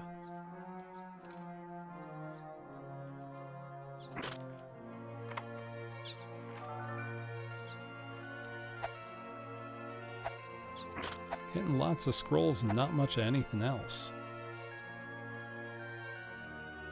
Also, shout out to how horrifically uncomfortable the beds look in this. They look atrocious. First-person dungeon crawler, lots of recognizable actors. That sounds up my alley. Was it a computer game?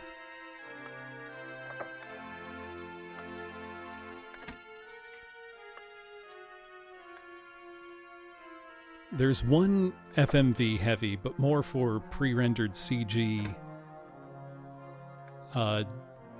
Dungeon crawl point and click hybrid I've been meaning to play, called Dragon Lore,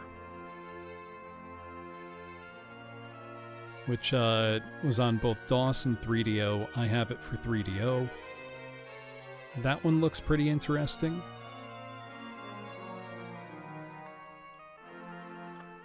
They knew nothing about green screening, had to re-record everything. That's wonderful. I love stuff like that.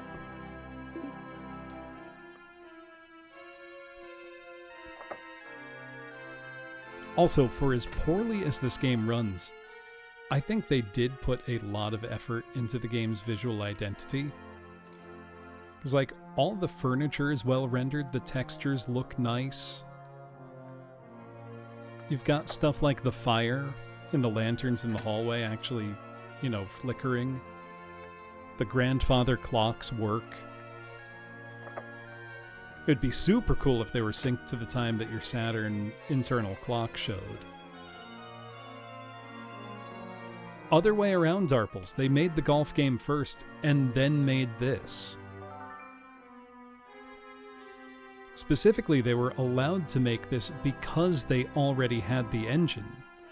Tokihiro Naito, over at T&E Soft, who's the director and creative behind the original Hydlide, had been creatively unsatisfied for a while because a lot of what his work with T&E Soft had become was overseeing porting of other people's games, to different home computer platforms, etc. And there hadn't been a new Hydlide game since 1987, and with the Saturn coming out, it presented an opportunity. They were putting their next-gen golf game engine that had proven very successful on, PC 98 to home consoles, starting with the 3DO and then the Saturn. And so it seemed like a no-brainer. We've got this opportunity. Let's recreate Hydlide in 3D for a next-generation system. And because the engine was already in place, Naito was able to get, approval to do it. I love Pebble Beach Golf Links on the Saturn. It's a game with just incredibly good vibes. And also just a brilliant engine that's a great mix of accessibility, like it's easy to pick up and play. It also has a lot of depth and control over your shots.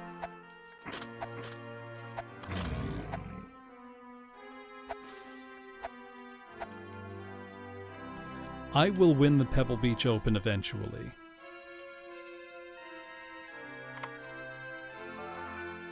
Oh, we finally got some armor. Watch it be cursed.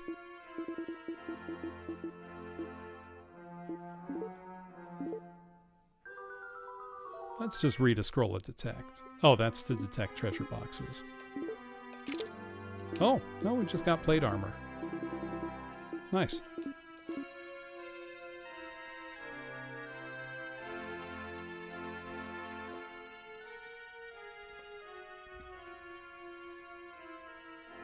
I haven't thought about it, Turkus.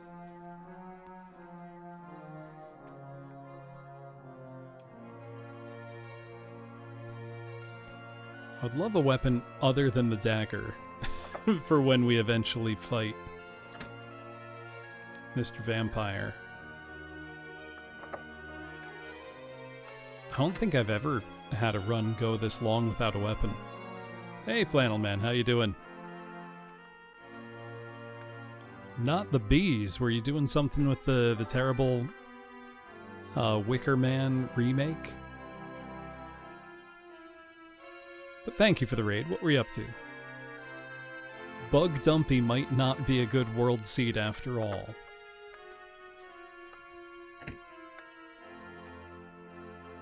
Who could have seen that coming?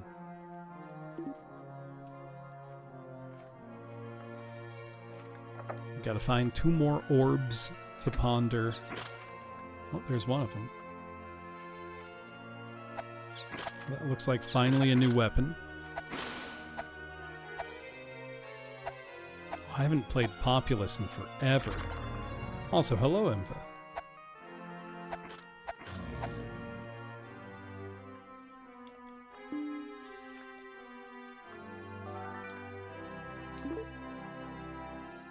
I mean, that would be a great game, Volpez. Almost never use clubs, but it's better than no real weapon. We've only got 1 more orb.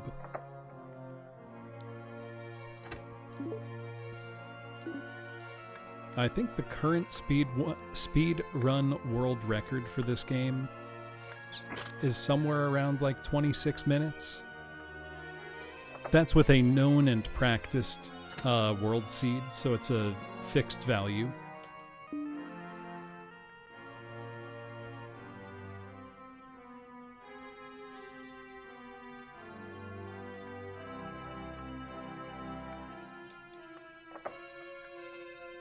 Steam version is a maybe if it works or not. What's the seed they used? I'm not sure. It has been optimized, though I don't know if there's potential for a better seed out there.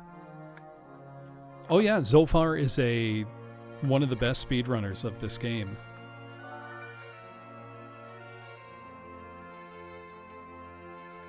The Zolfar of, SNES 9X and Zolfar's domain fame. He does have a domain. I've been there a couple times myself. Oh, he got sub 25.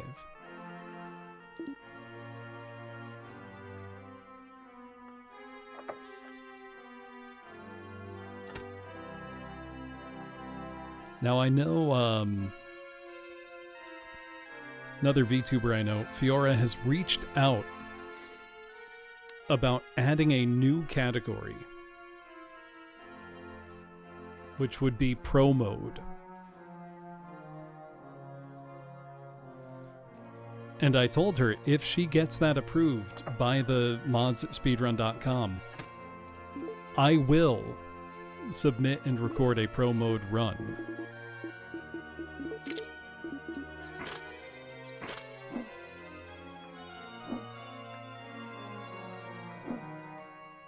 Yeah, of course, Final Man. And there she is.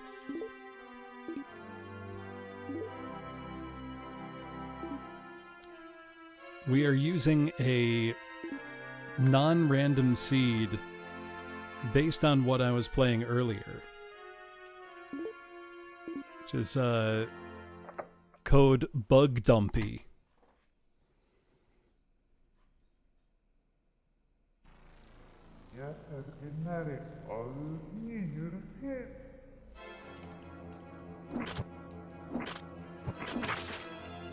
I love the super aggrieved face the vampire makes when you hit him.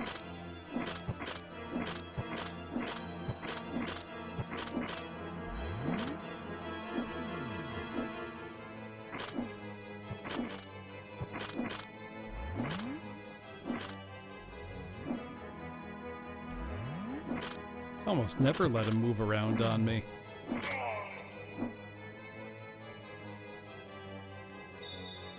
Virtual Hydlide indeed. One of my favorites. I would assume they are Vulpes. Also, to get the fun fact out of the way, the speech, the garbled speech that you hear the vampire say, comes directly from one of T&E Soft's other games, one of their golf games, which is a Japanese lady's voice saying, number of players, please. Something kudasai. Backwards and slowed down. Ooh, super magic lamp. Not bad.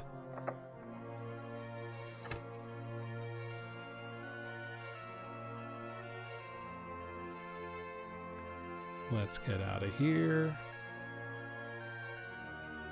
Oh, I should probably save occasionally, huh?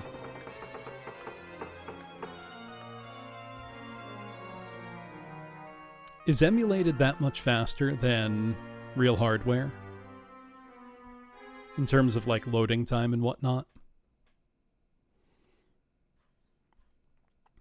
Because I feel like this game's got quite short loading times overall. This is the last game of the night.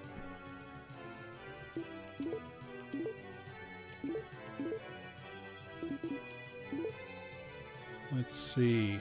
Oh, it's quite close.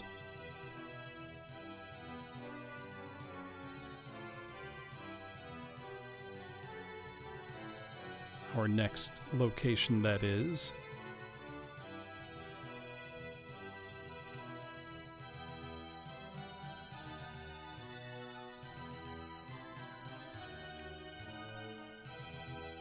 Treating me very well, Strong Badman, though this seed that we've used doesn't have great item placement.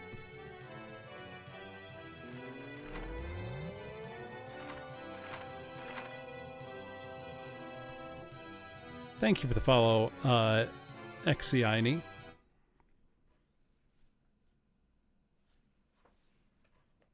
Tokihiro Naito has worked on tons of stuff.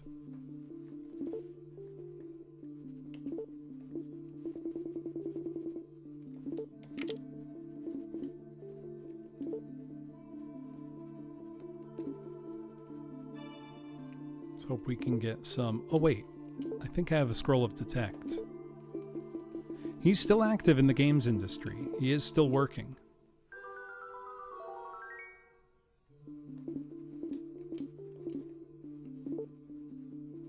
Ooh, we've got a number of them. This is one of the dungeons where if you can help it, it's not really worth fighting anything in it. Just kind of go on your way. Generally speaking, combat in this game is not necessary.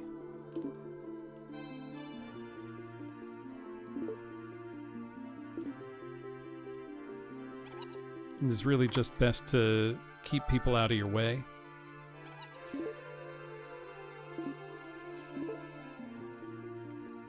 Okay, so emulator is significantly faster overall. Well, the Will-o'-the-Wisp does suck, though. I should get out of the way. The game's quite choppy. It runs at a very low frame rate. Oh, Ring of Life. That's pretty good. But the low frame rate is not a barrier to enjoyment, in my opinion. This is the kind of game that is more than the sum of its parts, I would say. I would love a new game, like in the style of Virtual Hydlide. But I'm talking like 4K full body scans of real actors.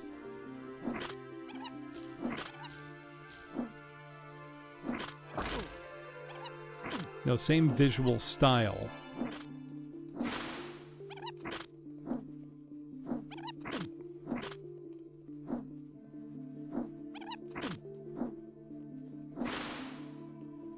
There we go.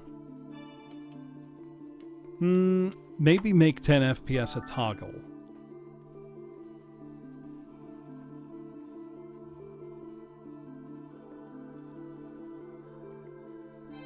We're just gonna chill out for a second, heal up. The actor for Jim is not credited. I would love to find his identity.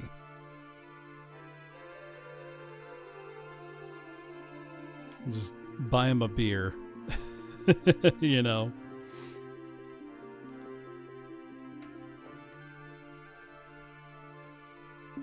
Because I feel like it's gotta be the same guy as the golf games.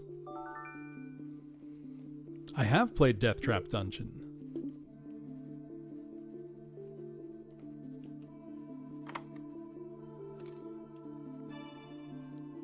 I'm shocked at how I really haven't gotten a decent weapon yet.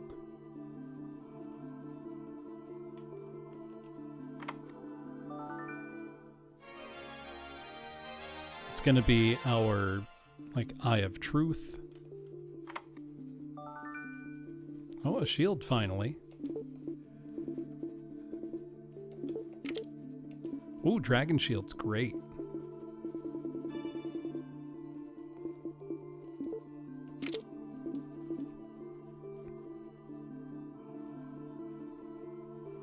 Yeah, thank you again, Flannel Man.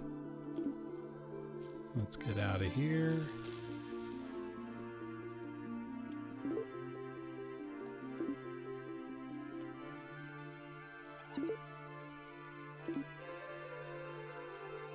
It is always a little fun for me to watch somebody else play Virtual Hydlide for the first time and see them, you know, bewildered by all kinds of various things.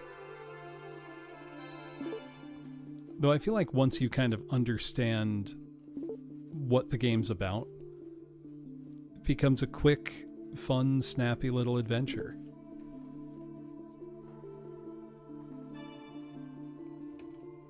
I realized it was me the whole time. It's like a Twilight Zone episode you've just written.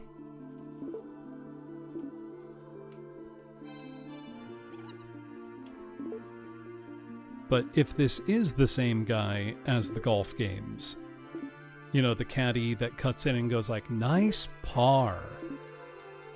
I know it's not me, because I neither look nor sound like that.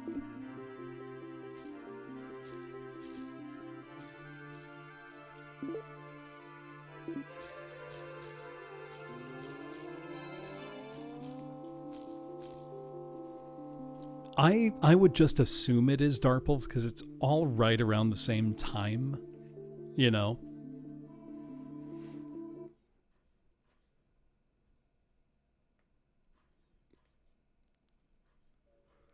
Oh, excuse me.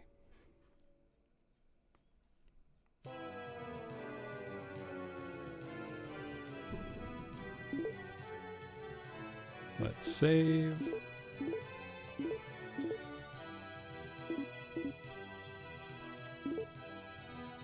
Oh my god, our next place is super close as well.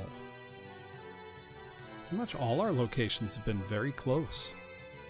I'm gonna check out this one real quick though. 'Cause there are some you can do a little out of order. Like one of the ferries you need to find is just in a forest. So you can just walk up and grab it. Oh. Item out in the woods. What could it be? Tool. Lamp of Darkness. Just chilling out here, okay.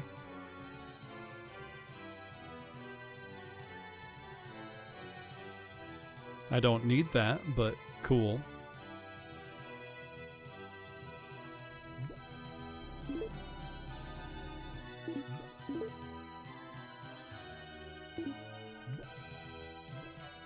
I think is this... Oh, it's the shop. The thing you want to do at the shop is buy a bunch of Stone of Fighter. Though, here... tempted to buy a weapon. Magic Sword's pretty good. But I'll see what I find in the next place first. Stone of Fighter. I won't buy anything right now. But Stone of Fighter adds +1 to your weapon, so if you super jazz up the final weapon, it just becomes super duper strong and you steamroll the last few bosses.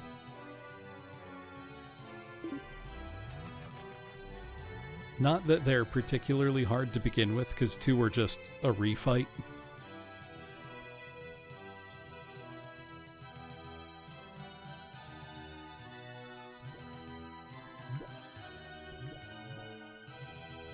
But I'm gonna need a weapon better than the spiked club right away.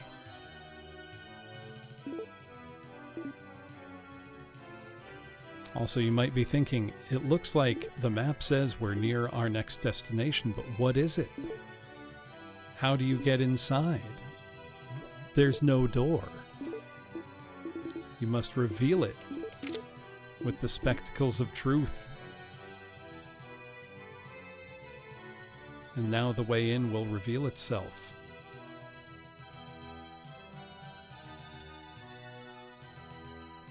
Oh yeah, the sign even says, only who can see my truth is permitted to enter.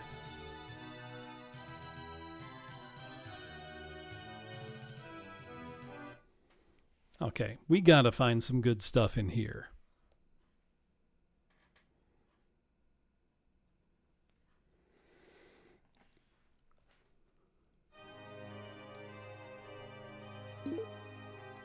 Actually, do I have any more scrolls of detect? So if I do... Oh, I should have saved one for when I get to the last dungeon. Oh well.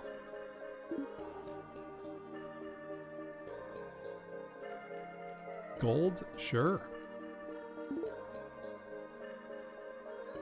Jim climbing over the wall would be very funny. Also, one thing to note in this dungeon, there are many traps on the floor, and you can actually see them visually, which is pretty cool. Like pressure plates that you can actually step around and avoid.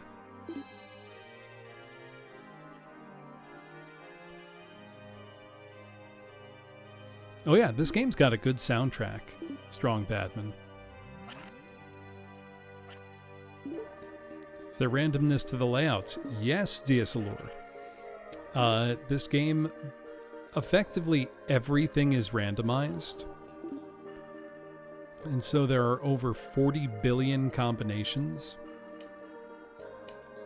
Meaning if you take a random world seed, you will be playing a different layout every single time. There we go. We finally have a sword and shield. Yeah, it's the ultimate randomizer. So we are now well equipped, finally. Yep, that's one of those traps I advised to watch out for. There's me walking right into it. What kind of ring did we get? Another ring of power.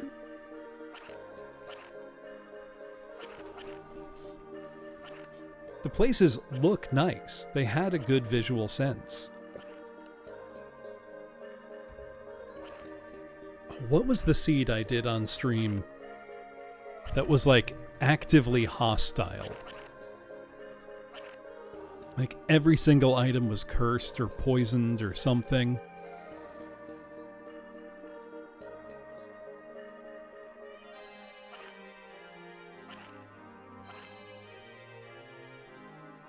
I don't remember what it was. It might have just been Bloom. I think in addition to Telly, we also did Dark Telly, and that didn't work out very well.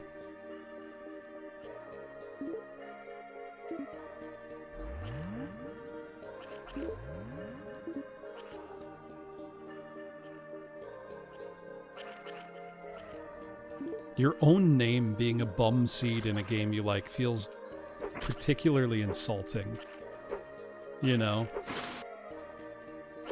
Also, I really want a sword with a magic projectile before we get into the last area. Or not the last area, but the one with the dragon boss, because it's a pain in the ass to fight without a projectile.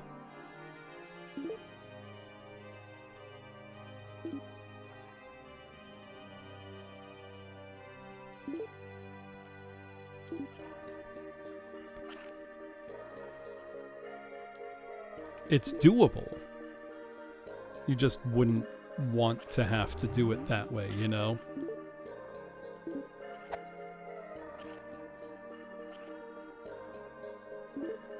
So what we're looking for is a way into that central room, which appears to have no entrances. However, it does, it's just hidden on the map view. So we kind of have to go around and find it.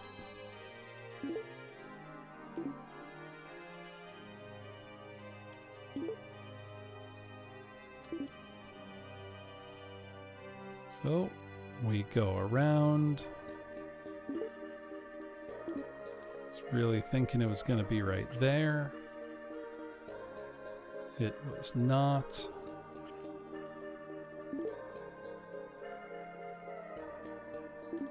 So I see where it can be.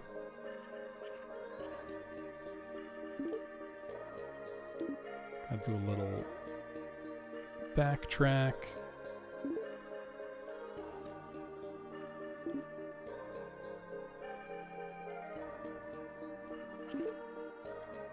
Playing this whole game with no map, whenever I do pro mode, that's gonna be tough.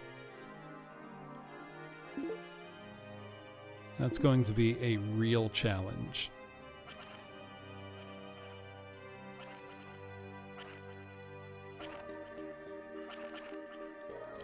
Not only no map, no compass either, and it's not like you have a incomplete map that you fill in as you go. You just don't have one at all.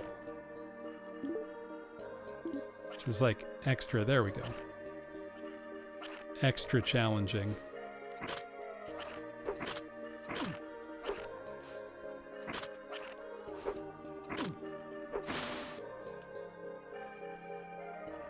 And here's our prize. HP decreasing as you run. Not every game needs to be like Lunar Dragon Song.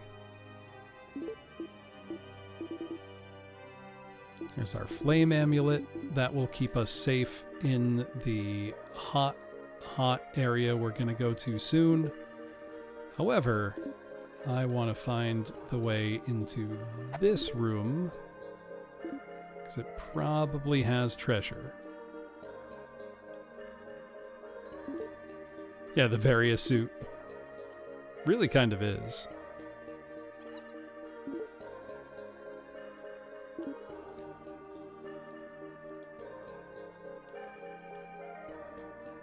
Also, I do love that the hero of Hydlide is canonically named Jim. Very, very heroic. Jim Hydlide.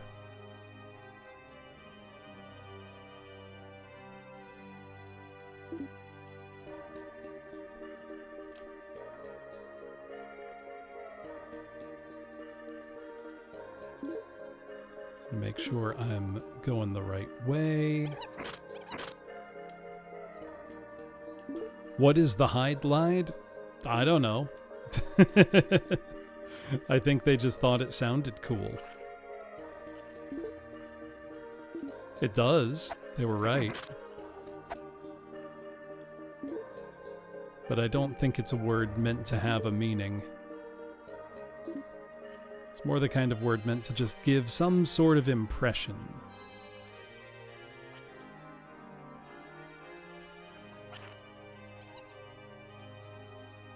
Also, the original Hydlide, when it came out in 1984, was a smash hit game.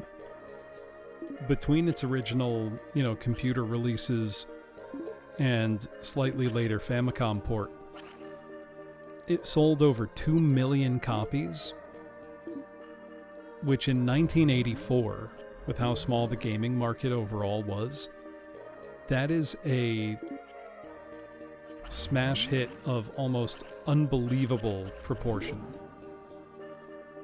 It was the game everybody was playing and talking about.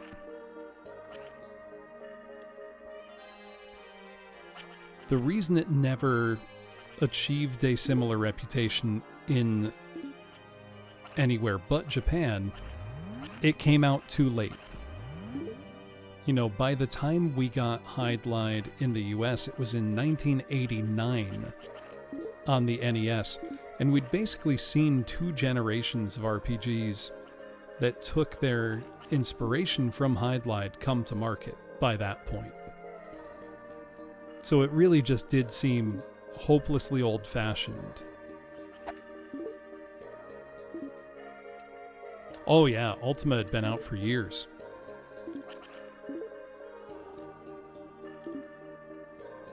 You gotta think, by 1989, games like Dungeon Master were coming out on, 16-bit home computers.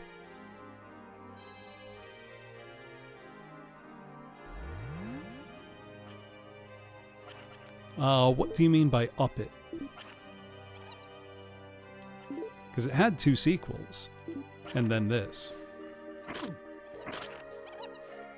The only one we never got outside of Japan in its day was Hydlide 2.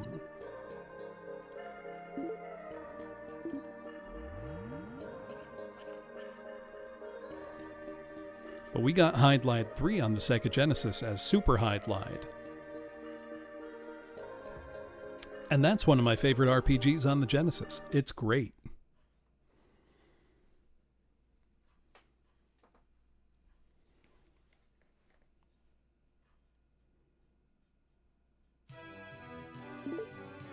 Let's change our equipment.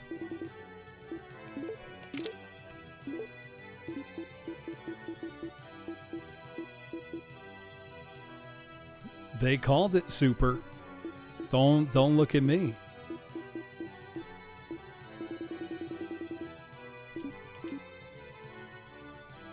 And let's heal.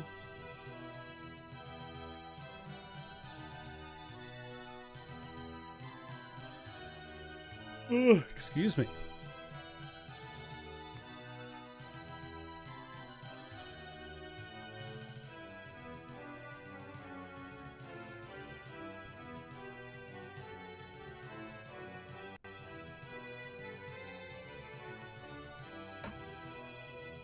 Like how Jim looks like he's just pondering. He's just deep in thought.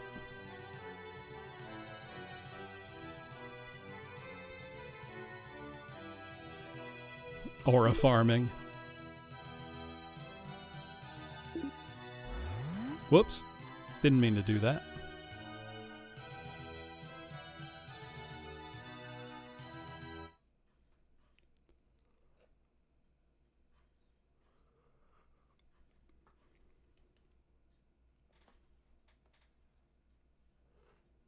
We do need a new bump combat game, desperately. Ys 11 should go back to bump combat. I'm not kidding. That'd be so sick.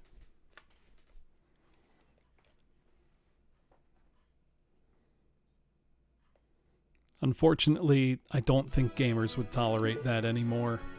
Because they're weak.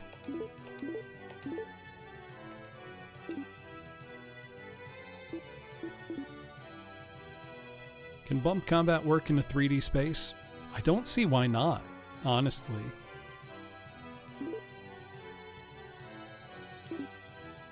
They could come up with something.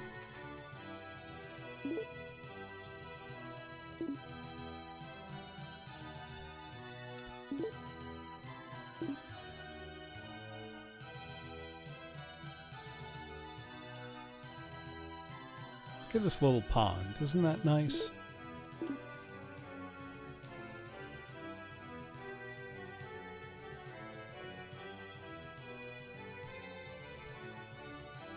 Ys 5 remake. Maybe if they don't make it boring this time. That's none of my problems with Ys 5. It's just a boring game. It's the worst thing an Ys game could be.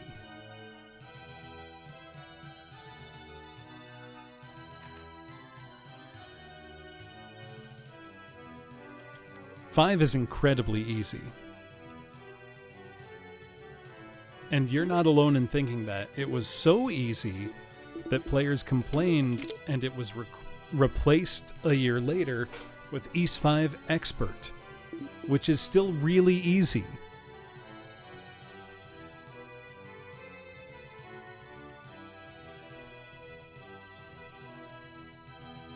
God, Ys 5 having boring music is the worst, too. Alright, everybody ready for the least enjoyable part of the game? Oh, it's that easy. You can basically completely ignore magic in the game, apart from a couple little things. Also, we better hope we find a better sword in here, or we're in a little bit of trouble.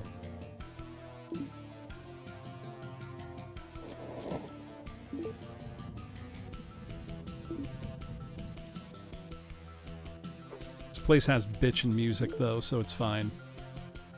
Did I equip my fire tunic? Yes. The equivalent, the flame amulet. Otherwise, you just die.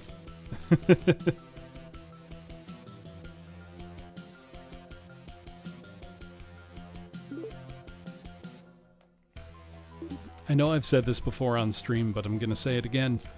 I very firmly believe that if this game ran at even a locked 15 to 20 FPS, it would be remembered today as a, hidden gem, overlooked classic pioneer of, you know, action RPG gaming. I 100% believe that. Because it's a quick, fun, easy game to play. Could this run on PS1 okay? There's no reason it couldn't. The system I want to see this on is 3DO. There's no reason it couldn't.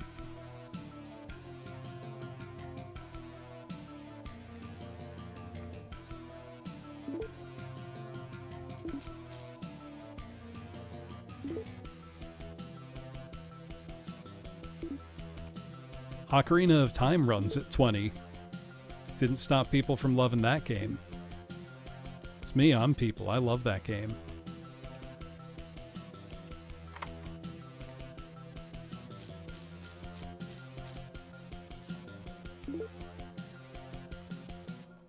At least the layout down here isn't too bad this time. You know, every now and then I do think, what if I just streamed Ocarina of Time? How surprised would people be? Would they think there's some kind of gimmick? Like that I was doing a bit? Because I remember when I streamed Katamari on PS2, everybody was like, okay, what's the joke? There was no joke, I just felt like playing Katamari. I just wanted to play, you know, a universally beloved game. But that was shocking.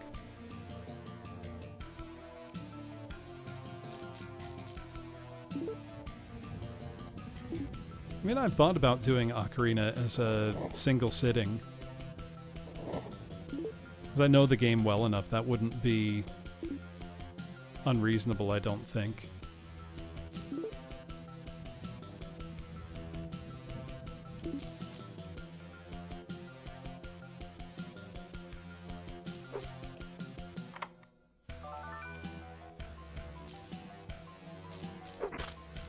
Which shield did I get? Hopefully the good one.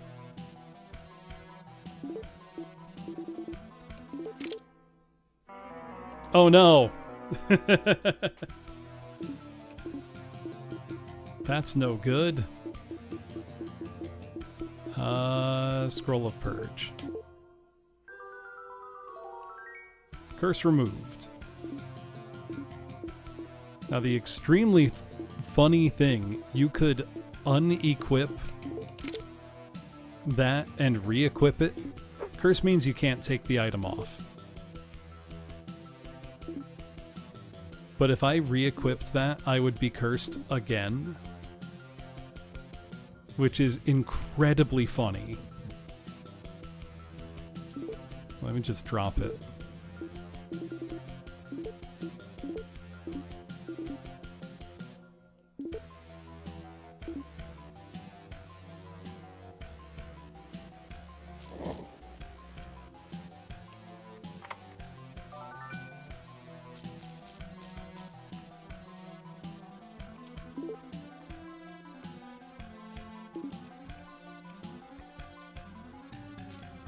Very polite of them to just step aside and let me through.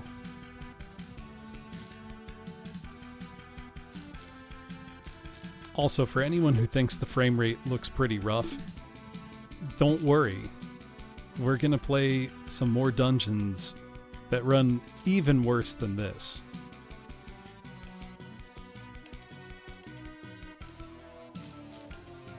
The last dungeon in particular runs shockingly poorly at times.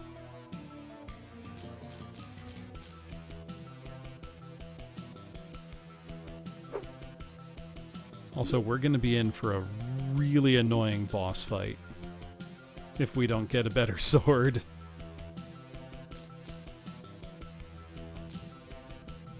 And by that I mean one with a projectile.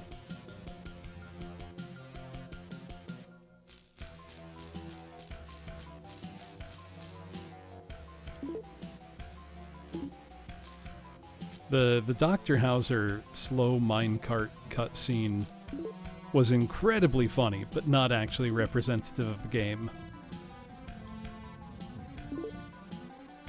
More of my 3DO doing its best and not necessarily delivering stellar results.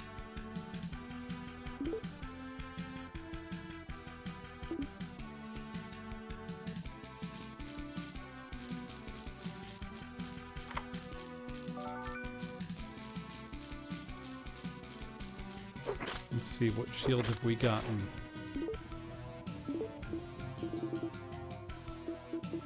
Oh, it's another dragon shield. Yep. Oh, that's fine. So we're gonna heal up for a sec before we continue on. And yeah, the final dungeon, Hee-Ho, is really slow.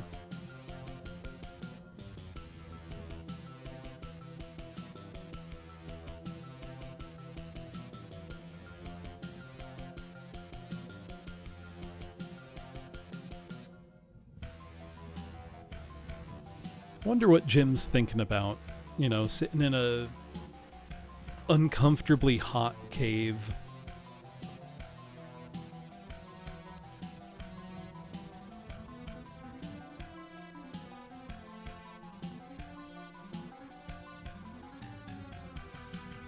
Thinking about those beans. That's me. I should make beans tomorrow. It's hot, my boot itches. Want to go home.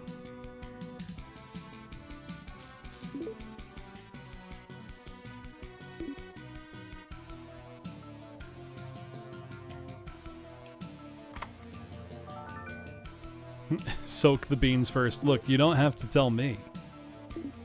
I'm not the one who tried to cheat Big Bean.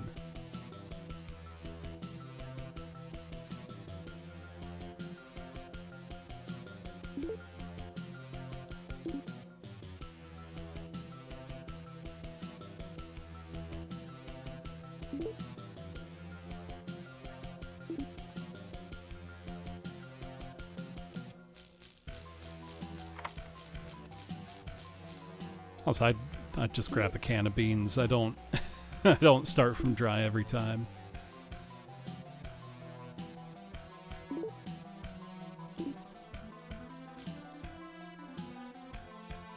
I have bags of dried beans in the house because everybody should. It's a good, you know, staple to have in your pantry.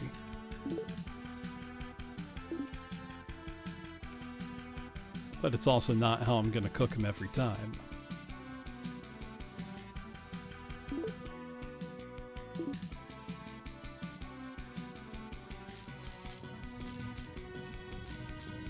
Also, the item we need from this dungeon, and the reason we're not just plowing straight ahead, we need, it's a red diamond or something. Some gem.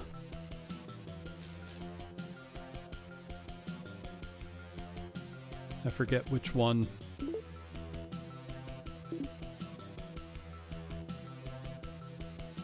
I mean, old-fashioned baked beans like that, Howl, are incredible. But, you know, they also take, you know, a whole day, more or less.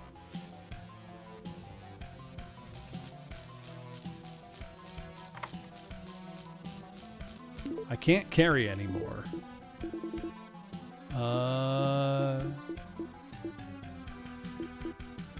Can I drop?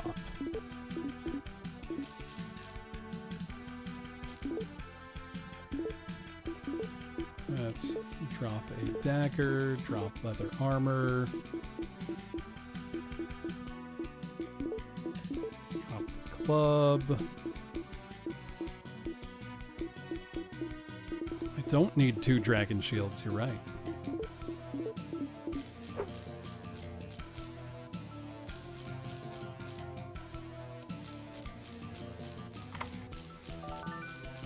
Oh, please be a good sword.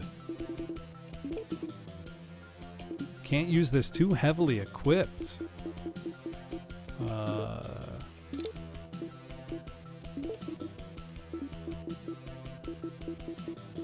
And I just dropped leather armor. Let's, Can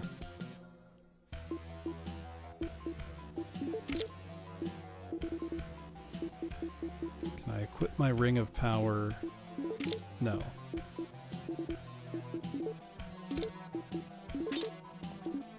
Great sword +1.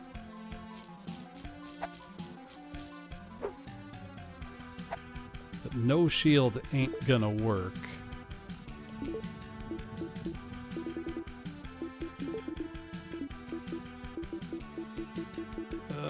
Maybe plate armor I'll take off. 'Cause I need the shield for the boss fight, for sure. Not ideal, but I think that sword's better than the magic sword for the boss. So, let's heal up. We're almost there.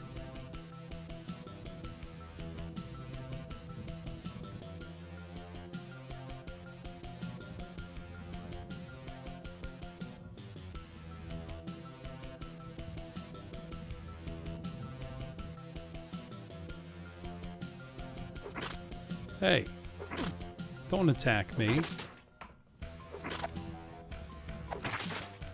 Hold on, I might die. I'd put the controller down for a second. I had to scramble to pick it back up.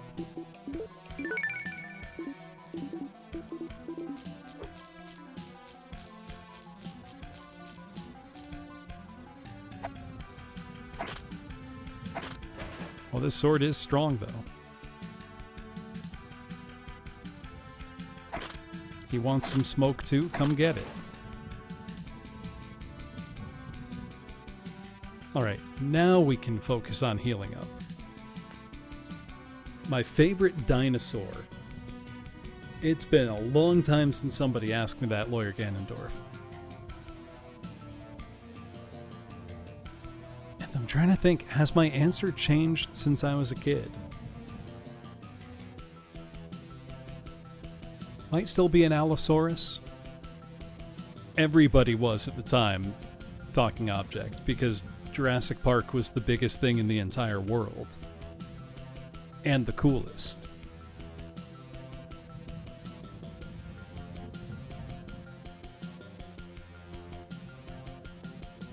Oh, got somebody coming to disturb my peace here.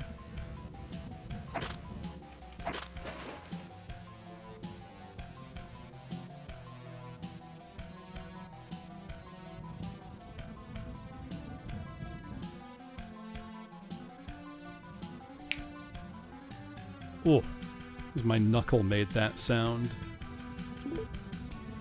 Let me save now that I got this sword.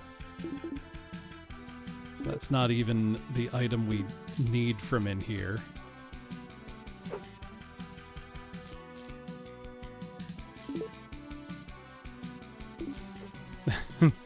Full of green dust. I may well be.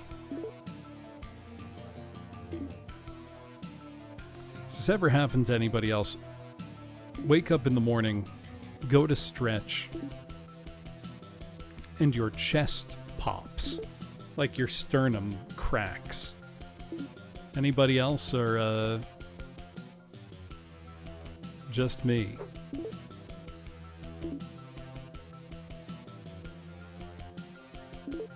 I mean, it feels good, but it's very loud. Not every morning.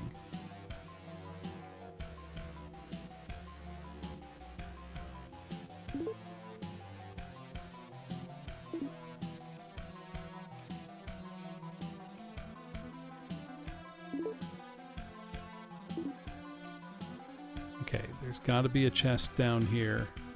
It's got to be the one I need.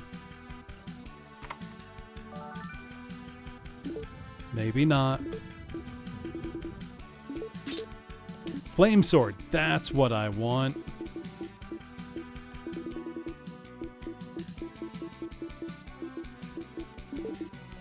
Still can't equip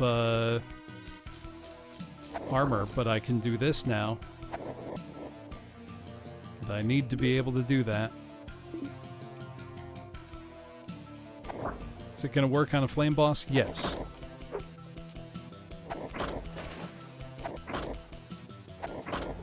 So check out that dynamic lighting. Very cool.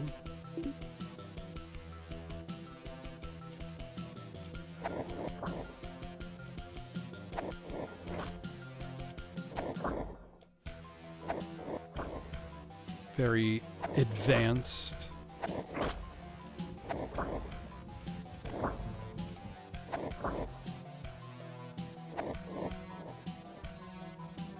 I don't need to fight that guy, so I'm not going to bother.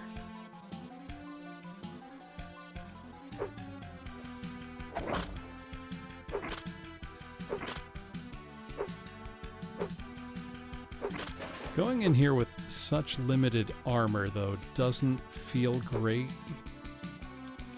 So I'm gonna make sure I'm at full health. I do also have some herbs and stamina potions that could help me out if I need them.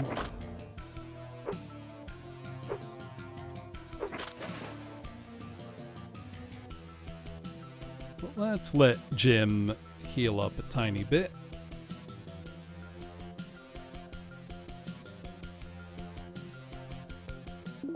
Save.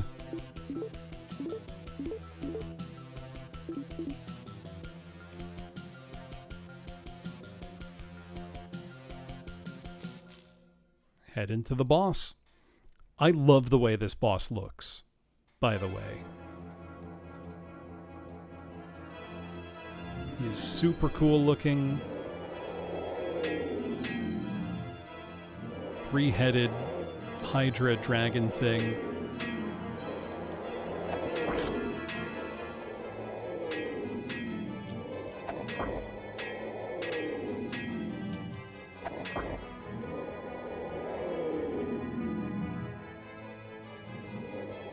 Gotta wait for it's getting quite close. I might be able to just hit it outright. Ooh, getting hit by this is no good.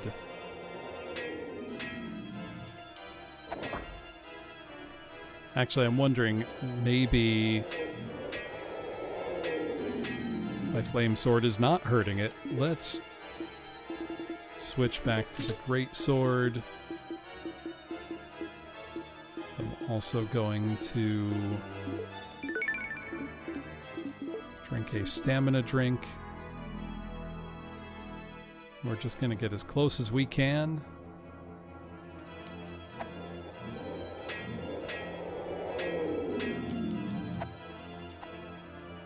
Gonna wait for it to get close enough.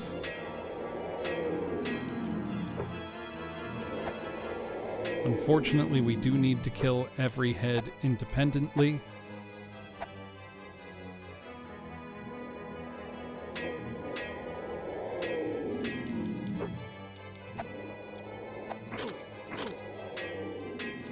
That hurt super bad.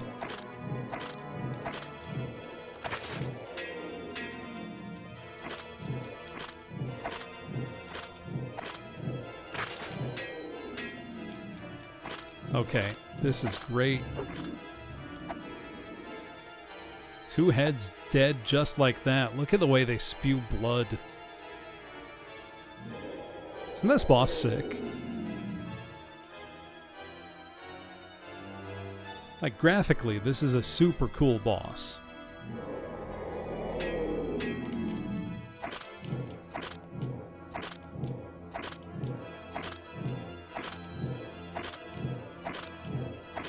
Keep doing the special attack. We got him. How do you fight this without a ranged weapon? You just saw it, talking object. I just put him in the dirt without one. You just get real close. And shield.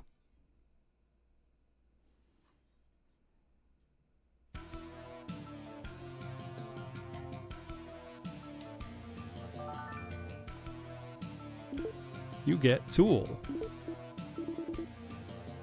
Ah, the Flute of Zaldis. Very important tool.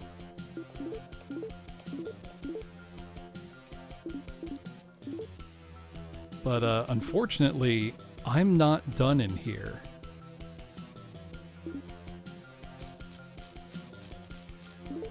There's an item I need and I haven't found it. Gotta check if there's a chest maybe in here that I didn't see. There is not. I'm getting cooked.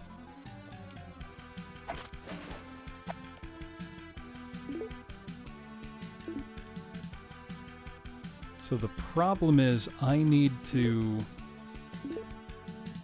What's the item I need? Not the amethyst, it's the ruby or whatever.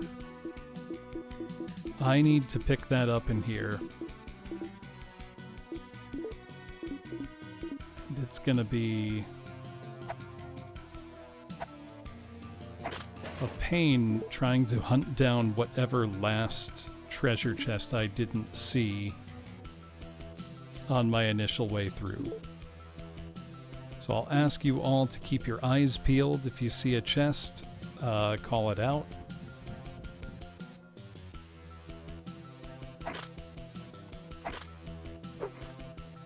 I thought I had been thorough on my way up, but apparently not.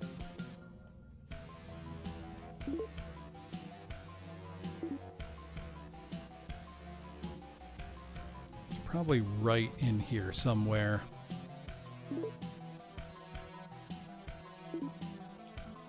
It's a bit of a mess of little passageways in here.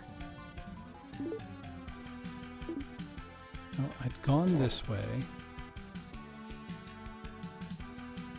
I think there'll be an open chest at the end here.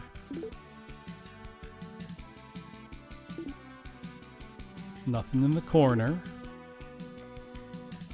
This is always the part of the game where I have the toughest time overall. I think technically I don't need all of those gems. But like, you kind of want them, because I think what they do is they make the final fight a little bit easier. Was it right here? It was! Yep, red diamond. Okay, now we can just leave.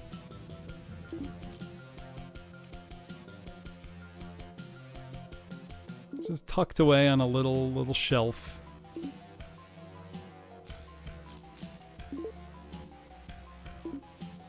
Yeah, not every item is strictly needed to complete the game.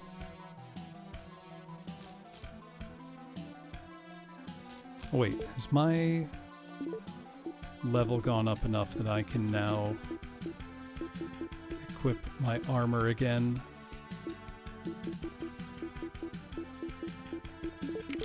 Yes. The actor is not credited or known to my knowledge, which is a real shame. Because he doesn't know it, but he's brought joy to so many people. And continues to do so.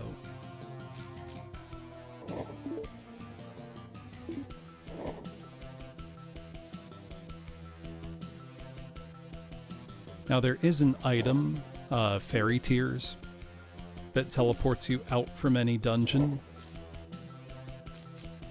But I didn't stock up on any of those because I can just walk.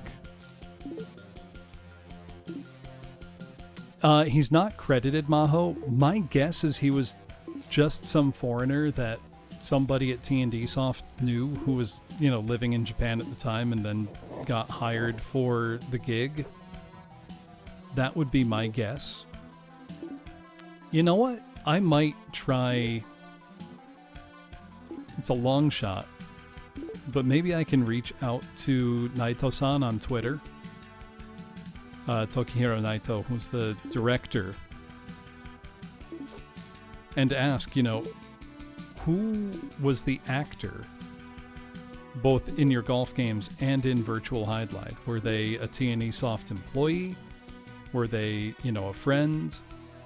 Yeah, he'd probably be like, I don't know. It was 30 years ago. But you never know. You gotta ask. Oh, it's one of my favorites, Rana.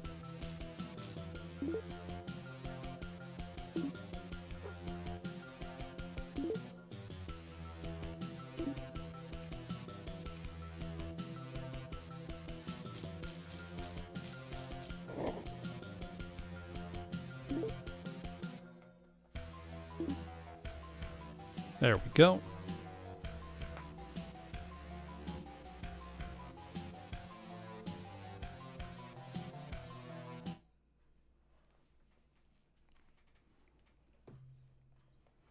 So now our next dungeon is the mine.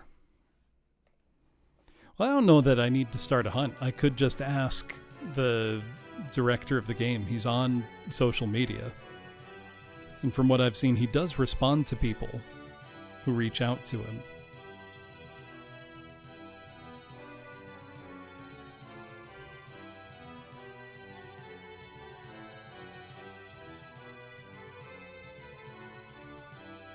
I was in a video game.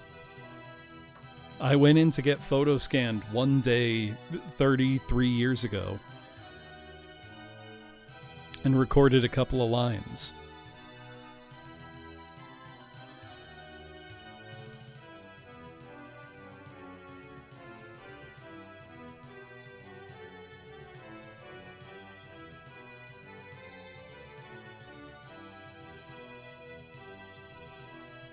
Let's heal up. Now hole it out.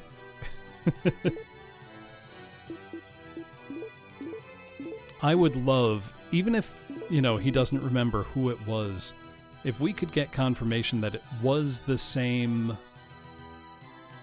guy as the golf games. That would be incredible,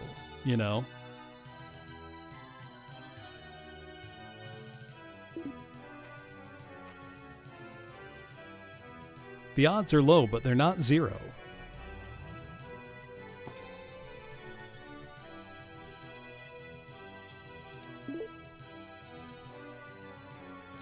Also, for anyone watching who thinks that this game looks interesting, it emulates very well, I'm just saying.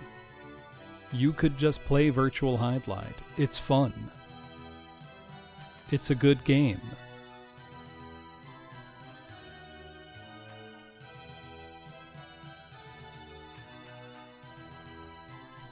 I mean, that's true of most games, really.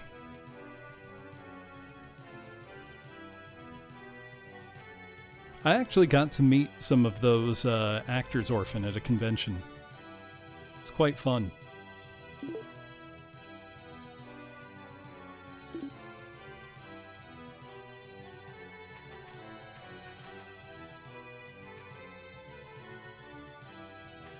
God, could you imagine photoreal Virtual Hydlide?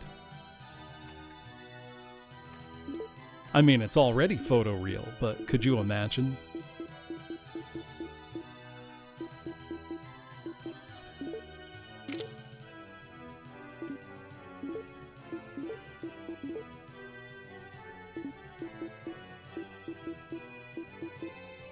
What's the Ring of Life do again?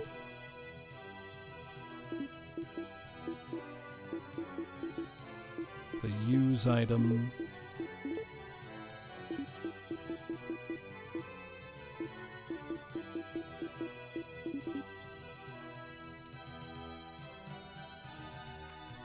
I would love if an indie team tried to make a game similar to this. But I feel like that's probably too ambitious. Because the amount of photo scanning necessary would be really daunting.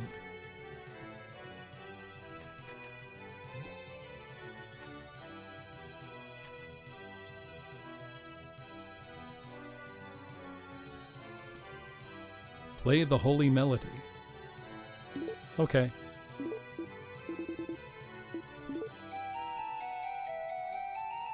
What if Jim didn't know how to play the flute?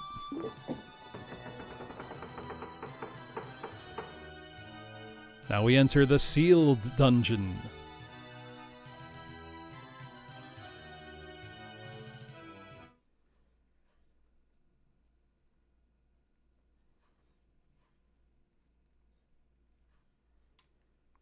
I'm sure you could make a game with the same effect using like keyframes in a 3D model. But I feel like that's not as fun, you know?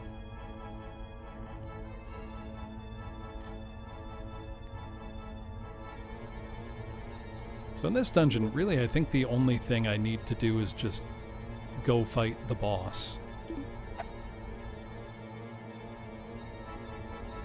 I mean, yeah, I could theoretically get better items, but I'm gonna get my best sword in the final dungeon. This is also where we start getting mimics, I believe. Yep.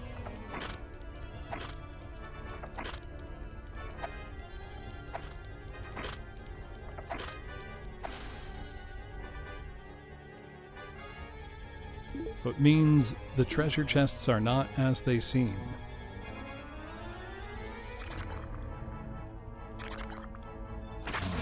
My favorite mimics. I don't have a favorite, but I do have a least favorite.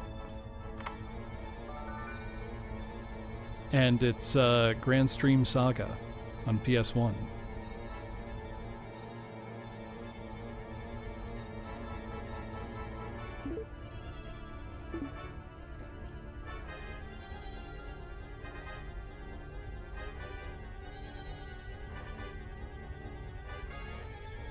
Anything in here? Nope. I like that this does look like a rugged, used mine. You know, like, the place is worn down. The walls aren't smooth. They're not even. There's bits that are jagged and stick out. Like, all of that's really cool to me. They really thought about how this should look.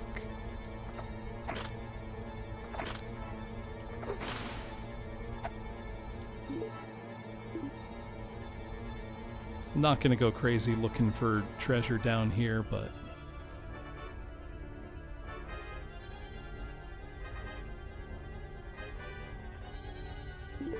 I know a lot of the items I will want, I'll get later anyway. Are you ready for the most fun minecart in video games? Oh no. Need to tranquilize myself.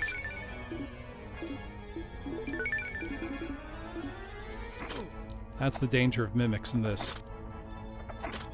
They can send you into a panic. Which, fair, I'd probably panic in that situation too. Potentially, Bearer of Peas, you can get pretty wrecked.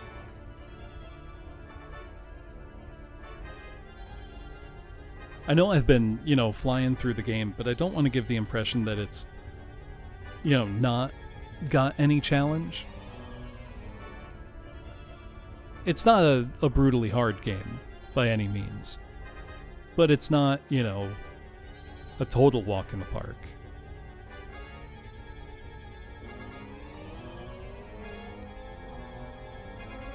I am an experienced virtual Hydlide player.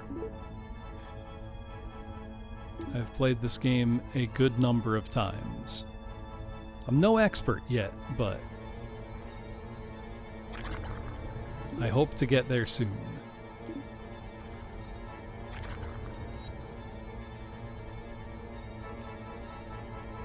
Is that what I put on my resume? You know, it's not. Maybe I should.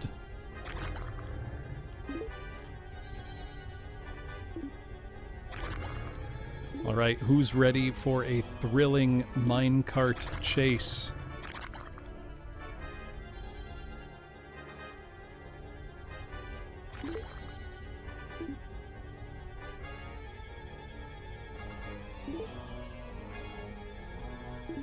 Are you ready?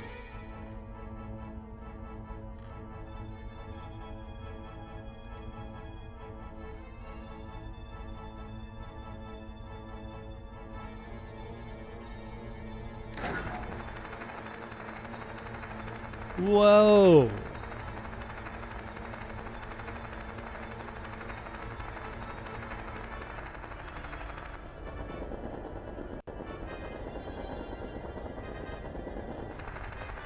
You don't need to do anything.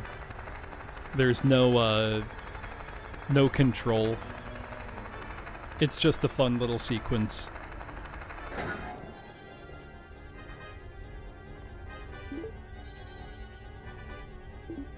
Just there to be neat.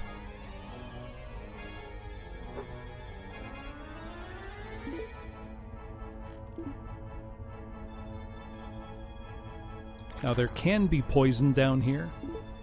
So hello Raimu. Let me shout you out real quick. What were you up to? So welcome on in, Raiders. I'm playing some virtual Hydlide as I do some viewer requested games as part of Make Me Play It May. What do you mean, oh no, Hydlide Zenroast? I love this game. I've streamed this 4 or 5 times. Hello, Falcon. Thank you. Little Coral Island. How is that?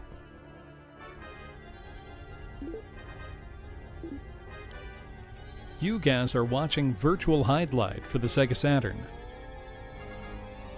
A very fun action RPG from 1995. With a built-in randomizer feature, this game contains over 40 billion potential world seeds. Which is a lot. Tonight has all been viewer-requested Sega Saturn games, so I began with Bug, then some Spot Goes to Hollywood, which was shockingly quite good. And now Virtual Hydlide, which is one of my favorites. Lion King wasn't on Saturn.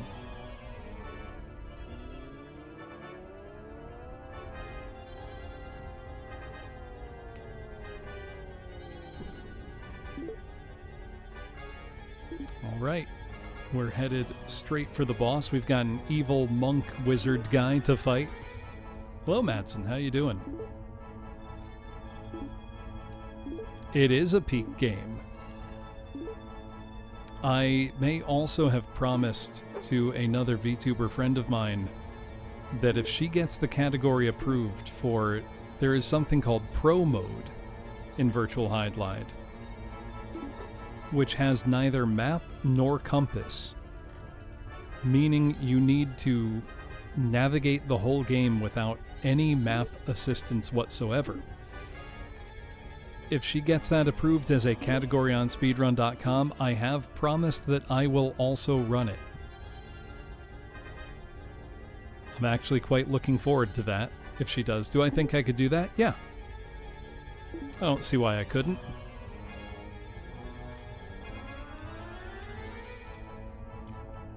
Oh, no treasure. I like how at the end of a mine shaft you see lots of disused pickaxes littered on the ground. So even the NES version of Hydlide, I'm happy to defend, because most people don't consider it in historical context at all. Yeah, look at this. We're at the end of an active mine shaft and there's tools on the ground. That's very cool. Thing with NES Hydlide is that it came out in 1989 when the original Hydlide came out in 1984. Most of what you think of as cornerstones of action RPG or adventure gaming come from Hydlide. So this is actually kind of a loose remake of the original game, which was originally for Japanese home computers. PC-88, Fujitsu FM7, Sharp X1. But even things like standing still until your HP replenishes, bump combat as a concept, predates Ys, comes from Hydlide. it was a massive hit, selling over 2 million copies in Japan. I know I have Faerun on my 3DS and have not played it. I know I would enjoy it.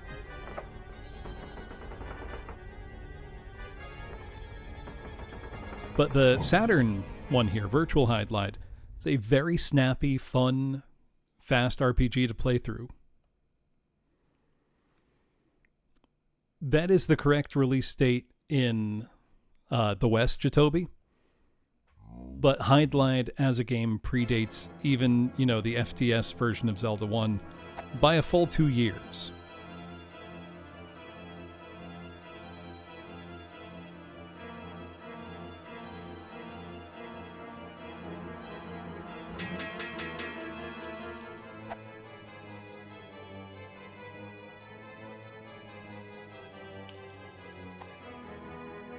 So unfortunately... Oh, no, I could equip the flame sword. Let me do that. The original was not using any procedural generation.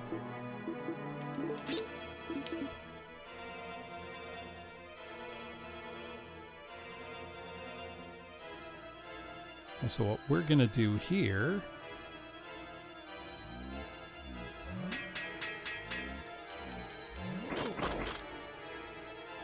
is because we have a ranged weapon as well. So that's Famicom Hydlide, Jatobi, but you really want to be looking at PC-88 Hydlide, which is the progenitor from 1984.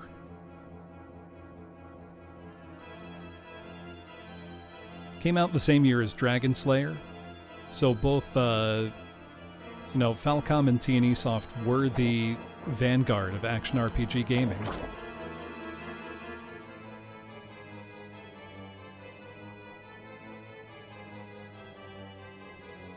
Oh, on FDS. Hydlide was only ever Famicom. If we want to be really pedantic, Zelda 1 didn't have a Famicom release until 1993. And it is worth drawing a distinction because quite a lot about NES Zelda was reprogrammed from FDS Zelda, really being almost a port from one system to another. That's me just getting really nerdy about it, though.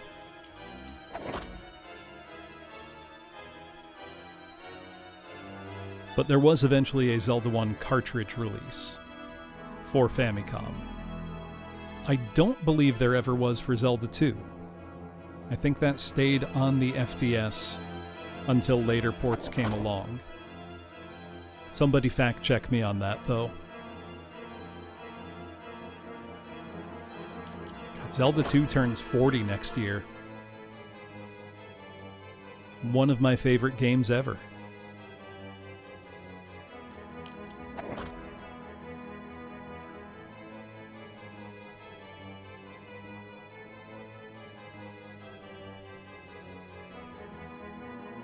The evil mage fight is my least favorite fight in the game, which stinks because we're going to have to do it again later at the final boss area.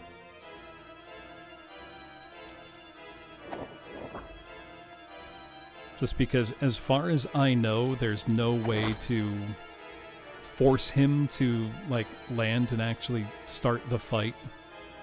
And that's the only time you can hit or damage him, is when he makes contact like that. How do discs compare to cartridges? So, when the Famicom disk system came out in January of 1986, the absolute maximum that a Famicom cartridge could hold was 40 kilobytes. 32K character ROM, 8K program ROM.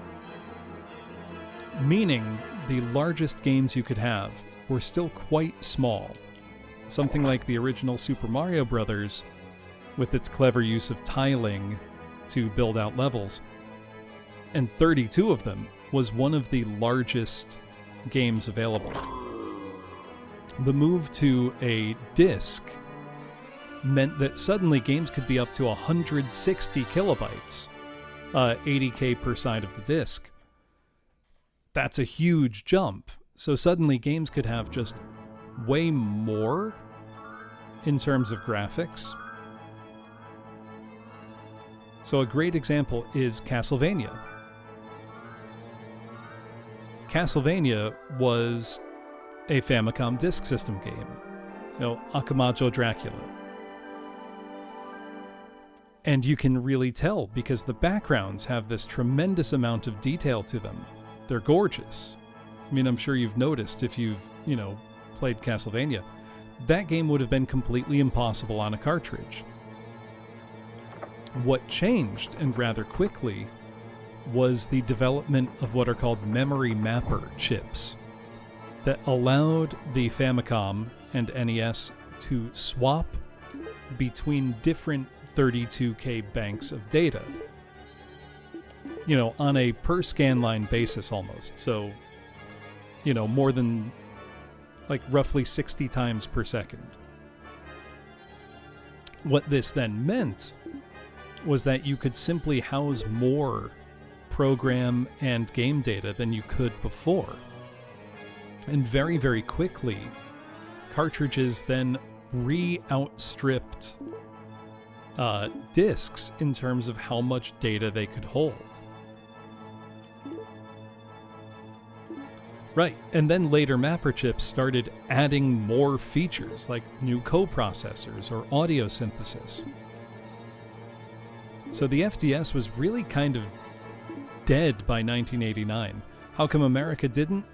Because by the time we got the NES in North America at all, 1985, 1986, by the time it was clear that the NES was successful, mapper chip technology has already, been developed.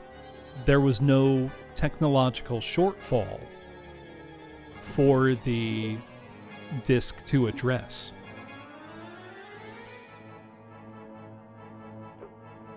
I've got to get a copy of Lagrange Point.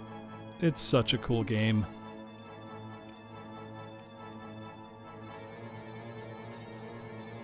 You'll sometimes hear people talk about the Famicom Disk System as if it wasn't successful, which is not historically accurate. It sold 5 million units.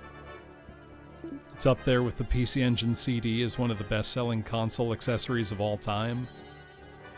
It has a pretty large library of games. Now, many FDS games did get ported to cartridge once cartridges could keep up with that kind of storage space. So Zelda 1 and Zelda 2, as we know them in the US, were originally Famicom Disk System games that were, significantly reprogrammed for their cartridge release.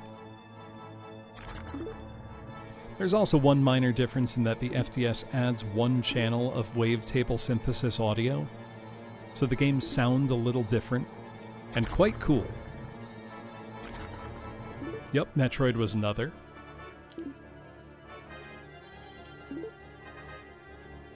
That's true, Jatobi. The FDS also represents not the first, but one of the very earliest instances of digital games distribution. Because what you could do, the discs for the Famicom Disk System were always intended as rewritable. So let's say you bought a game or you bought a disc and it only had game data on one side. You could go to a disc writer kiosk, pay a small fee. Thank you for the follow D Firestar. But you could pay a small fee, say 500 yen, and get a game written to the disc. So let's say, and a lot of these were reissues of earlier Famicom titles. So let's say you had bought an FDS and there were cartridge games from early in the Famicom's lifespan that you just didn't own, like tennis or baseball or golf. Popular games, but which would you rather do? Go to a kiosk writer and get it written to a disc for 500 yen? Or pay, a couple thousand yen for a cartridge? It was obvious. It was good math to a lot of consumers. It's It's also one of the only times in history when digital games distribution actually made the games cheaper. Because, you know, you didn't need to print an expensive cartridge. But yes, there was an earlier form of games distribution. Not for the Famicom, but for the Intellivision. There was a phone line service that let you download games over your phone line for your Intellivision. So the idea of digital games distribution is about 45 years old. Maybe even older. Satellaview is also just such a fascinating experiment.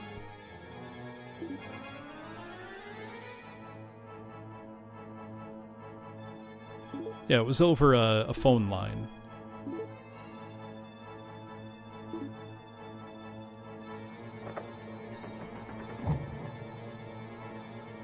Alright, now let's go find a ferry in the woods somewhere. Then we can go use the Tears of the Earth to raise the penultimate dungeon. It was very expensive, Aaron, which is why it wasn't successful.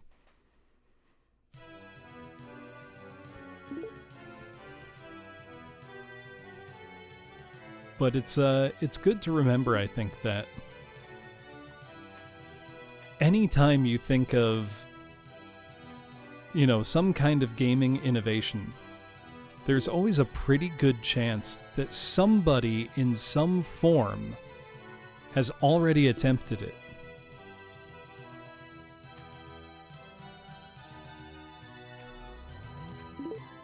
And I think that's kind of awesome.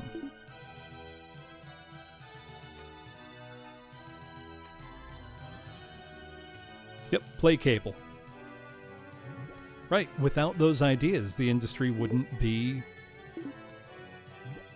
anywhere near so advanced. And sometimes it's easy to look back at something and say, okay, this was obviously a dead-end technology. But then you have to stop and think, was it really that obvious, or do we just benefit from hindsight?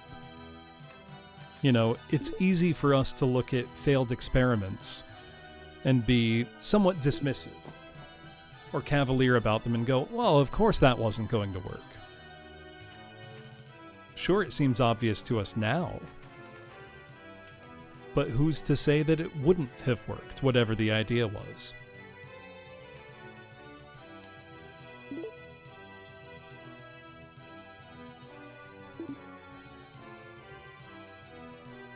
Right, we are hunting for a ferry. Right, nothing works if you don't try.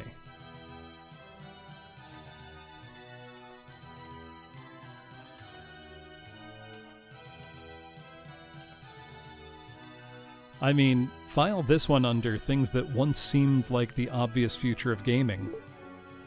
VR. It came quite close with things like, you know, the Oculus Quest and Valve's Index. It has never really broken into the mainstream. It, I think, will always remain a niche hobbyist item.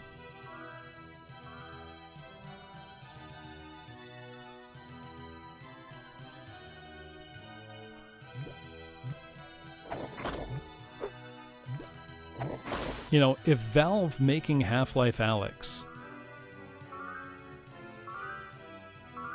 wasn't successful, what hope does anything else have?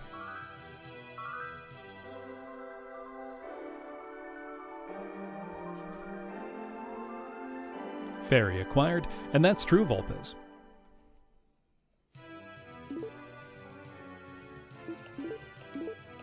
I still desperately hope that Valve won't make Half-Life 3, but will make what I've actually been waiting for, which is Half-Life 2 Episode 3.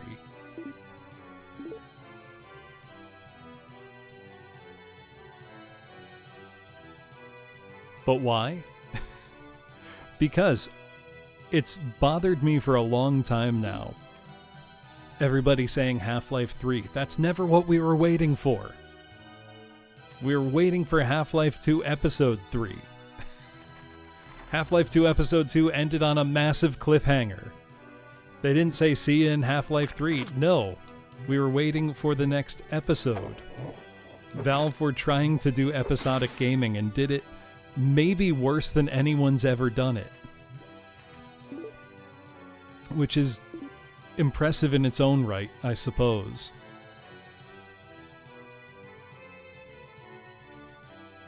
I don't think anyone's quite gotten the idea more wrong. Did Sonic 4 eventually get Sonic 4 Episode 2? I know Sega generally try to just sweep that one under the rug.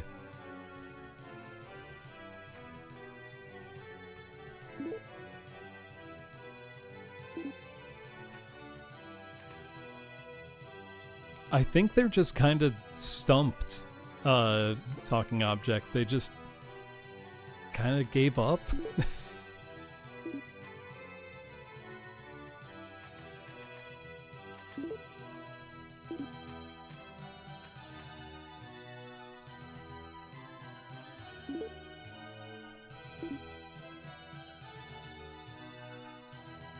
I think that's a warp point.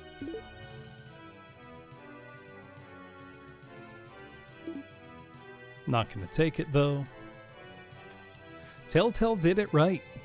They also then spread themselves way, way too thin as a company, which is what led to, their collapse. But they tried. Danger. Weak bridge.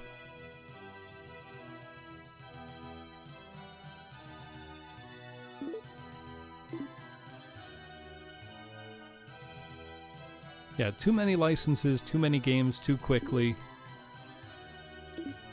All fell apart.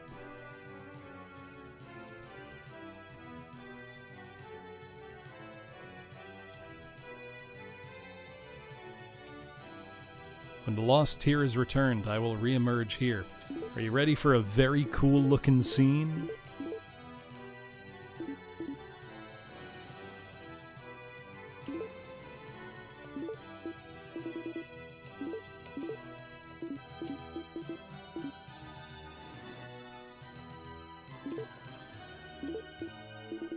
Come on.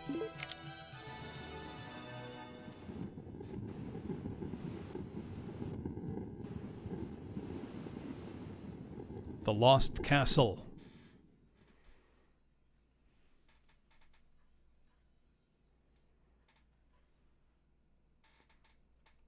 Now here's where we have a hell of a treasure chest hunt.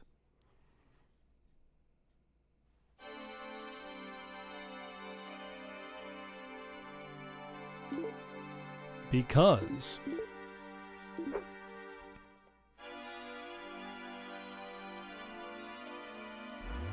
within this arena, first we've got to find the entrance to the real dungeon we're going to be going to. Hey Blue Sharks, how's it going?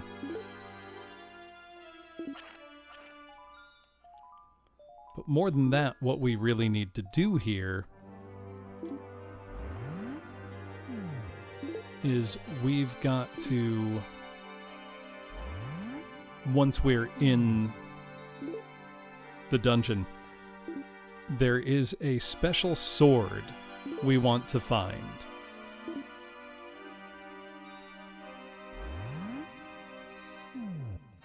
And it means we're going to have to check. There's 2 layers and 8.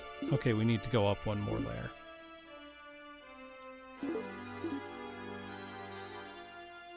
Two layers of 4 potential paths we can go.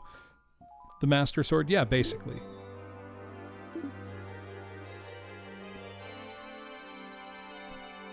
And that is the best weapon in the game, and it's what we want for fighting Varalus, the final boss.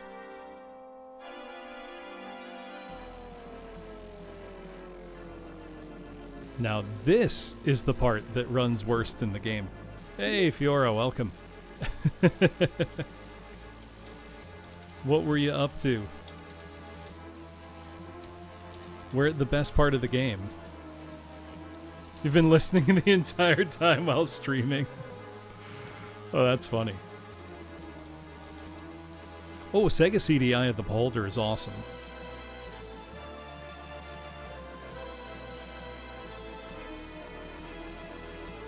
Thank you for the follow, Reiska. Yeah, that's a Yuzo Koshiro OST, I believe. Which, funnily enough, I was both talking about and to Yuzo Koshiro earlier today. He's very responsive on social media.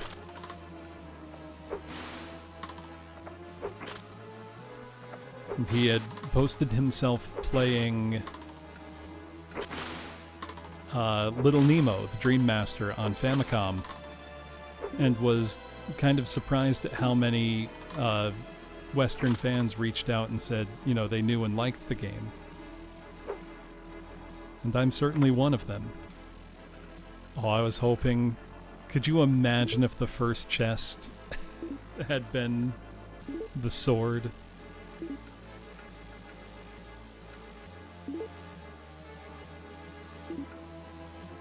So I got to introduce him to the pioneering comics and animation work of Winsor McKay. It's not every day you get to directly interact with your, you know, game composer musical idol and introduce him to something he didn't know. Oh, thank you, Reiska. I play everything from real hardware, so you're seeing real composite out of the back of my Sega Saturn. No, no upscaling, just Sega Saturn. Oh, don't bite me, please. You're a mimic as well, aren't you? Yep. And so are you, I bet. I gotta deal with the others around me first. Depending on the system, I'll do S-Video. But I think most people played Saturn on composite. Also, I just don't have an S-Video cable for my Saturn. I do for my 3DO and my PCFX. Those look great. Played as such. 3DO especially, I think, looks fantastic over S-Video. And I would love for some madman to port this game to 3DO, which I think would be completely possible. Because this game runs on T&E Soft's Pebble Beach Golf Links engine, which was an early 3DO title.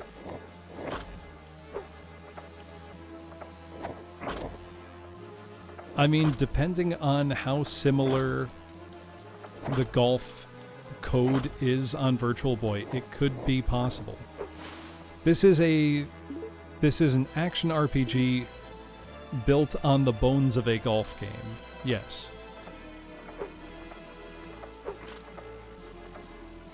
Genesis port when I think there's too much difference in the code base. Sadly. Also, hello, Mimic Chest. There are a lot of your namesake in this dungeon.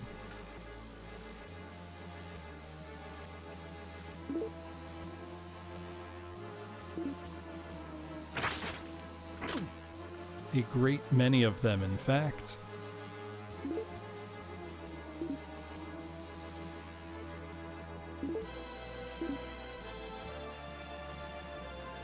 Yes, a golf game.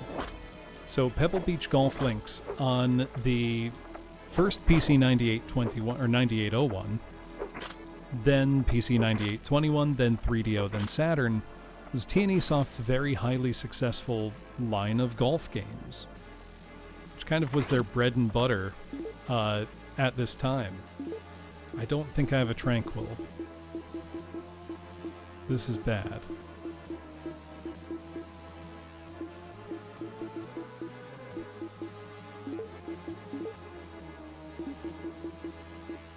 Bad indeed. I can't control Jim right now. He's a little freaked out. I gotta wait for this to pass. I think it passes naturally. Okay, there we go.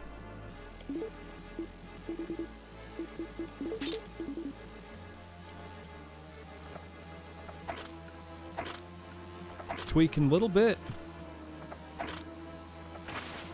But yes, the reason this game got to exist in the first place was because Hydlide series director and longtime creative at TNE Soft, Tokihiro Naito, around 1994 was very dissatisfied with the kind of work he'd been doing, which was a lot of overseeing kind of ports of other people's games. He hadn't gotten to work on an original project in some time. You know, that's probably a good idea, Fiora. But essentially, Naito-san was dissatisfied, and with a new generation of consoles coming out, they decided, what if we remade, you know, our biggest hit? What if we remake Hydlide as a 3D action-adventure game on the basis that, well, we've already got a 3D engine? Because they had written a 3D polygonal engine for Pebble Beach Golf Links, which also made heavy use of digitized actors in full motion video. And so Naito got the green light, and that's how Virtual Hydlide was born.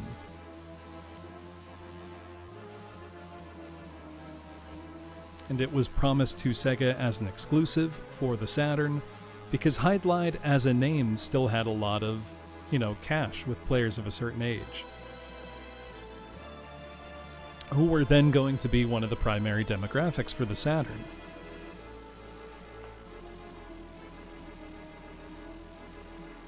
But because Pebble Beach Golf Links was on a number of platforms around the same time, I would love to see an attempted port to 3DO, which doesn't have as much memory as the Saturn, but I think it would be possible. It might run a little worse, but you never know. After seeing work that a lot of, you know, homebrew developers have done on the 3DO lately, people have made some really impressive stuff. You know, things like porting Hydlide. Or not the Hydlide. Porting Tomb Raider. Open Lara. Sorry, I saw Hydlide in the chat and couldn't help myself.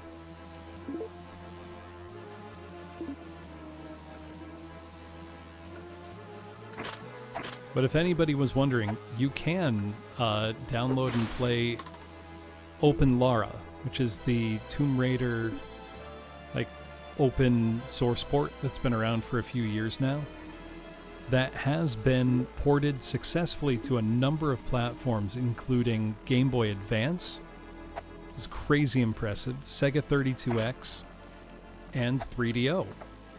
And I've tested out the 3DO port of Open Lara, and it runs really well and looks good. It runs usually between 15 to 20 frames per second, which is not great, but not much worse than Saturn or PlayStation.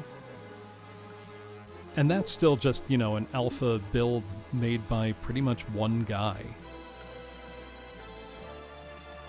So if Tomb Raider can run fairly competently on the 3DO, I'm sure somebody could get Virtual Hydlide working.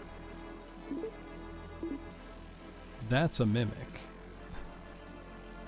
Those are both mimics.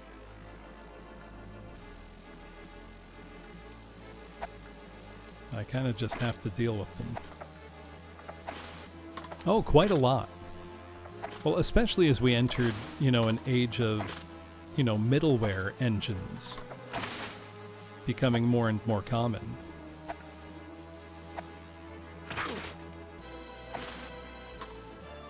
I thought it was 1 megabyte versus 2. I know it has a significantly slower core clock speed for the CPU.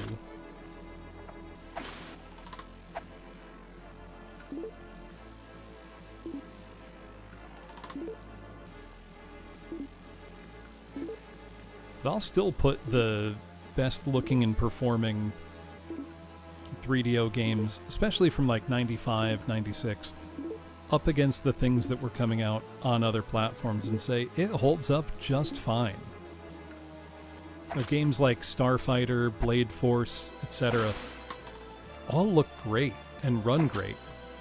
Hey Sarzak, how's it going? You were playing some Saturn tonight, weren't you? What were you up to? I'll shout you out in a second when I'm not dealing with some bloodthirsty mimics.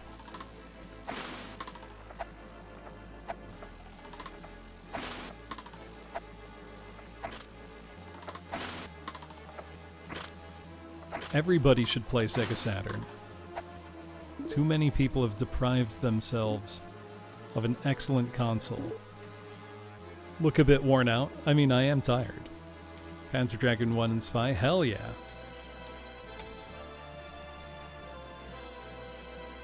Who's your favorite in Virtual On? Oh, you got SCART cables? I'm a little jealous.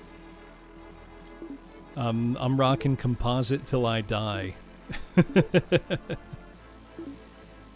Okay, we don't want to go down yet. We need to check everywhere on this floor for the Sword of Light.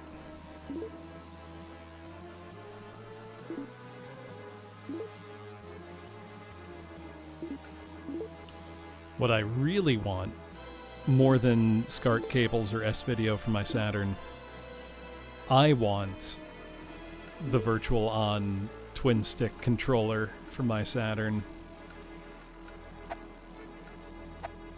Was this one not a mimic? No, it is.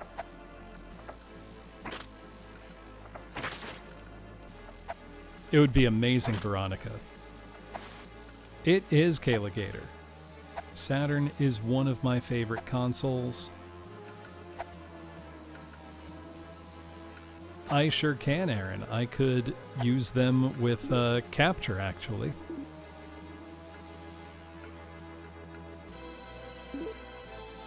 One advantage of...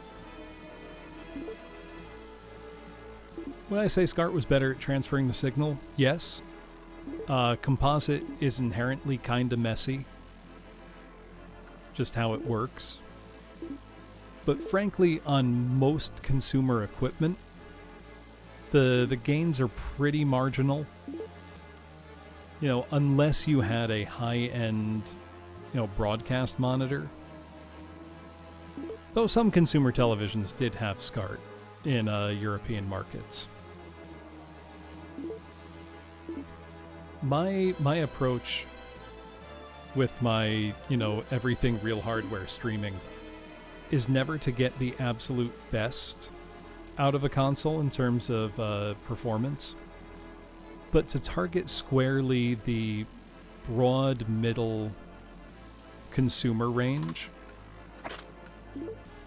And by that I mean, most people that I knew, growing up, nobody had a fancy high-end PVM or BVM unless you had a parent that worked in professional video production and, stole something from work. You were probably playing on a consumer-grade, CRT. Maybe you were doing composite. Most people, maybe 50-50 RF versus composite. We always had composite, but my dad is a nerd, shocker that, you know, I turned out the way I did. So I've always found it much more satisfying, personally, not to chase the extremes of what is possible, but to find that kind of average consumer experience. Please be a sword. Oh, well, jewelry's good.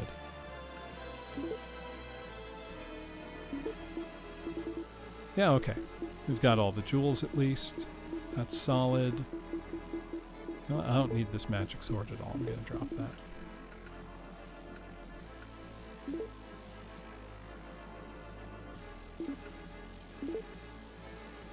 Right, like it wasn't a given that a TV would even have composite inputs. Or S-Video was especially rare. Right, I see, you know, Orphan, all of these people spending huge amounts of money on things like, you know, the newest RetroTink, which, don't get me wrong, is an incredible product. It does what it does extraordinarily well. And for some people, it's the right answer. For me, I'm not trying to play, you know, my NES or my Sega Saturn on my 4K living room TV. I have them hooked up to a very nice 27-inch CRT in my basement that I've held on to for the past 20 years. You know? So I find that for streaming, I personally get a lot more enjoyment out of presenting that kind of average experience rather than chasing the highest end.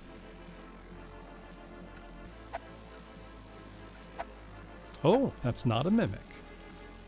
Please be a sword. Knife. That's not what I want. I'll throw it at somebody.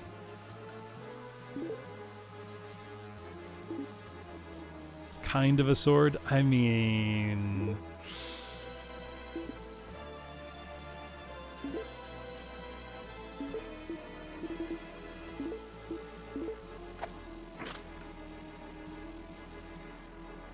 pretty much my entire basement,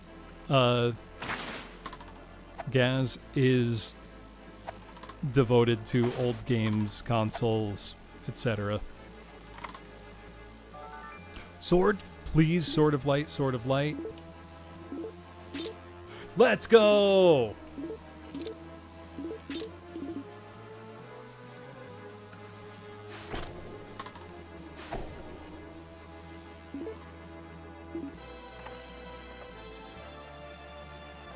Alright, we're getting out of here now. Right, the delay is noticeable.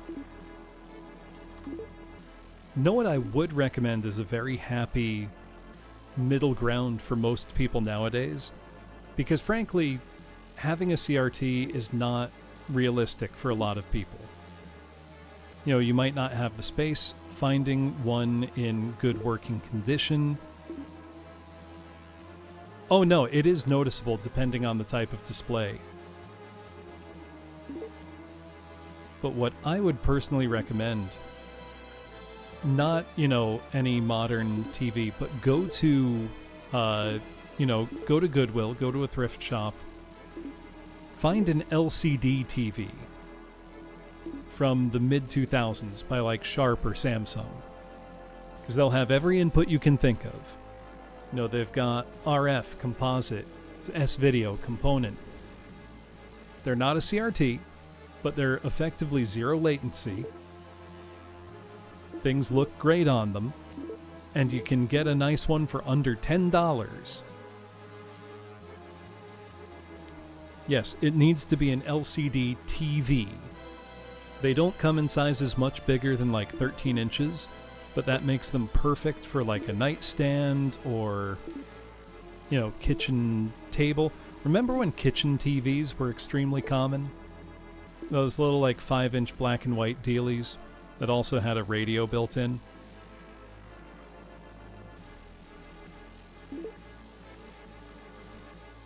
This lets you kind of, you know, recreate that experience a little bit.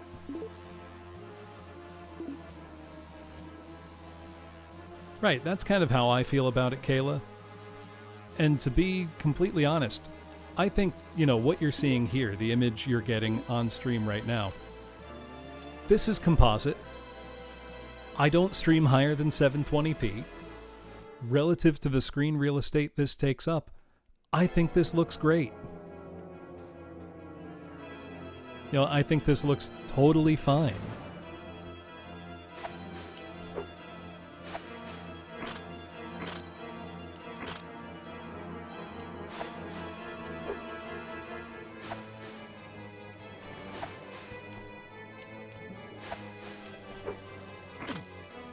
Now, the Saturn also has, I think, a pretty nice composite image. I don't orphan, but I can tell you the capture device I use is actually a really affordable, simple device called the IOData GV USB 2. It's very simple analog capture.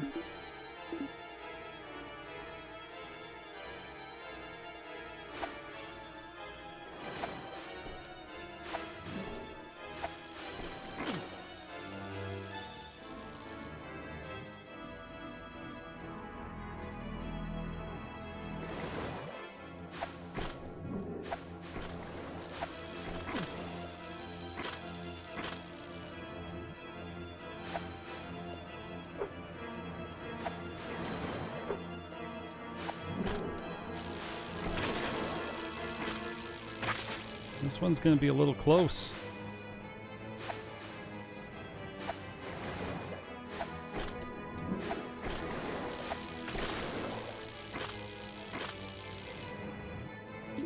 Do I have any other healing?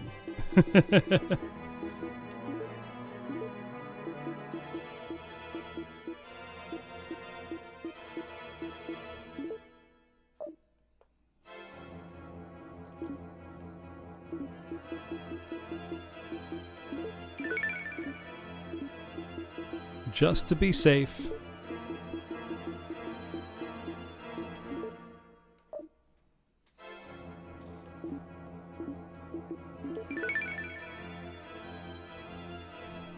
So, I am always so split on how to capture Genesis, because the Genesis has maybe the worst, messiest composite output of almost any game console I own. It's a bad signal. However, developers knew it was a bad signal and often used it to achieve effects on consumer televisions that look really, really nice.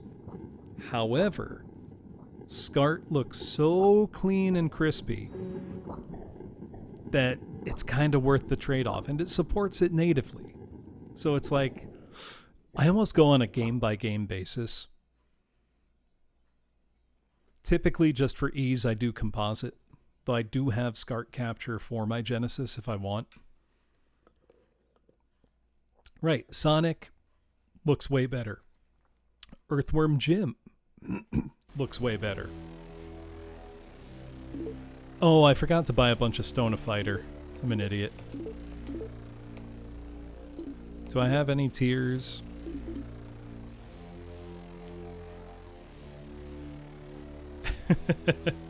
Well, Cole is being a very good cat, Procione, choosing to stay and watch.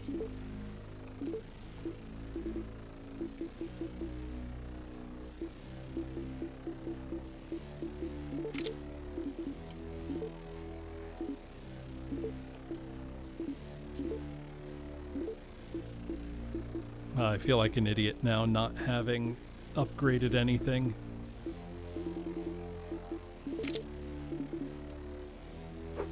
Well, let's go kill a vampire again. Yeah, have a good Hey,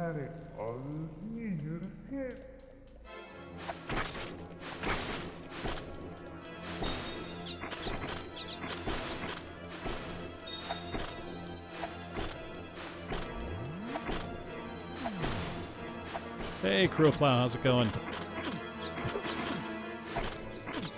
Oh, the bats got me.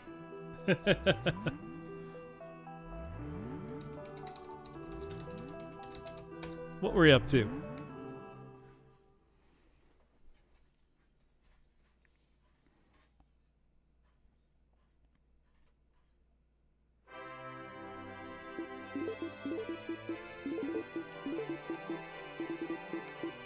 They can sometimes just lock you up terribly.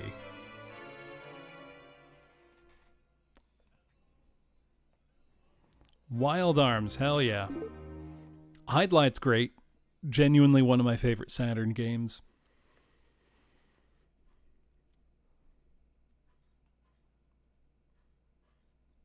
But I don't think I have any fairy tears. I really should have bought all those Stone of Fighters. Unless there's a way to leave this dungeon that I don't know, but I don't think there is.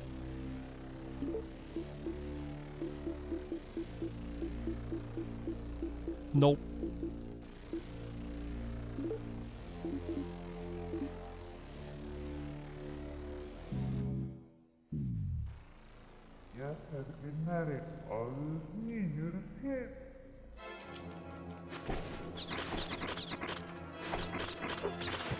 That wasn't the way.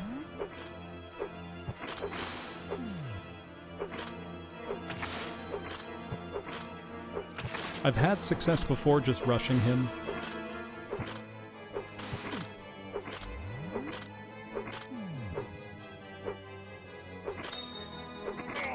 Got him.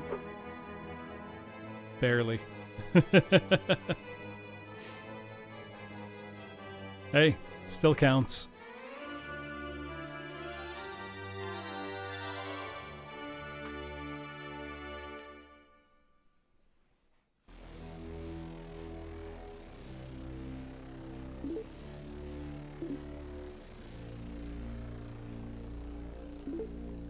Now we get to do Evil Mage 2. Just like last time, but now with skeletons and way slower. I really believe, Reiska, that most people who have negative things to say about this game have not actually played it and just got their opinion from a YouTuber.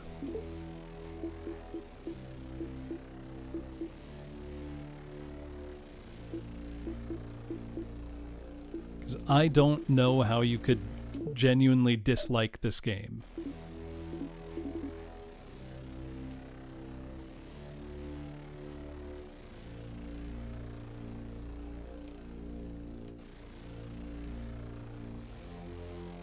Yeah, it was pro Jared. Gonna take his opinion seriously? Like, come on.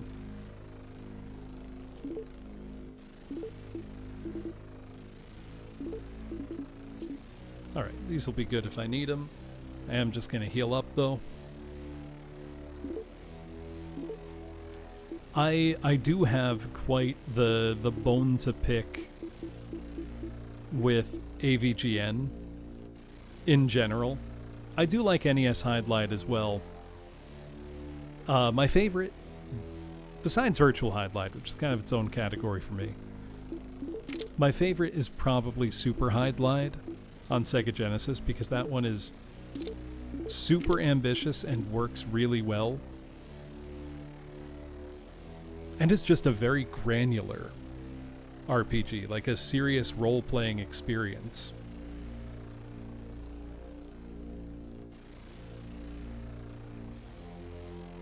But a lot of people, yeah, totally screwed by its US release window. Well, because by the time it came out, multiple generations of RPGs inspired by Hydlide, you know, had already come out in the US market.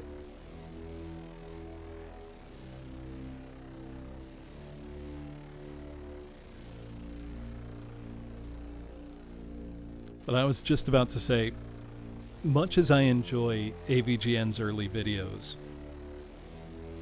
the problem with him is that a lot of people who weren't, in his same age bracket watched his videos when they were young and took them like serious opinions rather than, a shared expression of love for the games we grew up with that both frustrated and delighted us in equal measure. Like, I didn't know anybody who thought Castlevania 2 sucked. Castlevania 2 is a kick-ass game. There's a lot you can complain about, for sure. But, Castlevania 2 sucks. Egoraptor I have no respect for whatsoever. I'm not even convinced he can read. All of his problems with games come from his own unwillingness to actually understand how they're played. He deserves every unfortunate thing that's happened to him in a game, because 90% of the time it's because he didn't bother to, read. You don't get to mash through the text that tells you what to do and then complain that you don't know what to do. Hey, Dante, thank you so much. You get to name a game that goes on the wheel.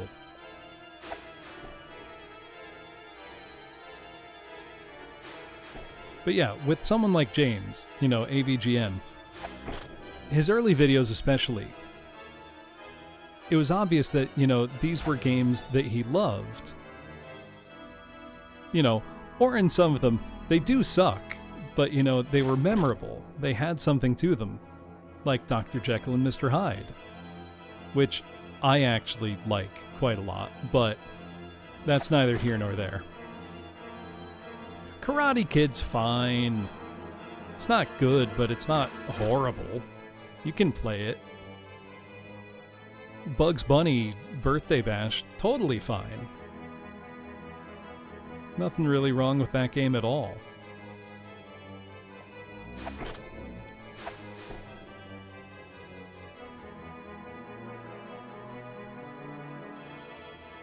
But yeah, then you had, now 2 generations of people who have grown up watching these videos and taking them like serious opinions. I would say both Jaws and Friday the 13th are good. I would love to know where the Friday the 13th is bad consensus came from, because that is a creative, tense game. Talking about the NES one, Gaz.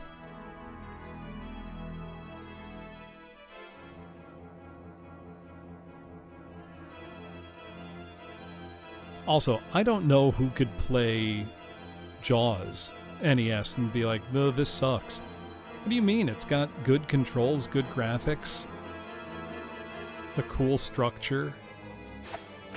Just a cool game.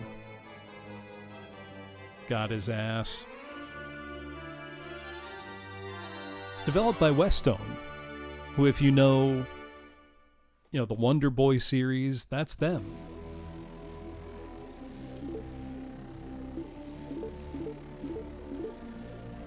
Also, one thing hugely in Virtual Hydlide's favor. Yes, the frame rate is slow, but it also understands that it can show you whatever it wants on the screen. Like, this is a super cool looking area. Jungle Strike, you got it. Yeah, same developer.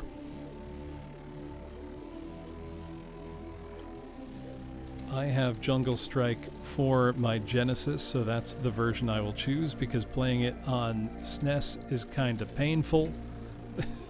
It's so slow on that version.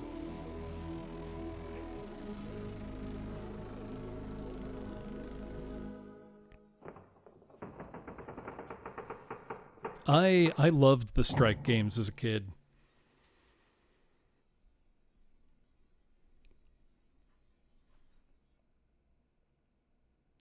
Yeah, as a kid, the questionable political background of those games didn't really stick out.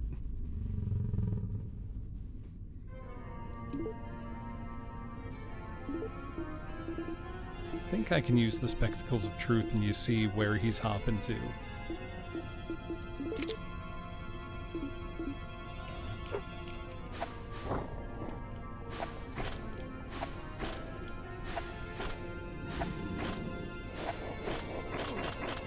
Whoops. I hit the wrong button.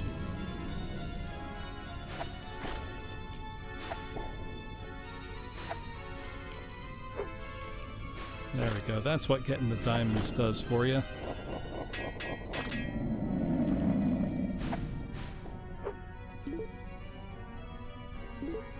With a physics winch gimmick. That sounds potentially quite interesting. Where's he gone?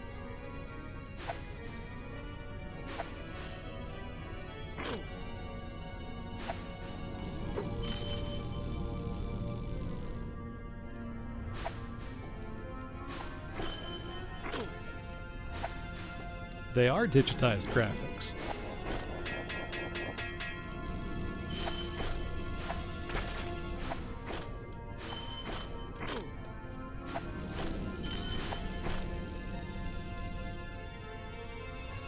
I'm really regretting those Stone of Fighters now.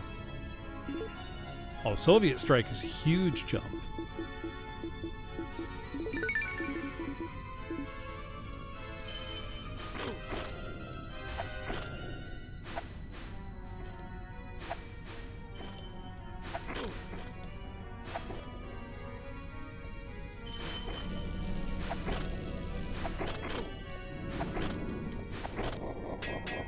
Oh, that was close.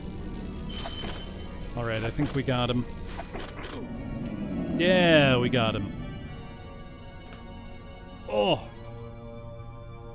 I don't know if you heard the sound my elbows just made.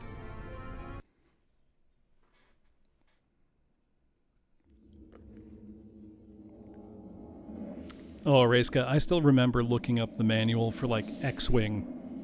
You know, having to open to a certain page to enter the code word. No, I didn't bump into anything. That's just my joints. Princess Anne. She's back.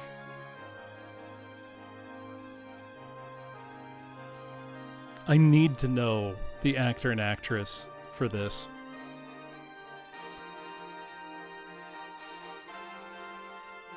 I want to be Jim Hydlide, but I know I can't be. The manual even tells us not to.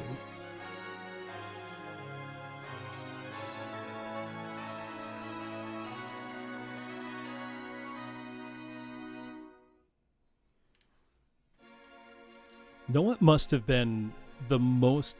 Think about the overlap that existed in gaming from 1993 to 1995. The NES was still getting software into 1994. The 3DO came out in 1993. Games like Need for Speed, the first Need for Speed, which is a mind-bogglingly good game, coexisted on store shelves with, like, Star Tropics 2, Zoda's Revenge. Crazy. You had a whole, not just a generation gap, a 2-generation gap existing in the marketplace at the same time. Just amazing. Also, I've got to pull up the image once more. Let me find it here. From the Sega Genesis Super Hydlide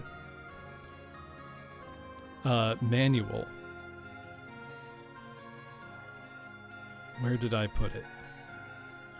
Got it over here somewhere. Here we go. Realm of Super Hydlide.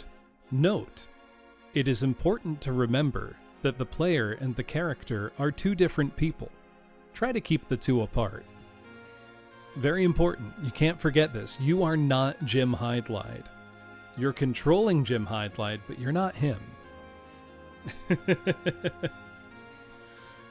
You're not Jim. But when Jim is attacked, I feel his pain. Well, that was 3 Saturn games tonight, as requested by viewers. It says try to keep the 2 apart, that's true. We control Jim, we're just not... We can't be Jim. But I had a great time playing Bug, which I definitely want to get good at and beat. We played Bug, we played Spot Goes to Hollywood, which I'm shocked at how good Spot Goes to Hollywood is.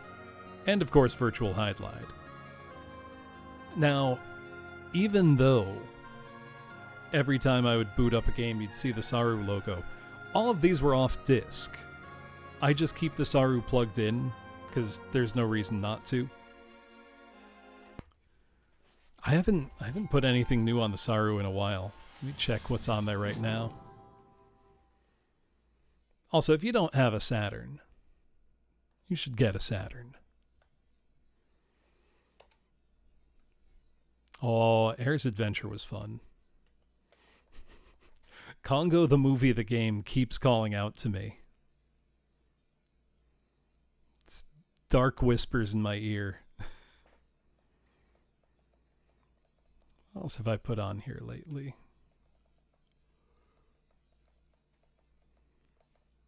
Darkseid 2 is on there. That's true. Now here's gaming. Here's real gaming.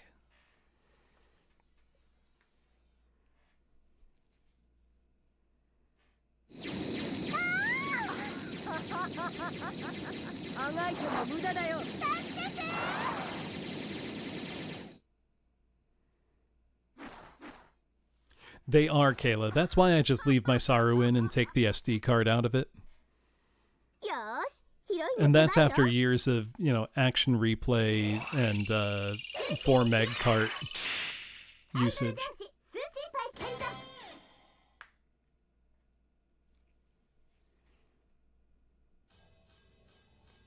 This is, for the uncultured, this is Idle Janshi Suchipai 2, which is an excellent mahjong game by Jalico. Part of a long-running series, a still ongoing series. I think the most recent release was an anthology for Switch, like a year or 2 ago. This series is not gone by any means. It's been around in gaming since 1993. Sexy Parodius is totally okay.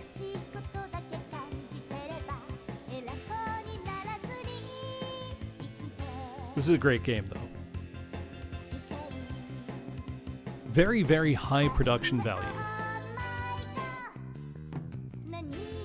I'm not going to make you all watch me play Hours of Mahjong again, but... Oh, there's Meniwaka. Look up Mahjong Sword Princess Quest Gaiden on the PC Engine CD. Also, for anybody wondering why these character designs might look so familiar, it's because the character designer for this series is Kenichi Sonoda, who you might know from Gunsmith Cats. Oh, there's a lot of those, Kayla. The Super Real Mahjong series and Idle Janshi Suchipai are probably the top 2. I always give the edge to Suchipai because I think the gameplay's a little more fun.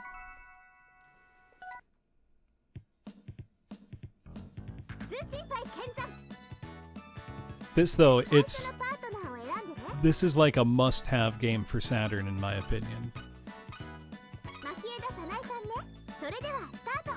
But I like Riichi Mahjong. If you don't like Riichi Mahjong, this game's going to do nothing for you at all. Also, if you can't play an untranslated Mahjong game, your enjoyment will be limited. But you can still enjoy the art. It's very, very good. And tons of high-quality voice acting from notable seiyuu. That was the appeal of this kind of game. I do have the Seketsu Sanshiro game. I do know about American Mahjong with the rules you have to rebuy every year. It's funny. I wouldn't play it myself, but got a decent. We'll start here. No, come on. Yeah, you have to buy the annual set of Yaku for American Mahjong, which is just incredibly funny conceptually to me. We're getting shit all here. Okay, we're not going anywhere with this. Oh, no, maybe we are. Maybe we are. It is Rana.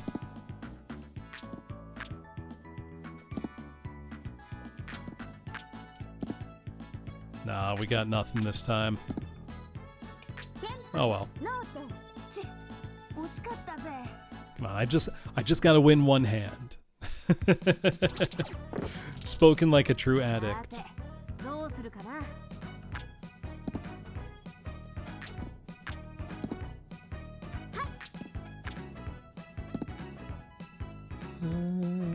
Let's see. So American Mahjong is just another form of Riichi Mahjong.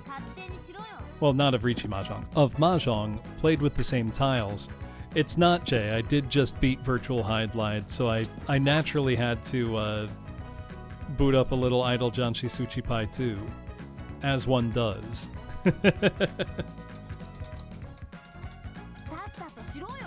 There. Well, because there are a bunch of people here who haven't seen this game. It's a high quality work.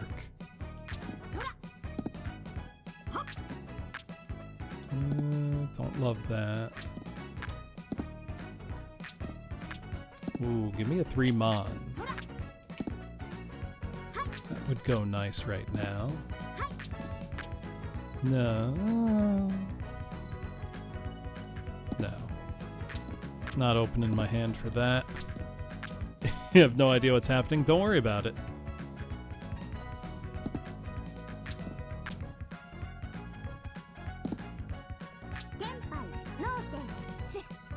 It's a great series, Jay.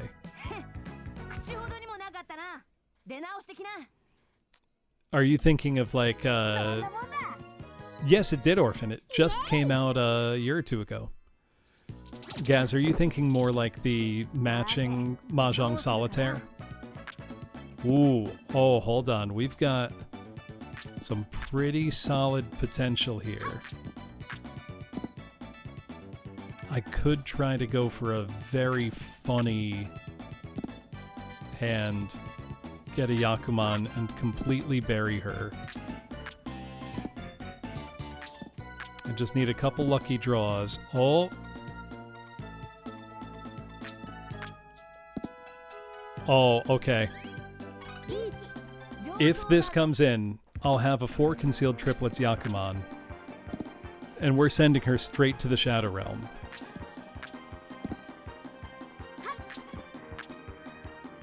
You see it, Reiska?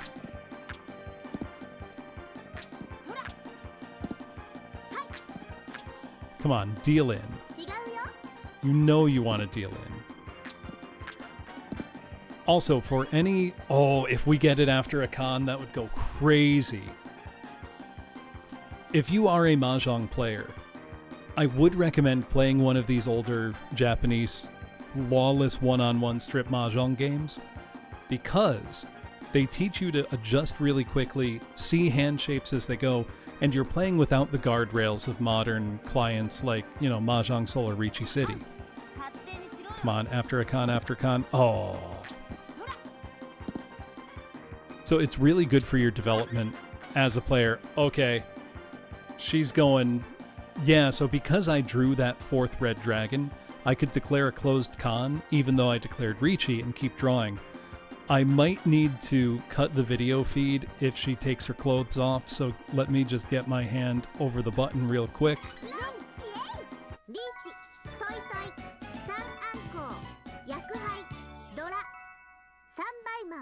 Oh, it was a Sanbaimon. It wasn't a Yakuman. So she's not totally in the Shadow Realm yet. Yeah, if you play Mahjong good, women take their clothes off. That's how it works.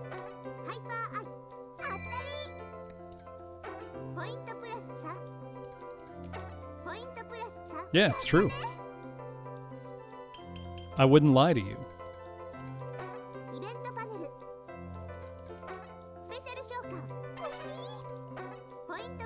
Honestly, though,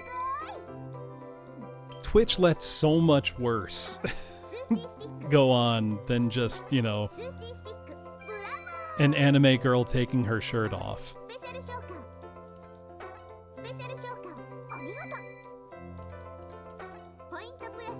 Game of Gwent, now we're talking.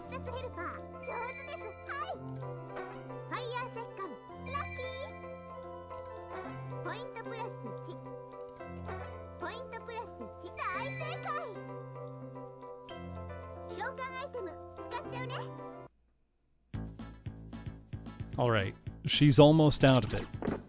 We can just make any quick bullshit hand. Oh, because we got those items,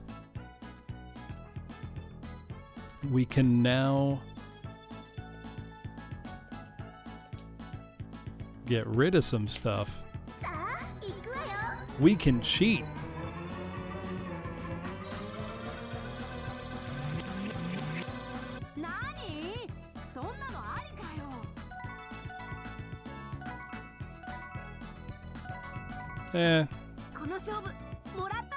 Didn't get that much great. But all I need to do is just make a hand that resolves quickly, and I'll win. Okay, this is fine. This is also fine. 2, 3, 4, 6, and... Okay, if we get an 8... Oh, hold on. We can do a couple things here.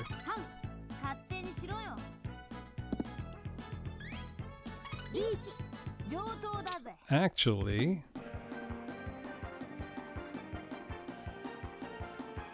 if I cut that 7, then 2 or 5 mon are our weight.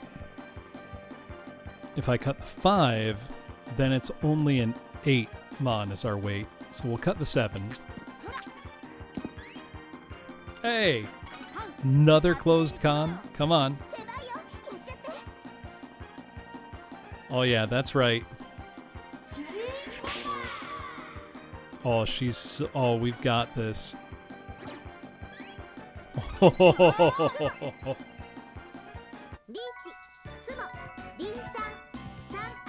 There's a Rinshan. 48,000 points. She's going straight to the Shadow Realm. That was pretty good.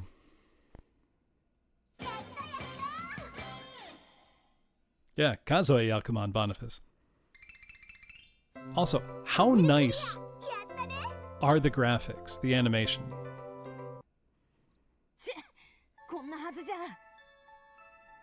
Oh yeah, you can also pan the camera up and down on a lot of these, which is great. Hold on. Oh no, we're still safe. Alright. Sorry, you don't get to see this part. There we go.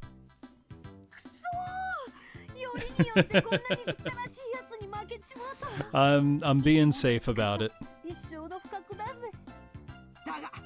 Anyway,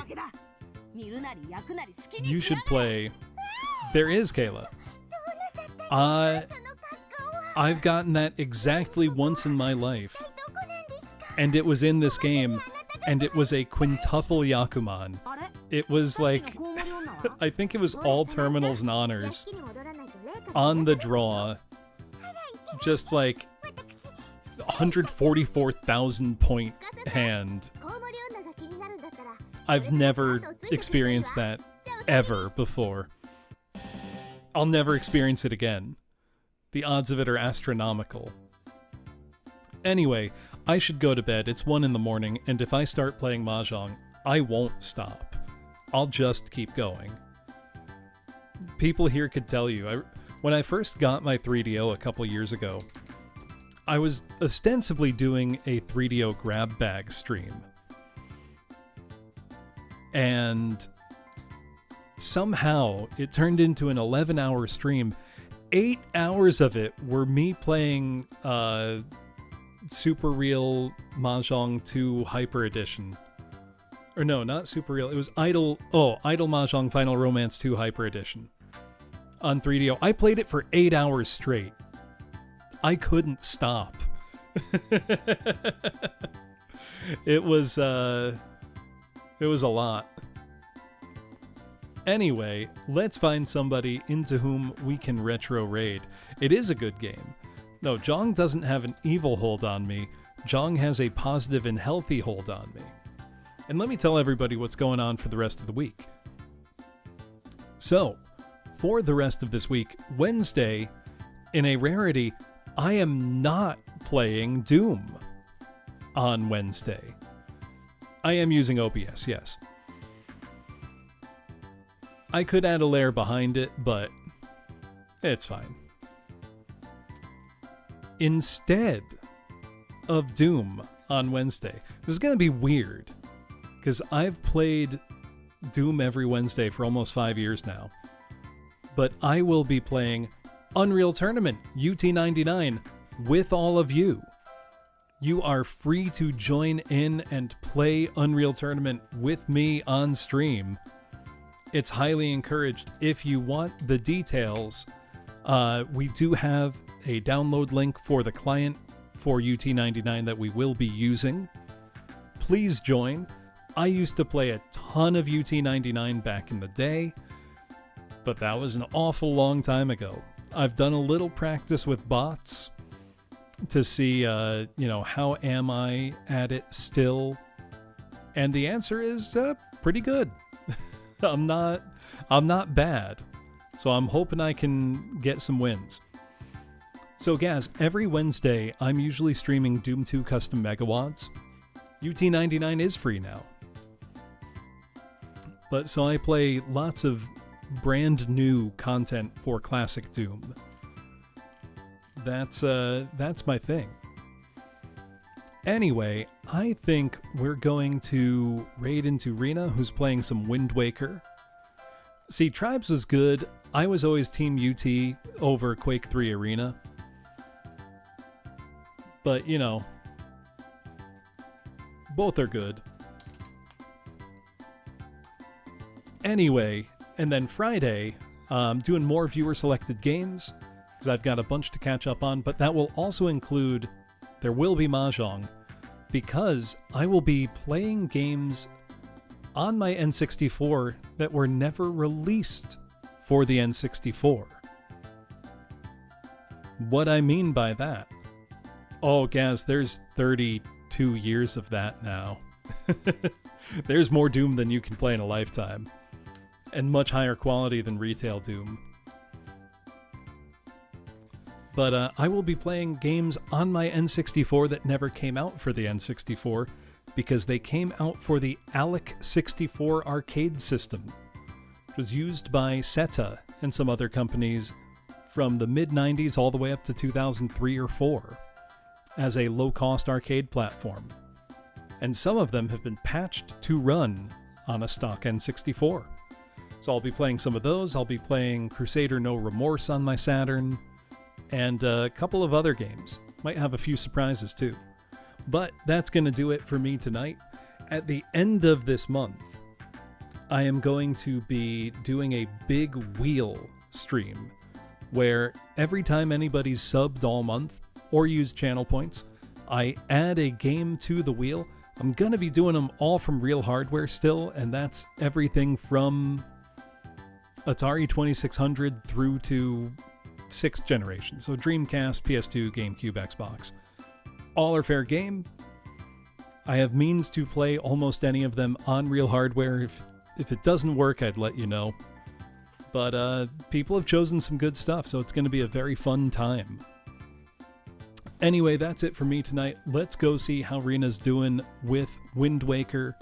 It's one of my favorite 3D Zeldas. Have a great night, everybody, and I will see you for Unreal Tournament on Wednesday. Bye now.